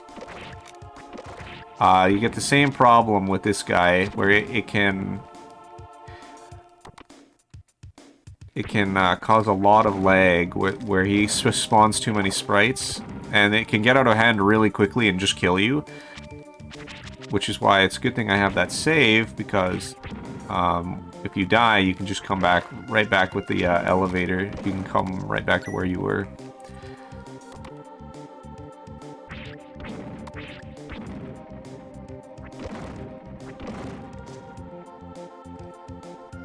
Anyway, he's gonna do a bunch of stuff that does quite a bit of damage, and then he's gonna turn into a bunch of smaller versions of himself that you get to kill at the end there. Okay, let's not die, shall we?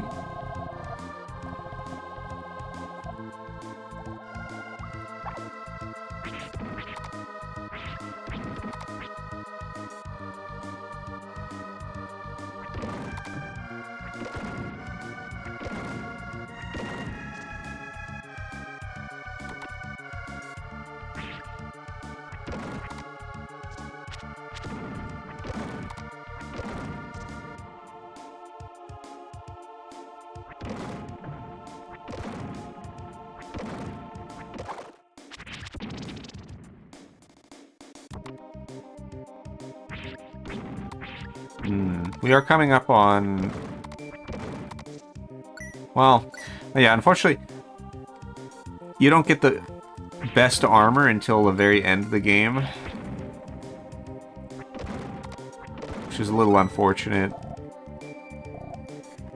Like the best armor and weapon until the very end of the game, which is a little unfortunate, but what are you gonna do, right? It is actually beneficial to equip your old armor.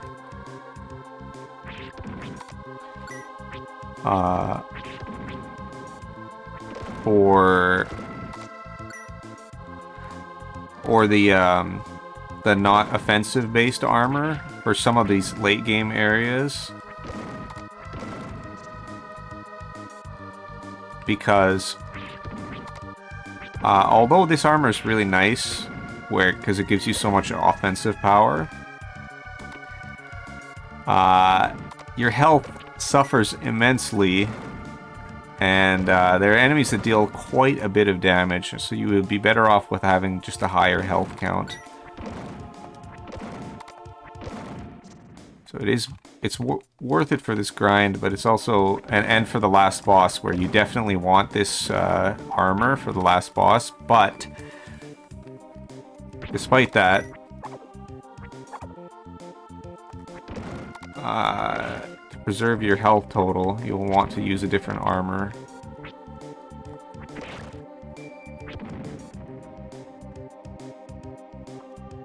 Oops.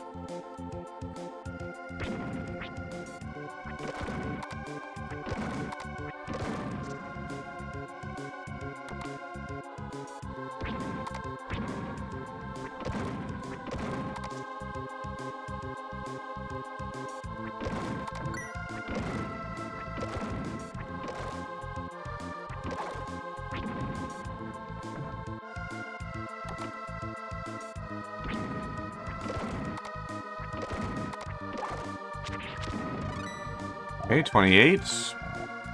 So we're done. Just to make sure I make it through to level 29, which is what I want to be at, I'm actually going to do 2 more rounds through this room. And then I'll go ahead and exit. Alright, we're out of here.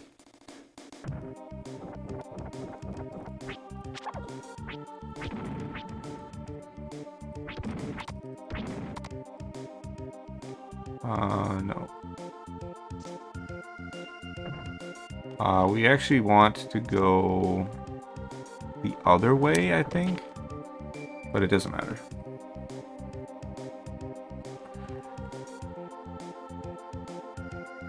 So we activated the elevator. So we're going to be on our way to the boss now, I think. Or no, maybe one more floor and then the boss.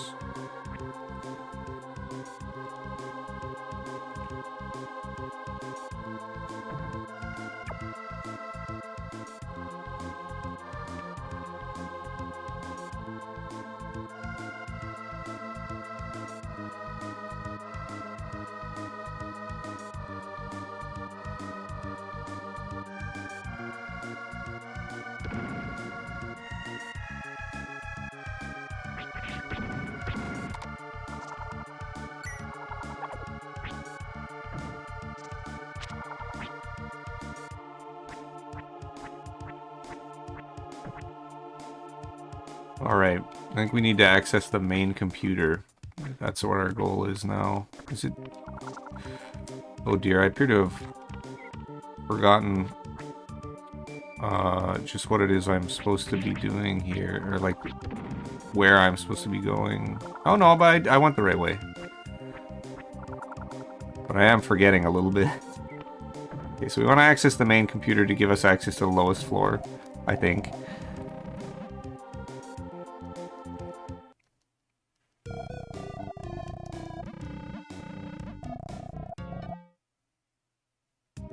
So just enter in Bloody Mary.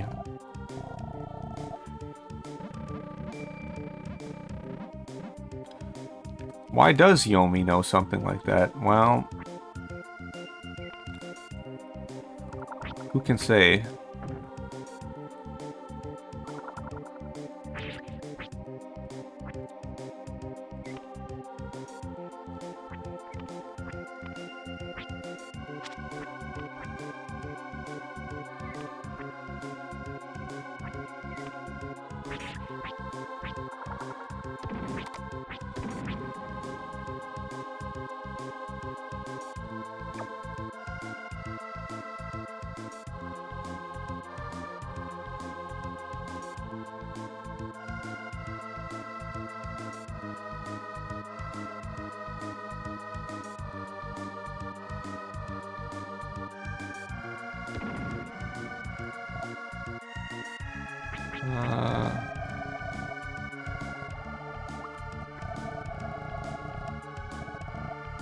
Okay, here we go. So, I think we want to have the... No, we want to equip the Neofang for this because its element is good for this guy. And we fight this boss here, Megatron.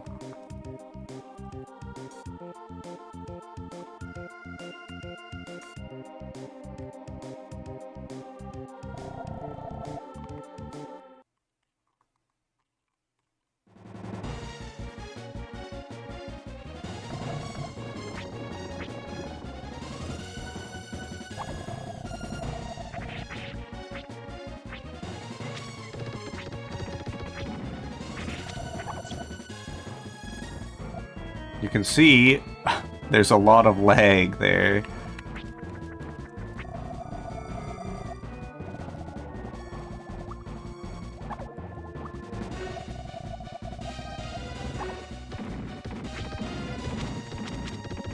Okay, but we got him. Or did we get him at all? Because, holy mother of God, he's afflicted me with some kind of status ailment. Which I'm not actually sure what that is. Oh, it's strength drain, right. Okay. Afflicted me with strength drain, but not a big deal. Those little guys are not too bad to deal with. So what's back here at the bottom of this lab? Why, some kind of frozen super scientist. Who, of course, just so happens to have genocidal ambitions. Well, you know how it is.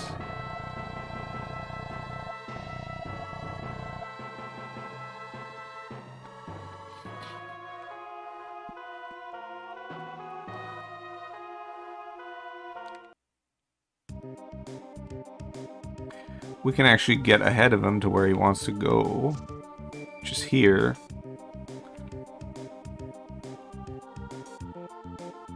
He's turned people into zombies. Why? Something about being happy or something. I don't really know. Can't remember. All right. Hello? I can't. Talk to the zombie in the nutrient bath. Yeah, I can't. Oh, there we go.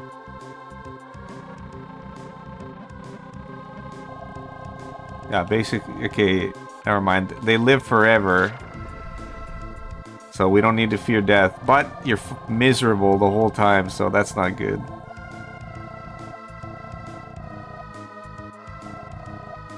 anyway, so he kills us. We die horribly. That's not good.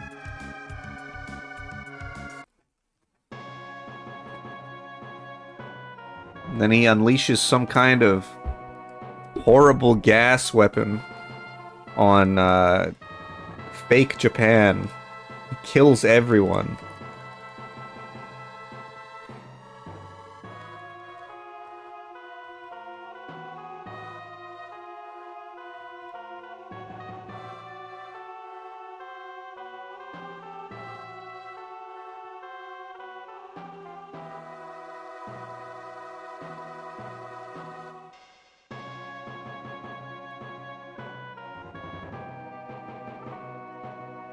Japan nuked again. Not so good.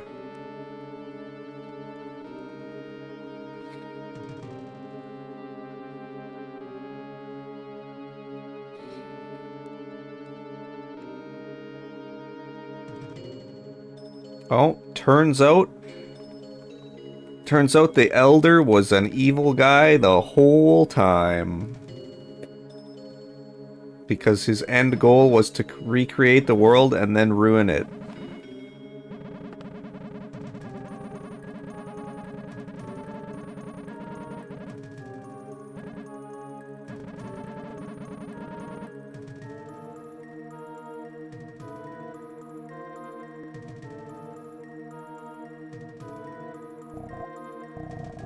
You must not die at a place. You exist outside the loop of fate, so you can change fate.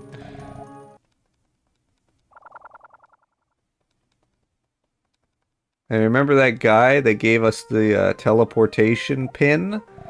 Well, he saved us.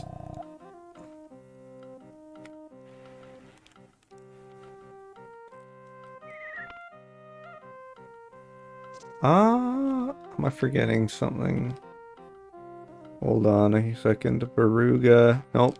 We're good to go.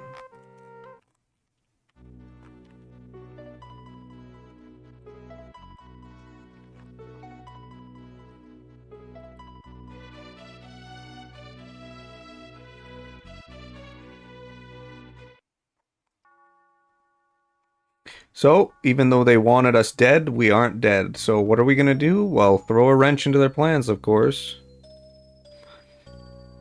8, 9, 10...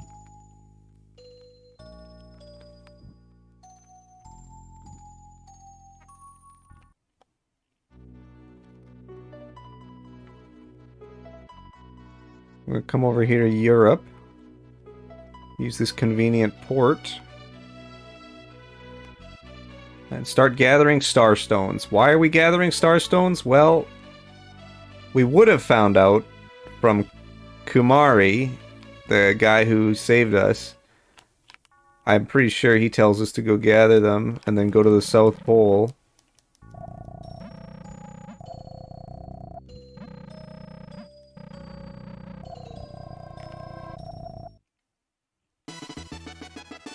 Yeah. And then we're supposed to revive the hero or something at the South Pole. But we didn't really we didn't really listen to Kumari or go talk to him at all. So we're just going to gather these stones for absolutely no reason and then go to the South Pole because we feel like it.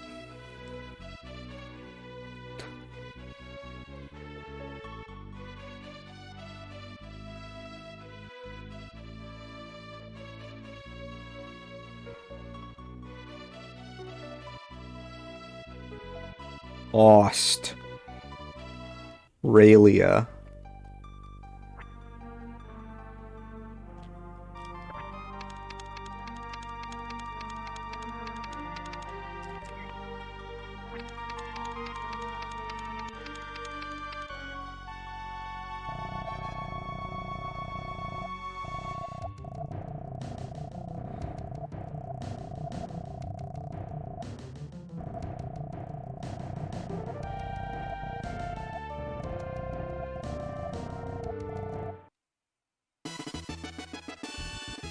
This guy gives us a stone for nothing.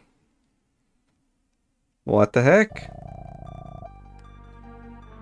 And then there's your environmental message. I don't understand how people will think about today but not tomorrow. True of many things, really. I do not need this.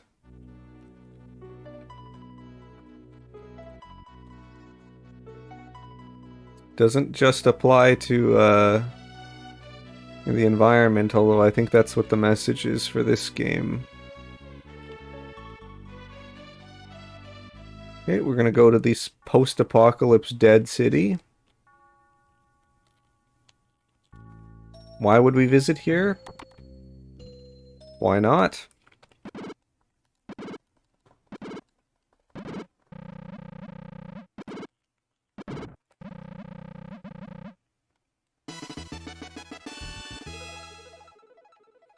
Get a headset that's transmitting, or receiving rather. Someone's asking for help. Well, we're a good guy, so why don't we help her?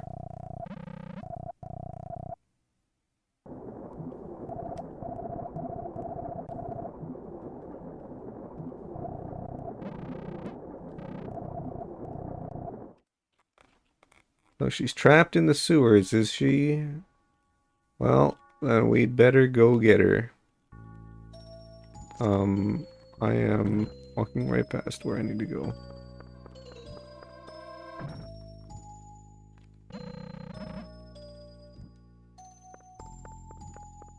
Is Ark certain the door was locked before? Since he's never been here?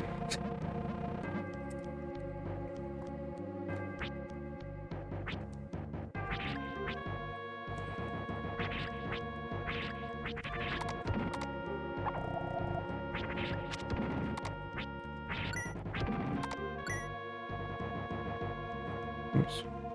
These guys drop a ton of cash, which is good for picking up some extra stuff. Some extra healing items. These guys also do a ton of damage though, so you gotta be careful about that.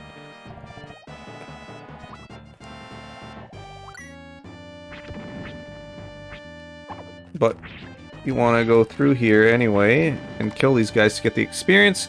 So we want to hit that sweet, sweet level 29.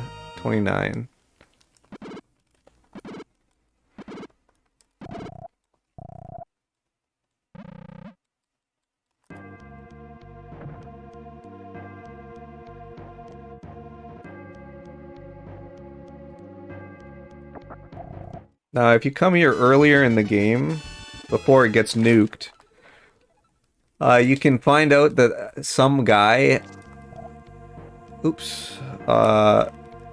is keeping an exotic pet, and no one is sure what it is, but they think it might be a lion.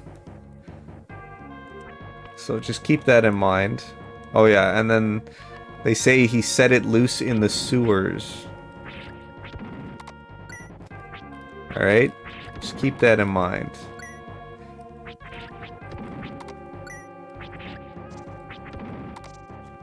Oops.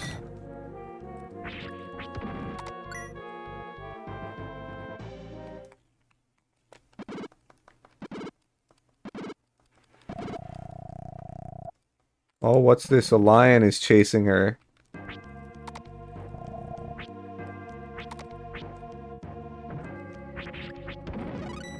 There we go, we hit level 29, so we don't need to level up anymore.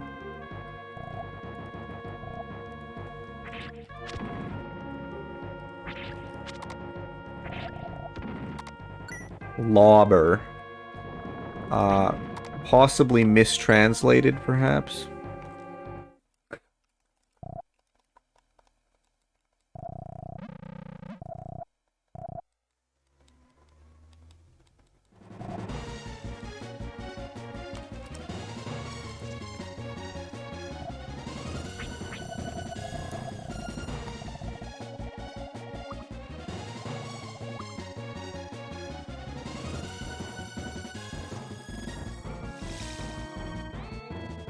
Okay, so we actually want to come over here and pick that up because that's an item that cures the...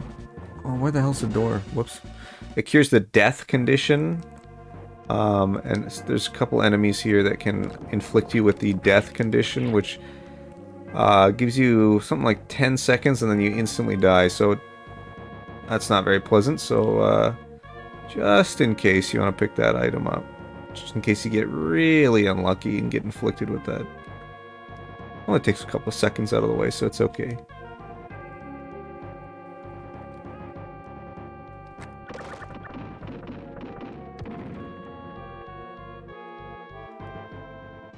Alright, we're good.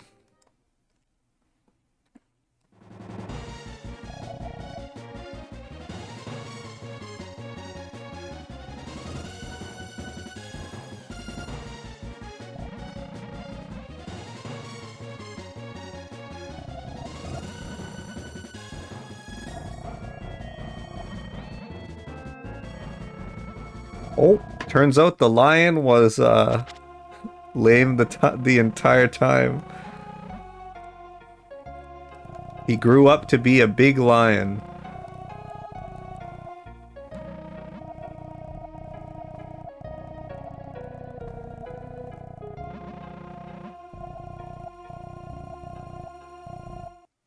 Oh, and there we get another starstone. What we came here for, really. Though how we could have known that, well.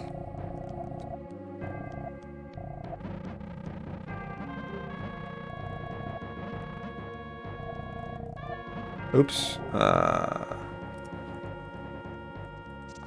Oops. Ah. There we go.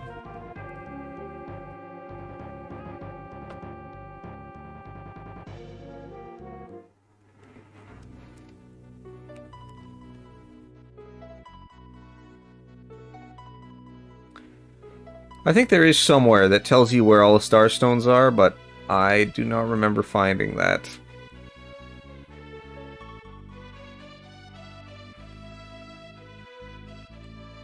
Okay, so this west area of South America has another area to get a star stone from. Costa Rica. Hasta la vista.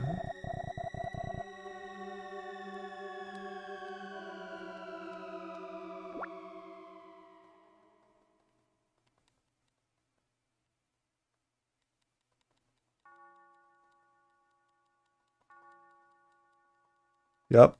We went to a random abandoned shrine in the middle of nowhere, immediately drank the first cup that we saw, vomited, and then passed out in it.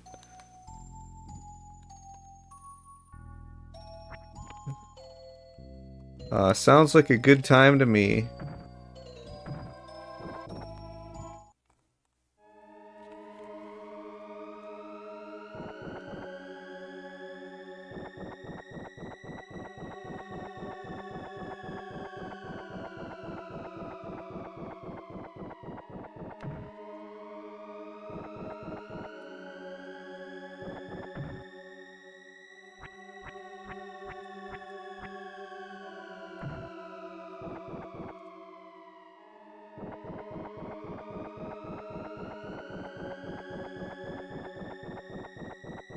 Ark may not be the most clever lad around. He may not be the sharpest tool in the shed.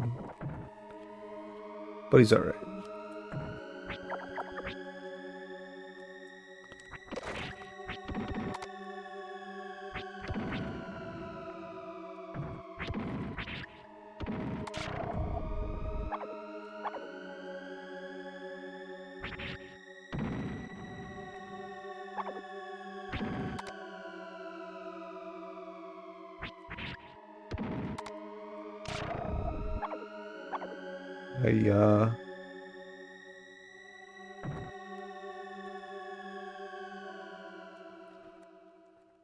What's this? A hallucination of Fida, Lloyd, Roy, and... L?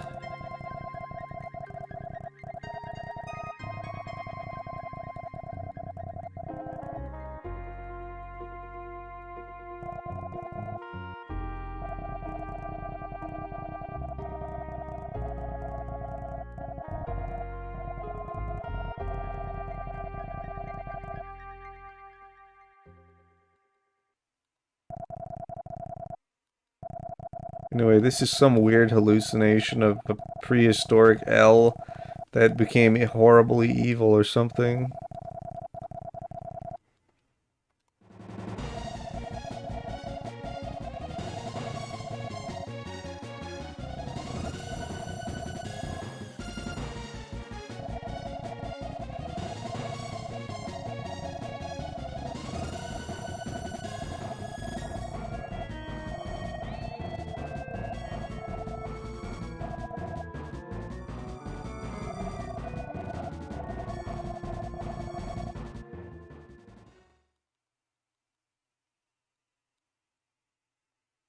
That's some shit, man.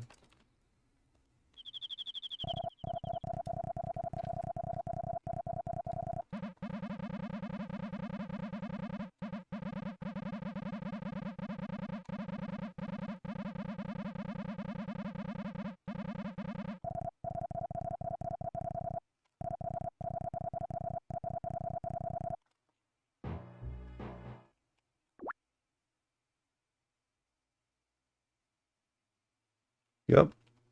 Take the first drink we see, drink it, vomit, and pass out again.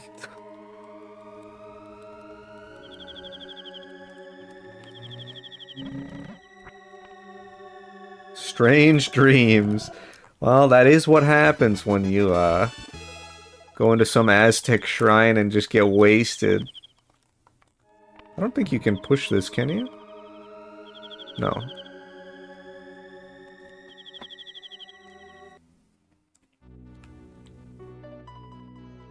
Alright, well, that's over with. Let's see here.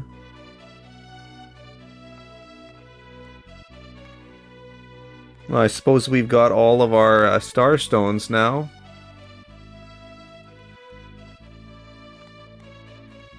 So, we'll head to the South Pole. Ah.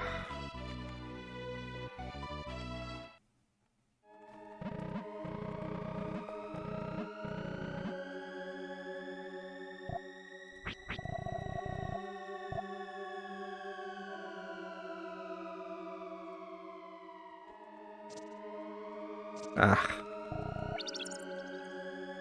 We're gonna go ahead and light these 5 skulls. And I missed one. And awaken the soul of the hero.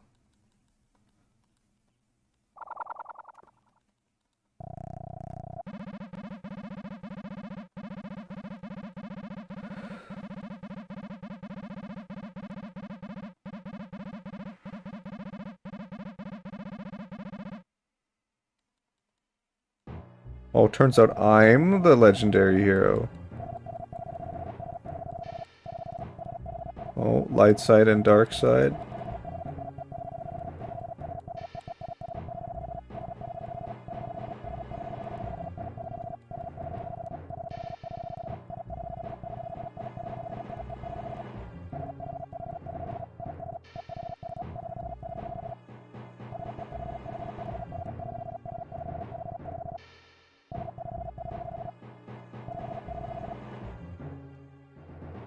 Literally doesn't make any sense, but okay. And then we get 2 souls in one body and promptly die.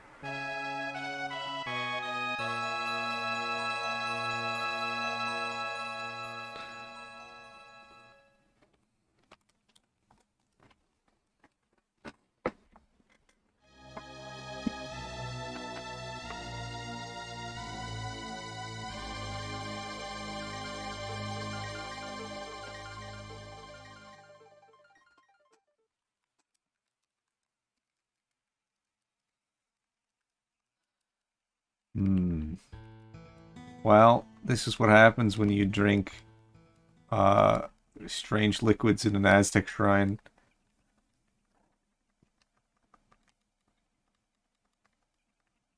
And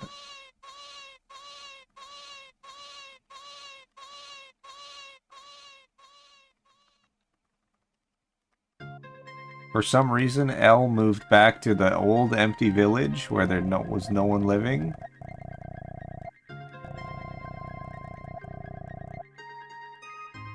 And for some reason she found this baby in the middle of the field.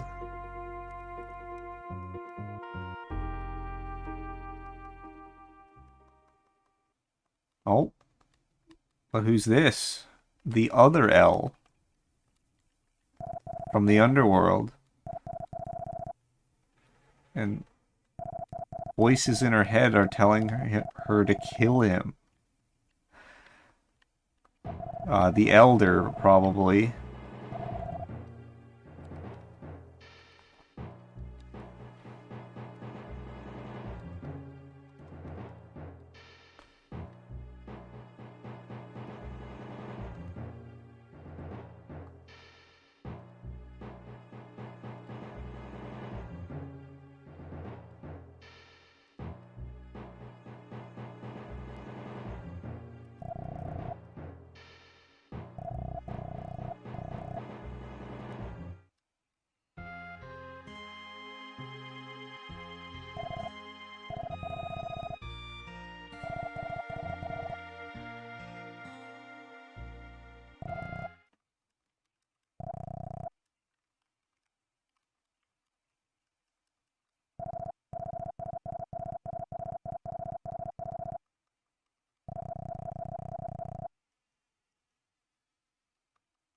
Oh, turns out Yomi was evil the whole time.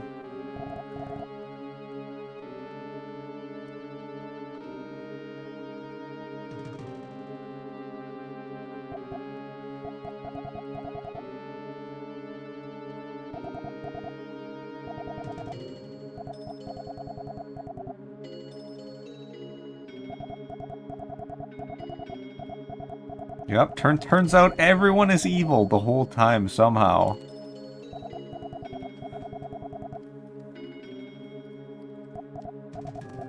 Yep, and that little baby somehow that little baby was me the whole time.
Yep, somehow the baby was me the whole time.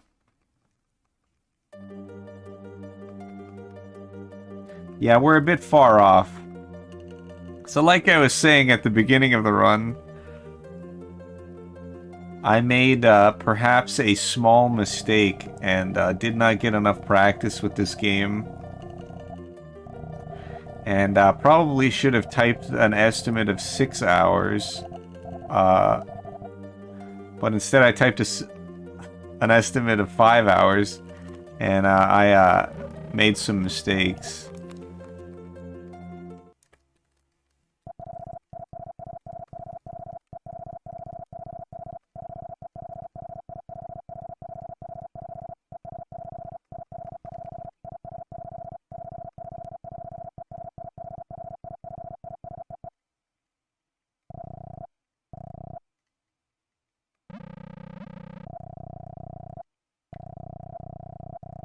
Although I am actually not that far off from the ending, but I don't think I'm a mere 6 minutes from the ending.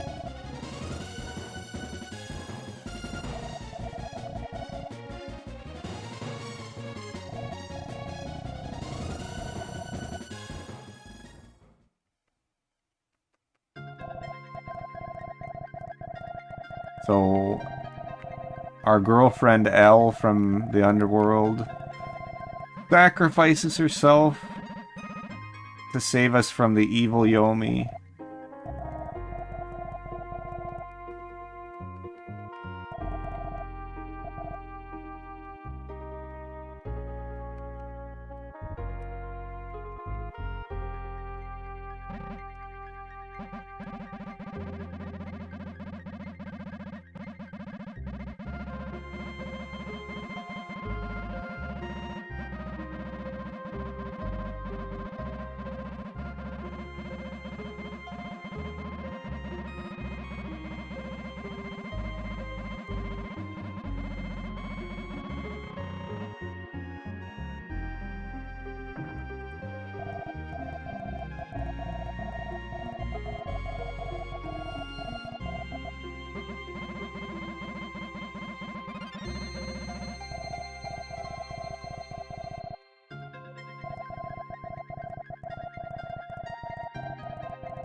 And we get a big power up. Oh, also, and turns out this is the other Yomi. Remember? There's the Underworld Yomi, and now we have the Light World Yomi. And we get the best armor and the best weapon in the game. So, when everything is done, please come back here. Sure.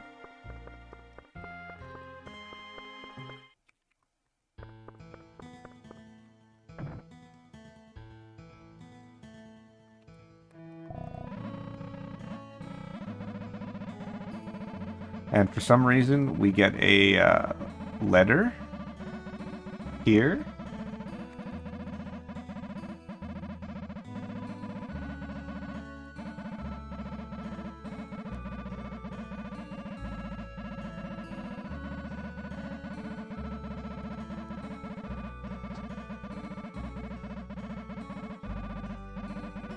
Alright, so we got one last dungeon, then another kind of dungeon,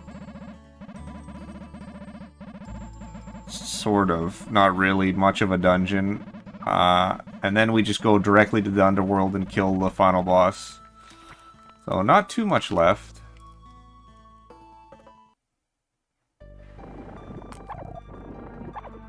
Can I get into the box, please?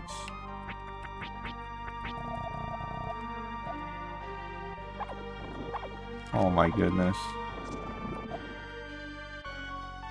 Use another bone pin.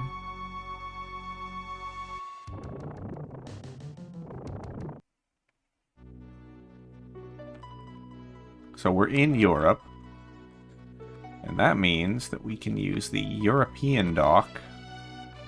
That is just here for no reason.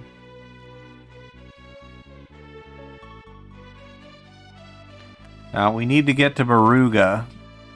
If you recall, Baruga is in Russia. Siberia. So, we're going to have to come over here. So, now this is pretty much our last chance to really buy items. So we're going to go in here and pick up a few things here.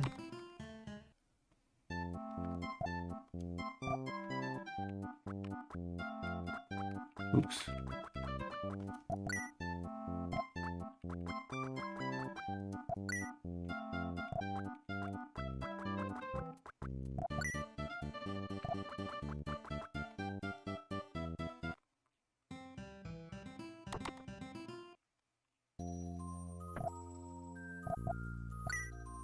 Wait, fire ring? I didn't want that. I don't want that at all. I wanted these.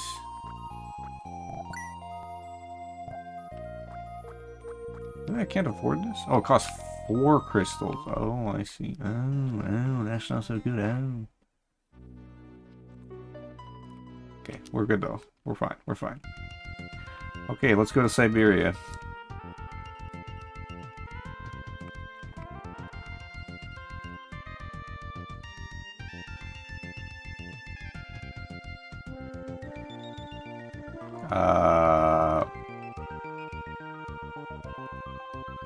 Where the hell is it? Oh, there we go.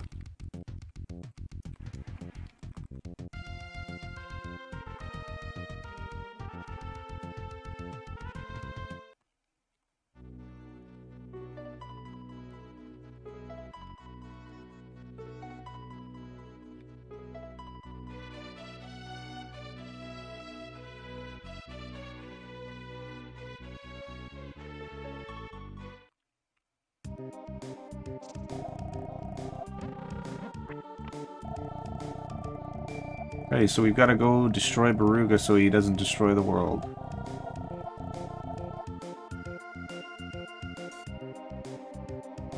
Not quite a airship.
I think there's a machine that fires laser beams ahead.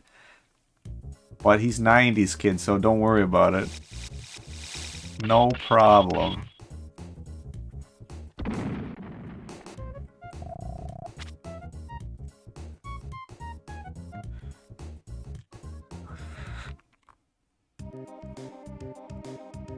Okay, so now that I don't need to grind anymore, this area is very deadly. So what I'm going to do is I'm going to equip the hero armor, which gives me a ton more defense. And more HP too.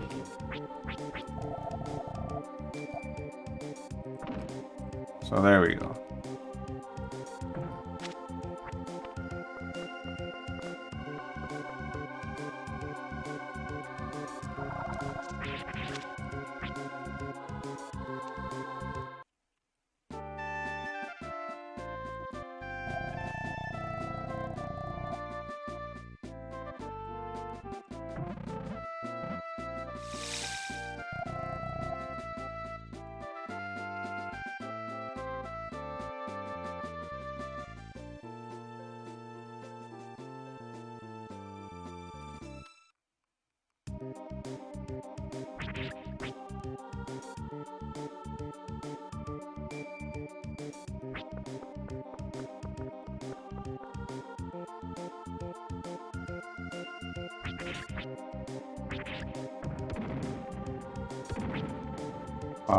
Whoops.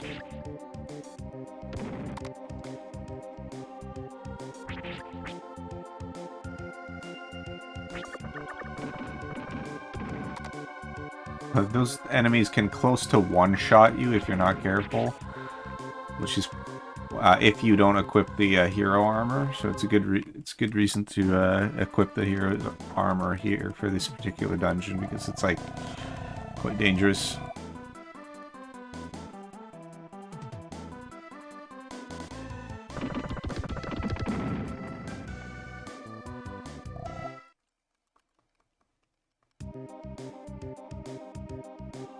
We get to hang out with all our pals in this dungeon, so, you know, that's nice.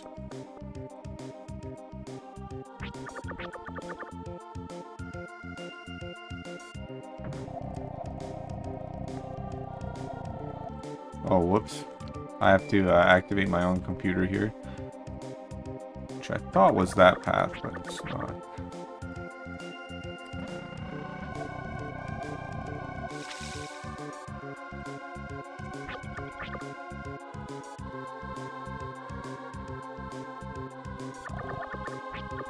Yeah, but with the hero armor that does 10 damage. Without the hero armor it does something like 160 damage or something. So yeah, don't do that. So there is in fact an airship in this game, but it's the villain's thing. It's the villain's vehicle, so we gotta destroy it, and we gotta use these time bombs to do it.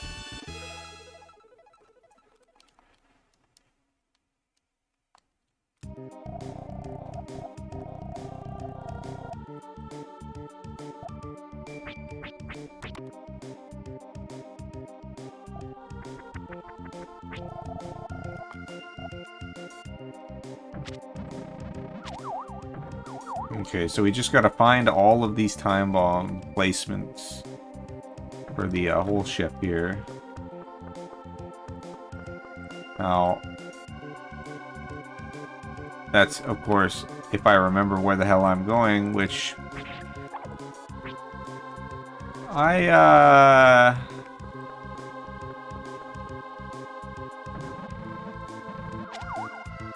don't know about that one.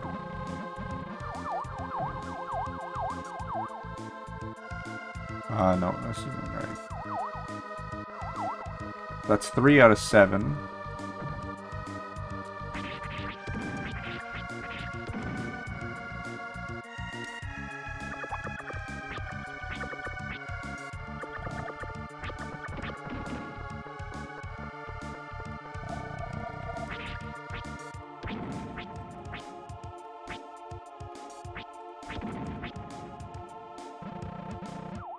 Four, 5.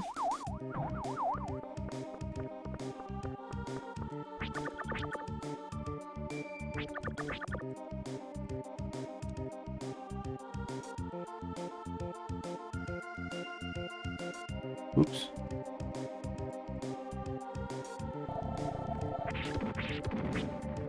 Six, and I think if I go to the right here, I should not, apparently.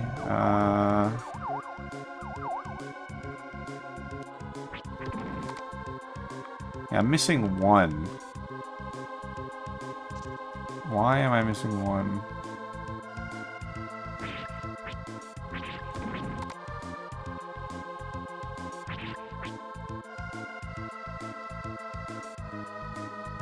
Why? No, that's not right. Oh, I forgot where I'm going.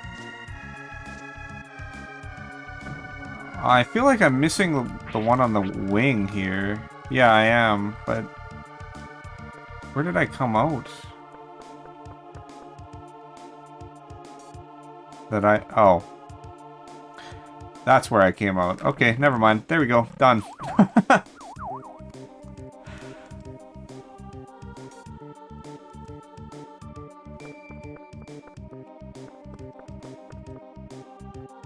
Problem? What problem?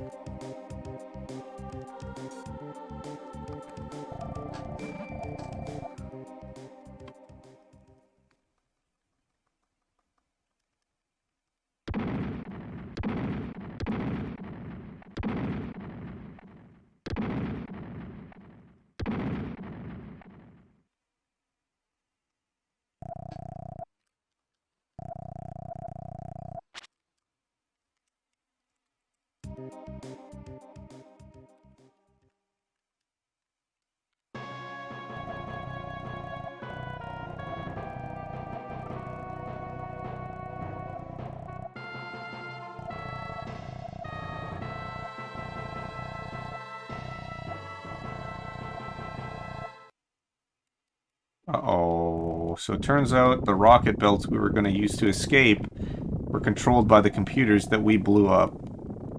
So we're screwed. But Baruga killed himself by standing next to an active propeller. What an idiot.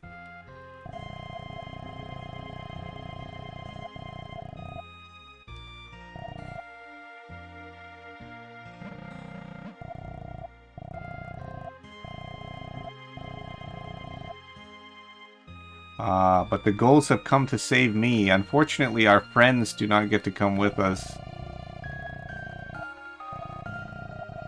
People have been known to survive airplane crashes. This is true. People have, in fact, been known to survive airplane crashes.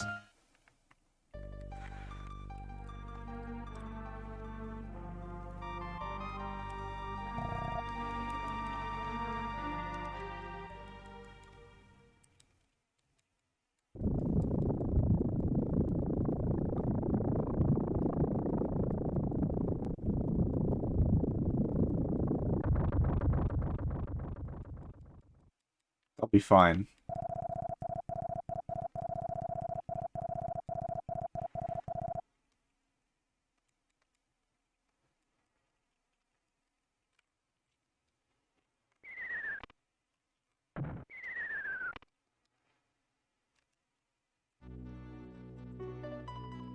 Okay, so I don't know if there's an inn here. I don't have a lot of. I have. Yeah, I'm like not any health at all. Oh, there's an inn here.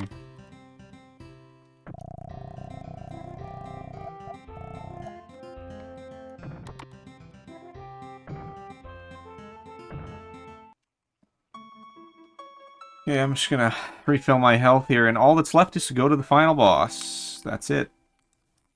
We killed Baruga, and now all that's left is to go to the final boss and finish off Dark Gaia, a mastermind behind it all.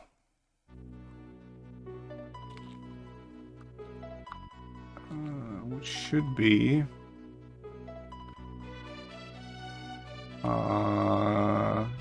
in South America. Indeed. Yup, Gramps turned out to be Dark Gaia the whole time. But we gotta get rid of him. We gotta knock him off.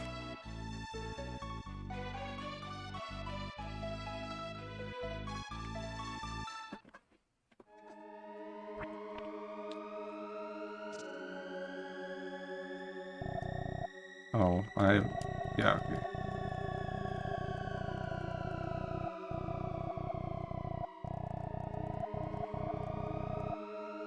Oops. No, I need to tell him yes, I'm going. Of course.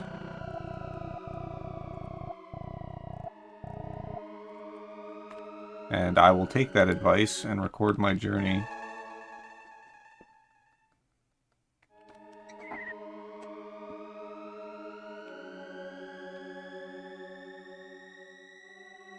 Okay, now I can't do enough damage to this guy without the red armor. So actually, I have to equip the red armor here. But unfortunately, that also means that I take a ton of damage from him, so let's hopefully not die here.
Ah, yes, but I was reborn as a child, so who knows what the heck.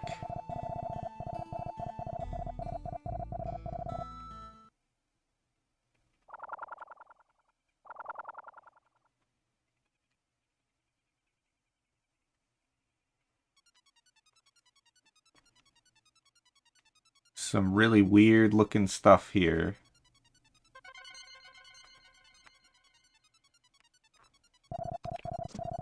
Okay, but you can actually skip this text. Where he basically says that he's wants to take over the world, basically.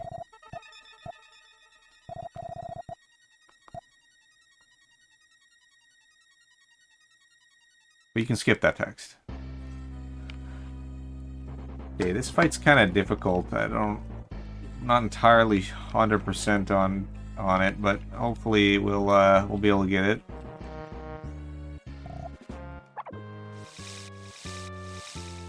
And I already took all my health and damage. So we're off to a good start.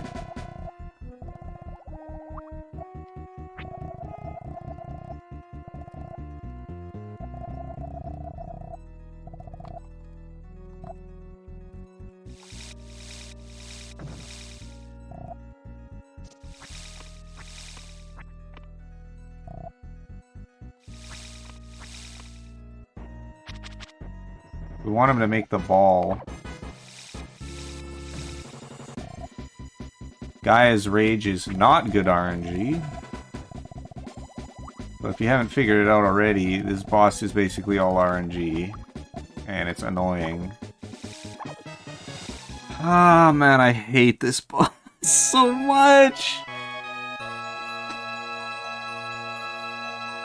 Well, I sure hope you liked seeing that weird thing with the baby heads, because here we gotta do it again. Actually, I think I might just keep the hero armor on until he does the right move, and then I might... What the hell?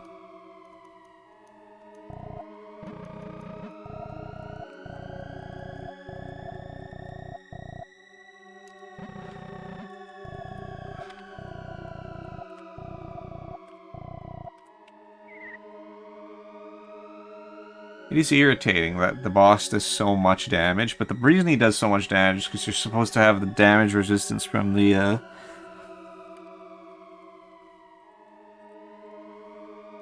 supposed to have the damage resistance from the...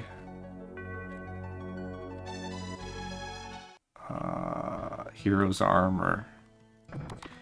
And we don't have that because we unequip it for the red armor, but you do need the red armor damage, so it's like, you know... On the one hand, you need the damage from the red armor, but on the other hand,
I wonder if he'll just talk immediately.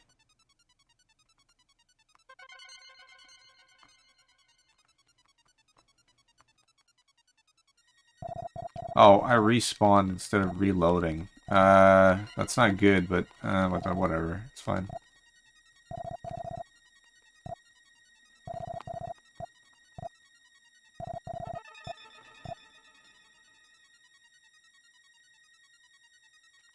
Well, that's gonna suck, I guess. Just an inevitability of life, huh? Oh, I still have the stupid other armor equipped. Hold on.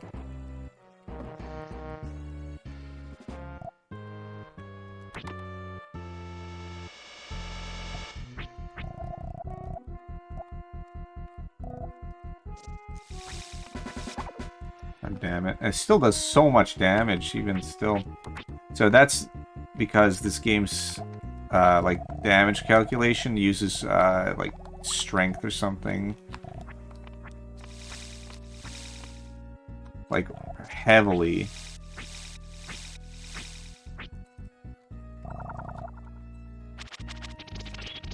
Oh, I screwed up.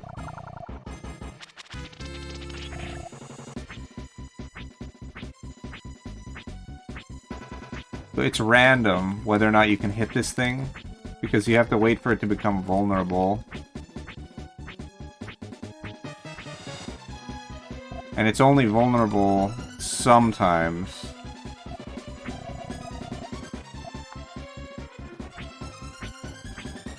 You want it to be vulnerable when it's retreating from down below.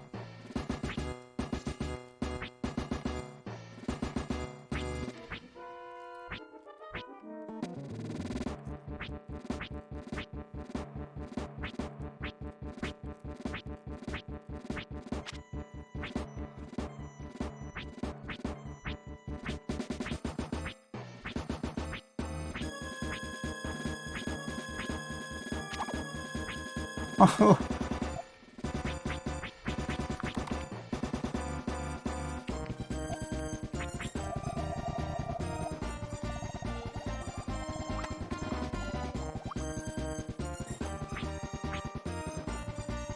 God damn it.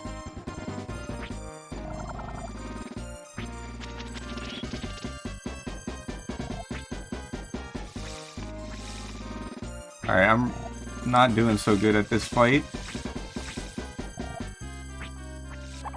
Oh my god, there goes my entire health bar. I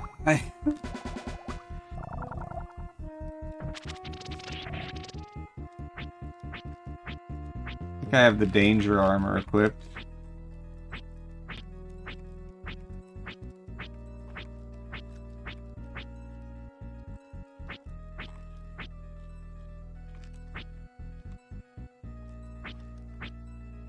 Why is it going so far? I can't even see it. Okay, well, there you go. He died. Is that quick? It really is that quick. Just annoying because you can't hit him, basically. But there's a phase 2, of course.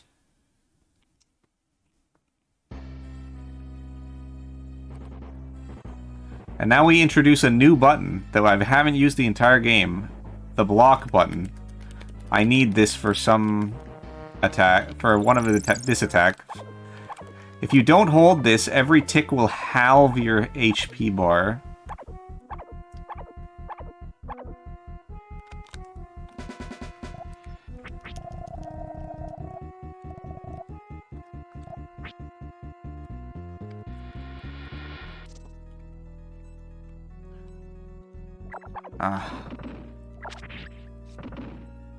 I am about to die.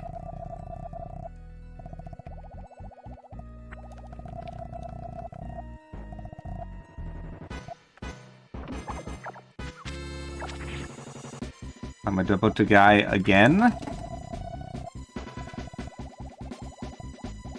Of all his attacks, the most bullshit one is probably the laser beam.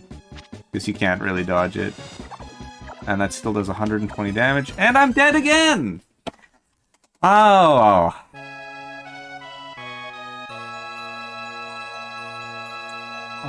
Because I used so many health items, I'm going to reset.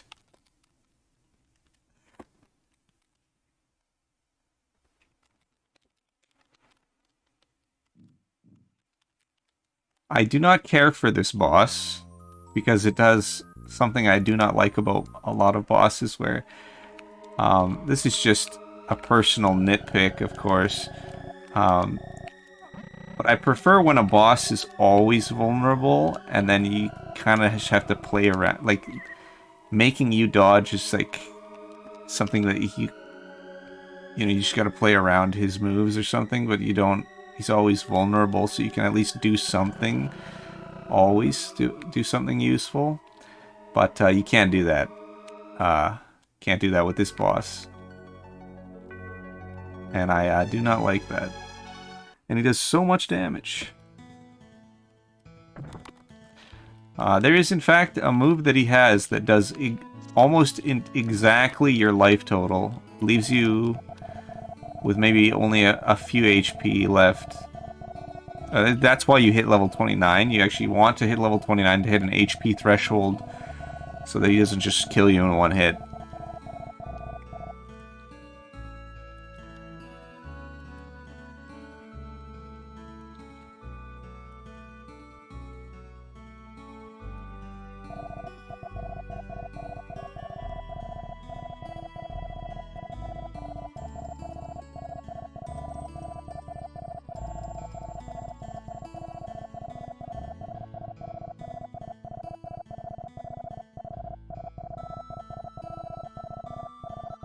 If this could just go a little faster.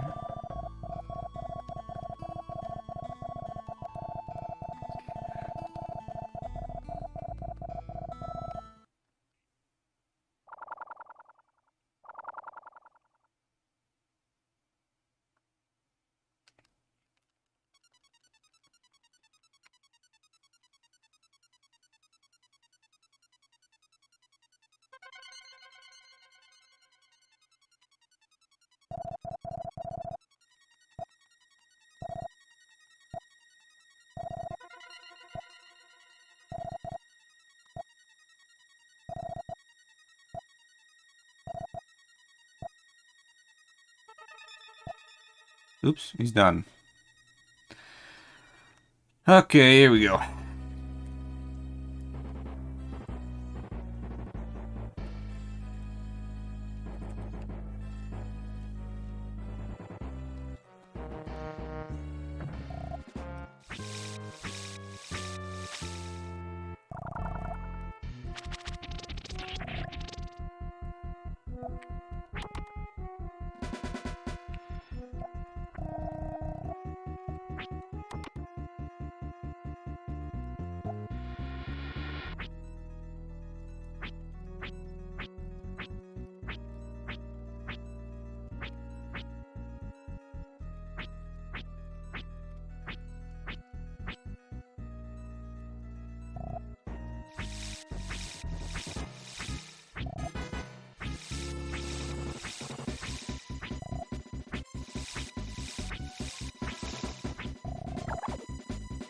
That's...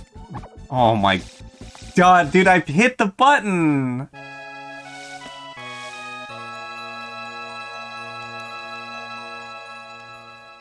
I did not even get a chance to heal, man.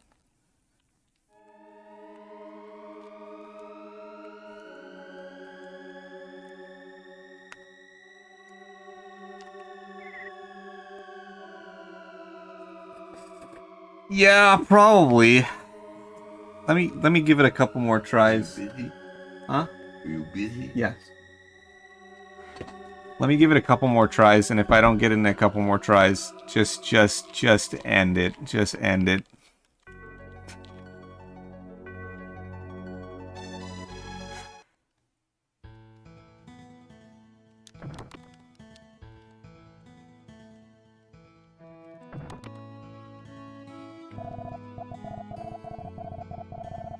It is frustrating.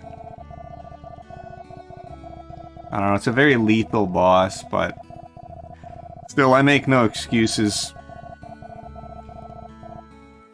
I wish I really just should have looked at the calendar and understood what my time frame was, because I thought I had one more day to practice and I didn't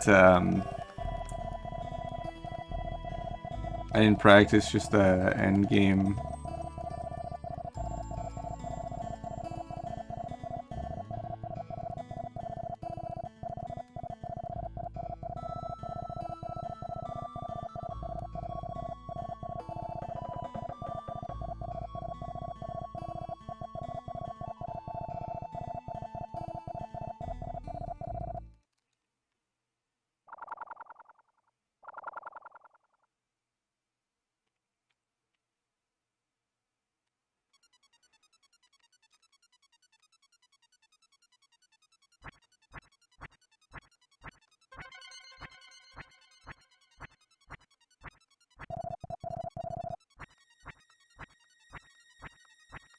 Oops.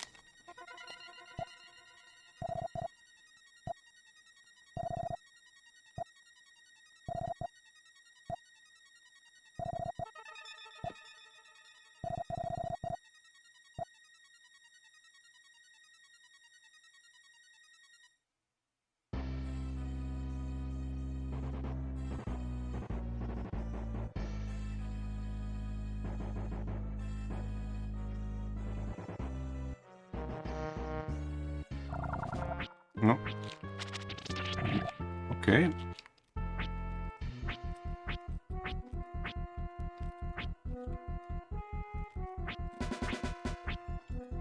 Unlucky.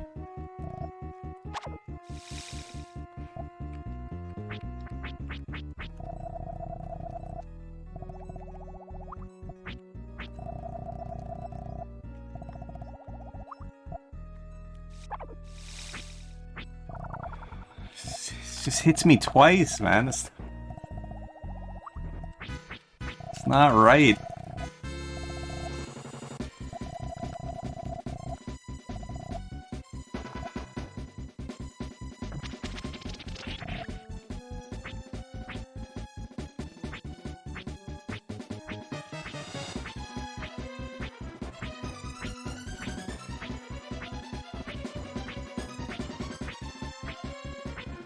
I need it to be retreating back to the top of the body, but it needs to be coming from the bottom. That's the real problem here. Because it won't retreat from the bottom, I can't hit it. Like, I have no opportunity to hit it, because you can't hit it while it's faded out like that. So I need it to be retreating, and then I can kill it as it slowly floats back, but unfortunately it's not giving me the chance.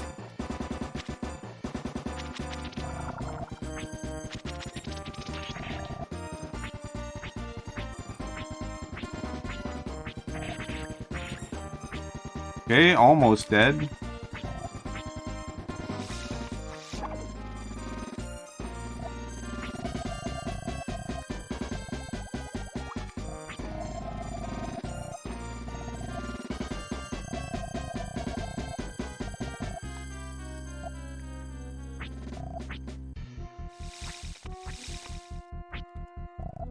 This is mostly because of the way that the game is balanced around levels.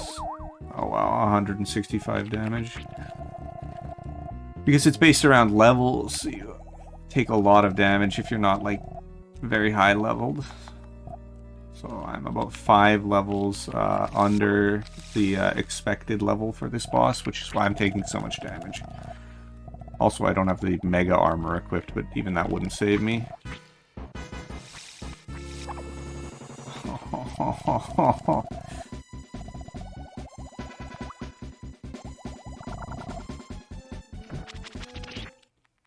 Okay, well, apparently he was close enough to death that did it.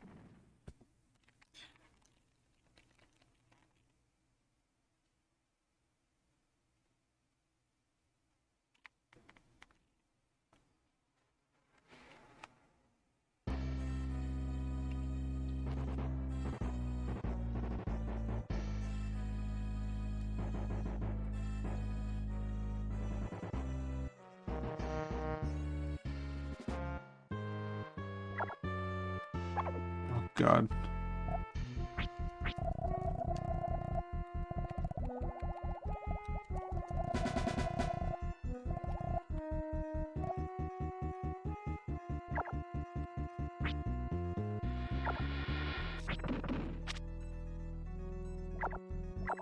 Yes, and the big problem is that his sprite is so large that anything he does creates lag, so it's hard to dodge.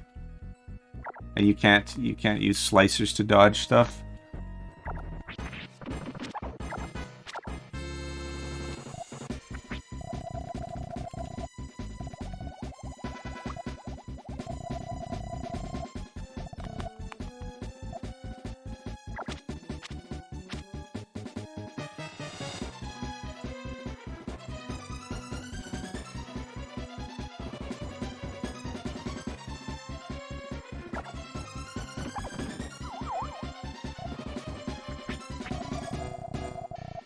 don't think you can block that attack either, so I'm not sure.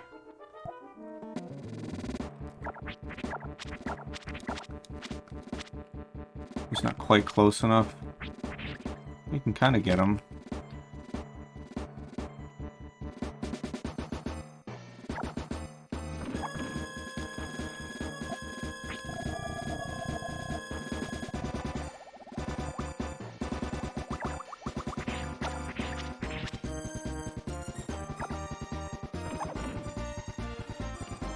Seemingly random how it chooses the damage it wants to do.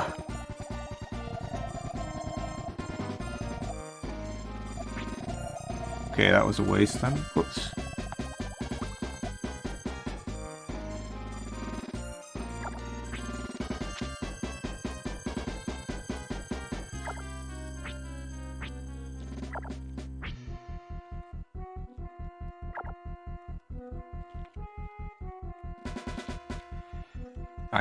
Where's he going, man?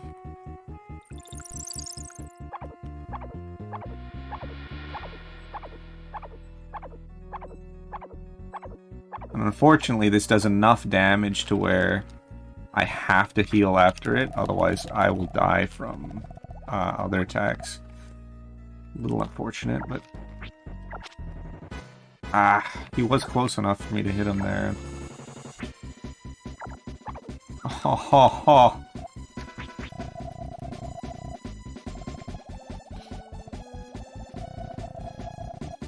It's a shame, you know, and the lag is like visible here, so...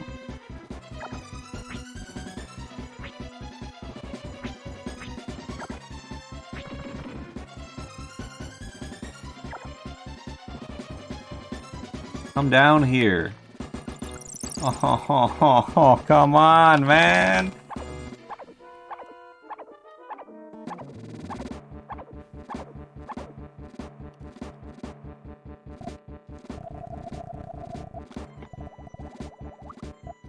Come down!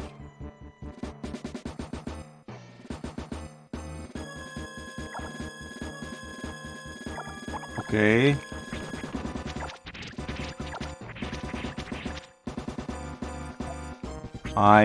That's not gonna work.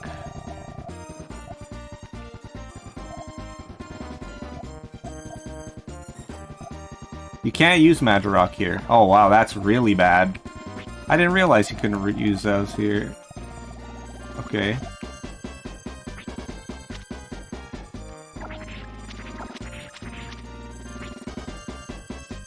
Well, you could for some reason, but I guess not. Just bulbs. Oh no! Okay, you know what? You know what? Alright, maybe it's time to cut it off.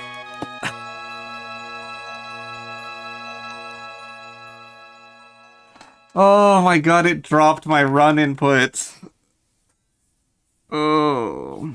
I'm already like... half-hour overtime.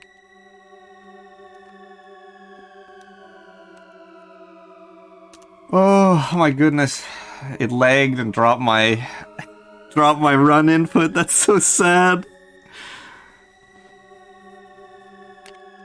I couldn't slice.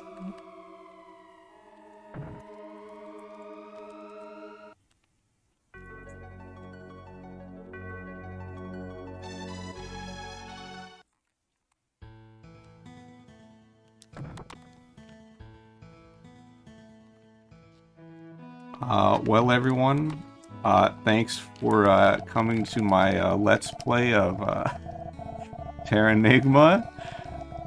Sorry about the bad fate.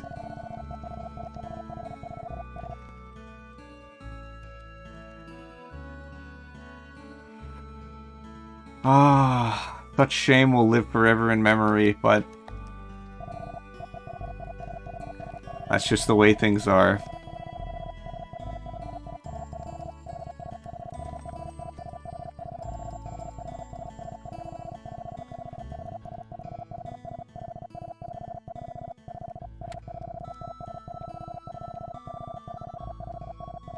Alright.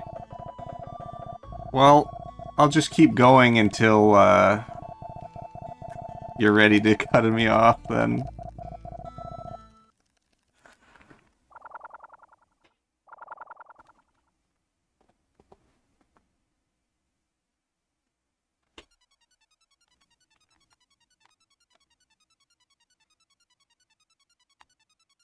Wait a minute. Oh, I just walked right in. Yeah, I don't have any heals. Whoops.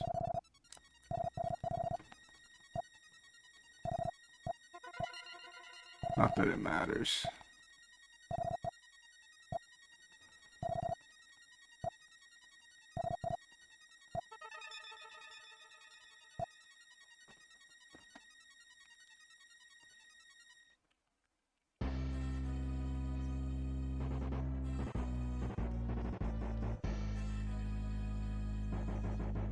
I did not reset, so I have no heals. That was foolish of me, wasn't it?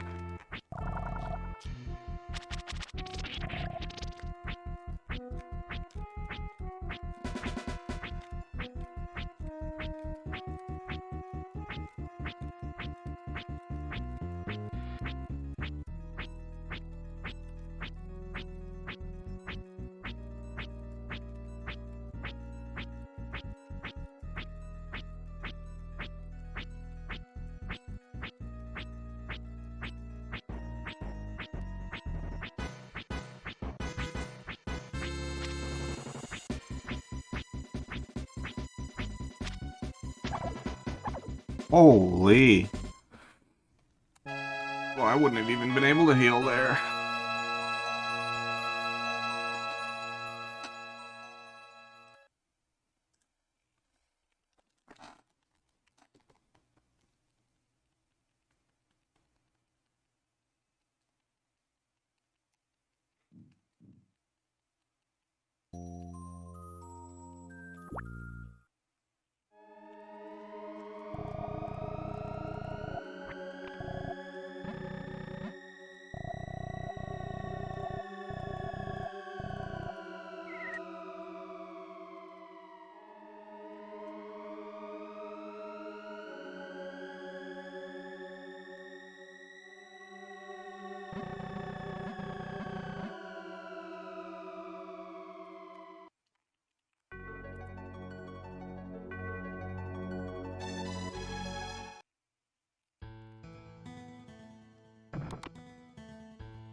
Oh, wow.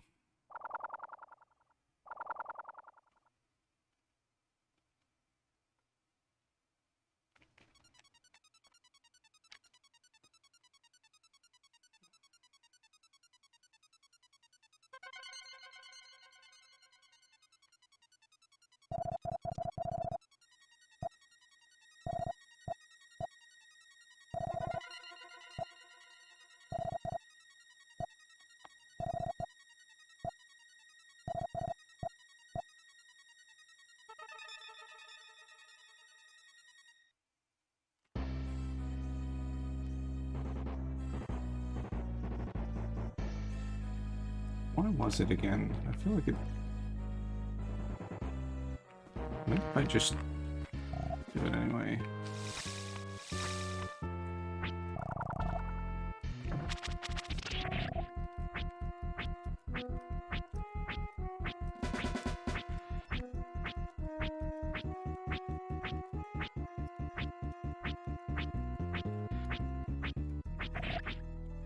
Ah.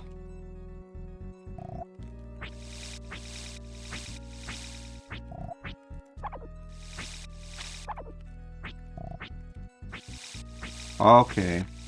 Well, sorry I couldn't finish, guys. Really sad about that.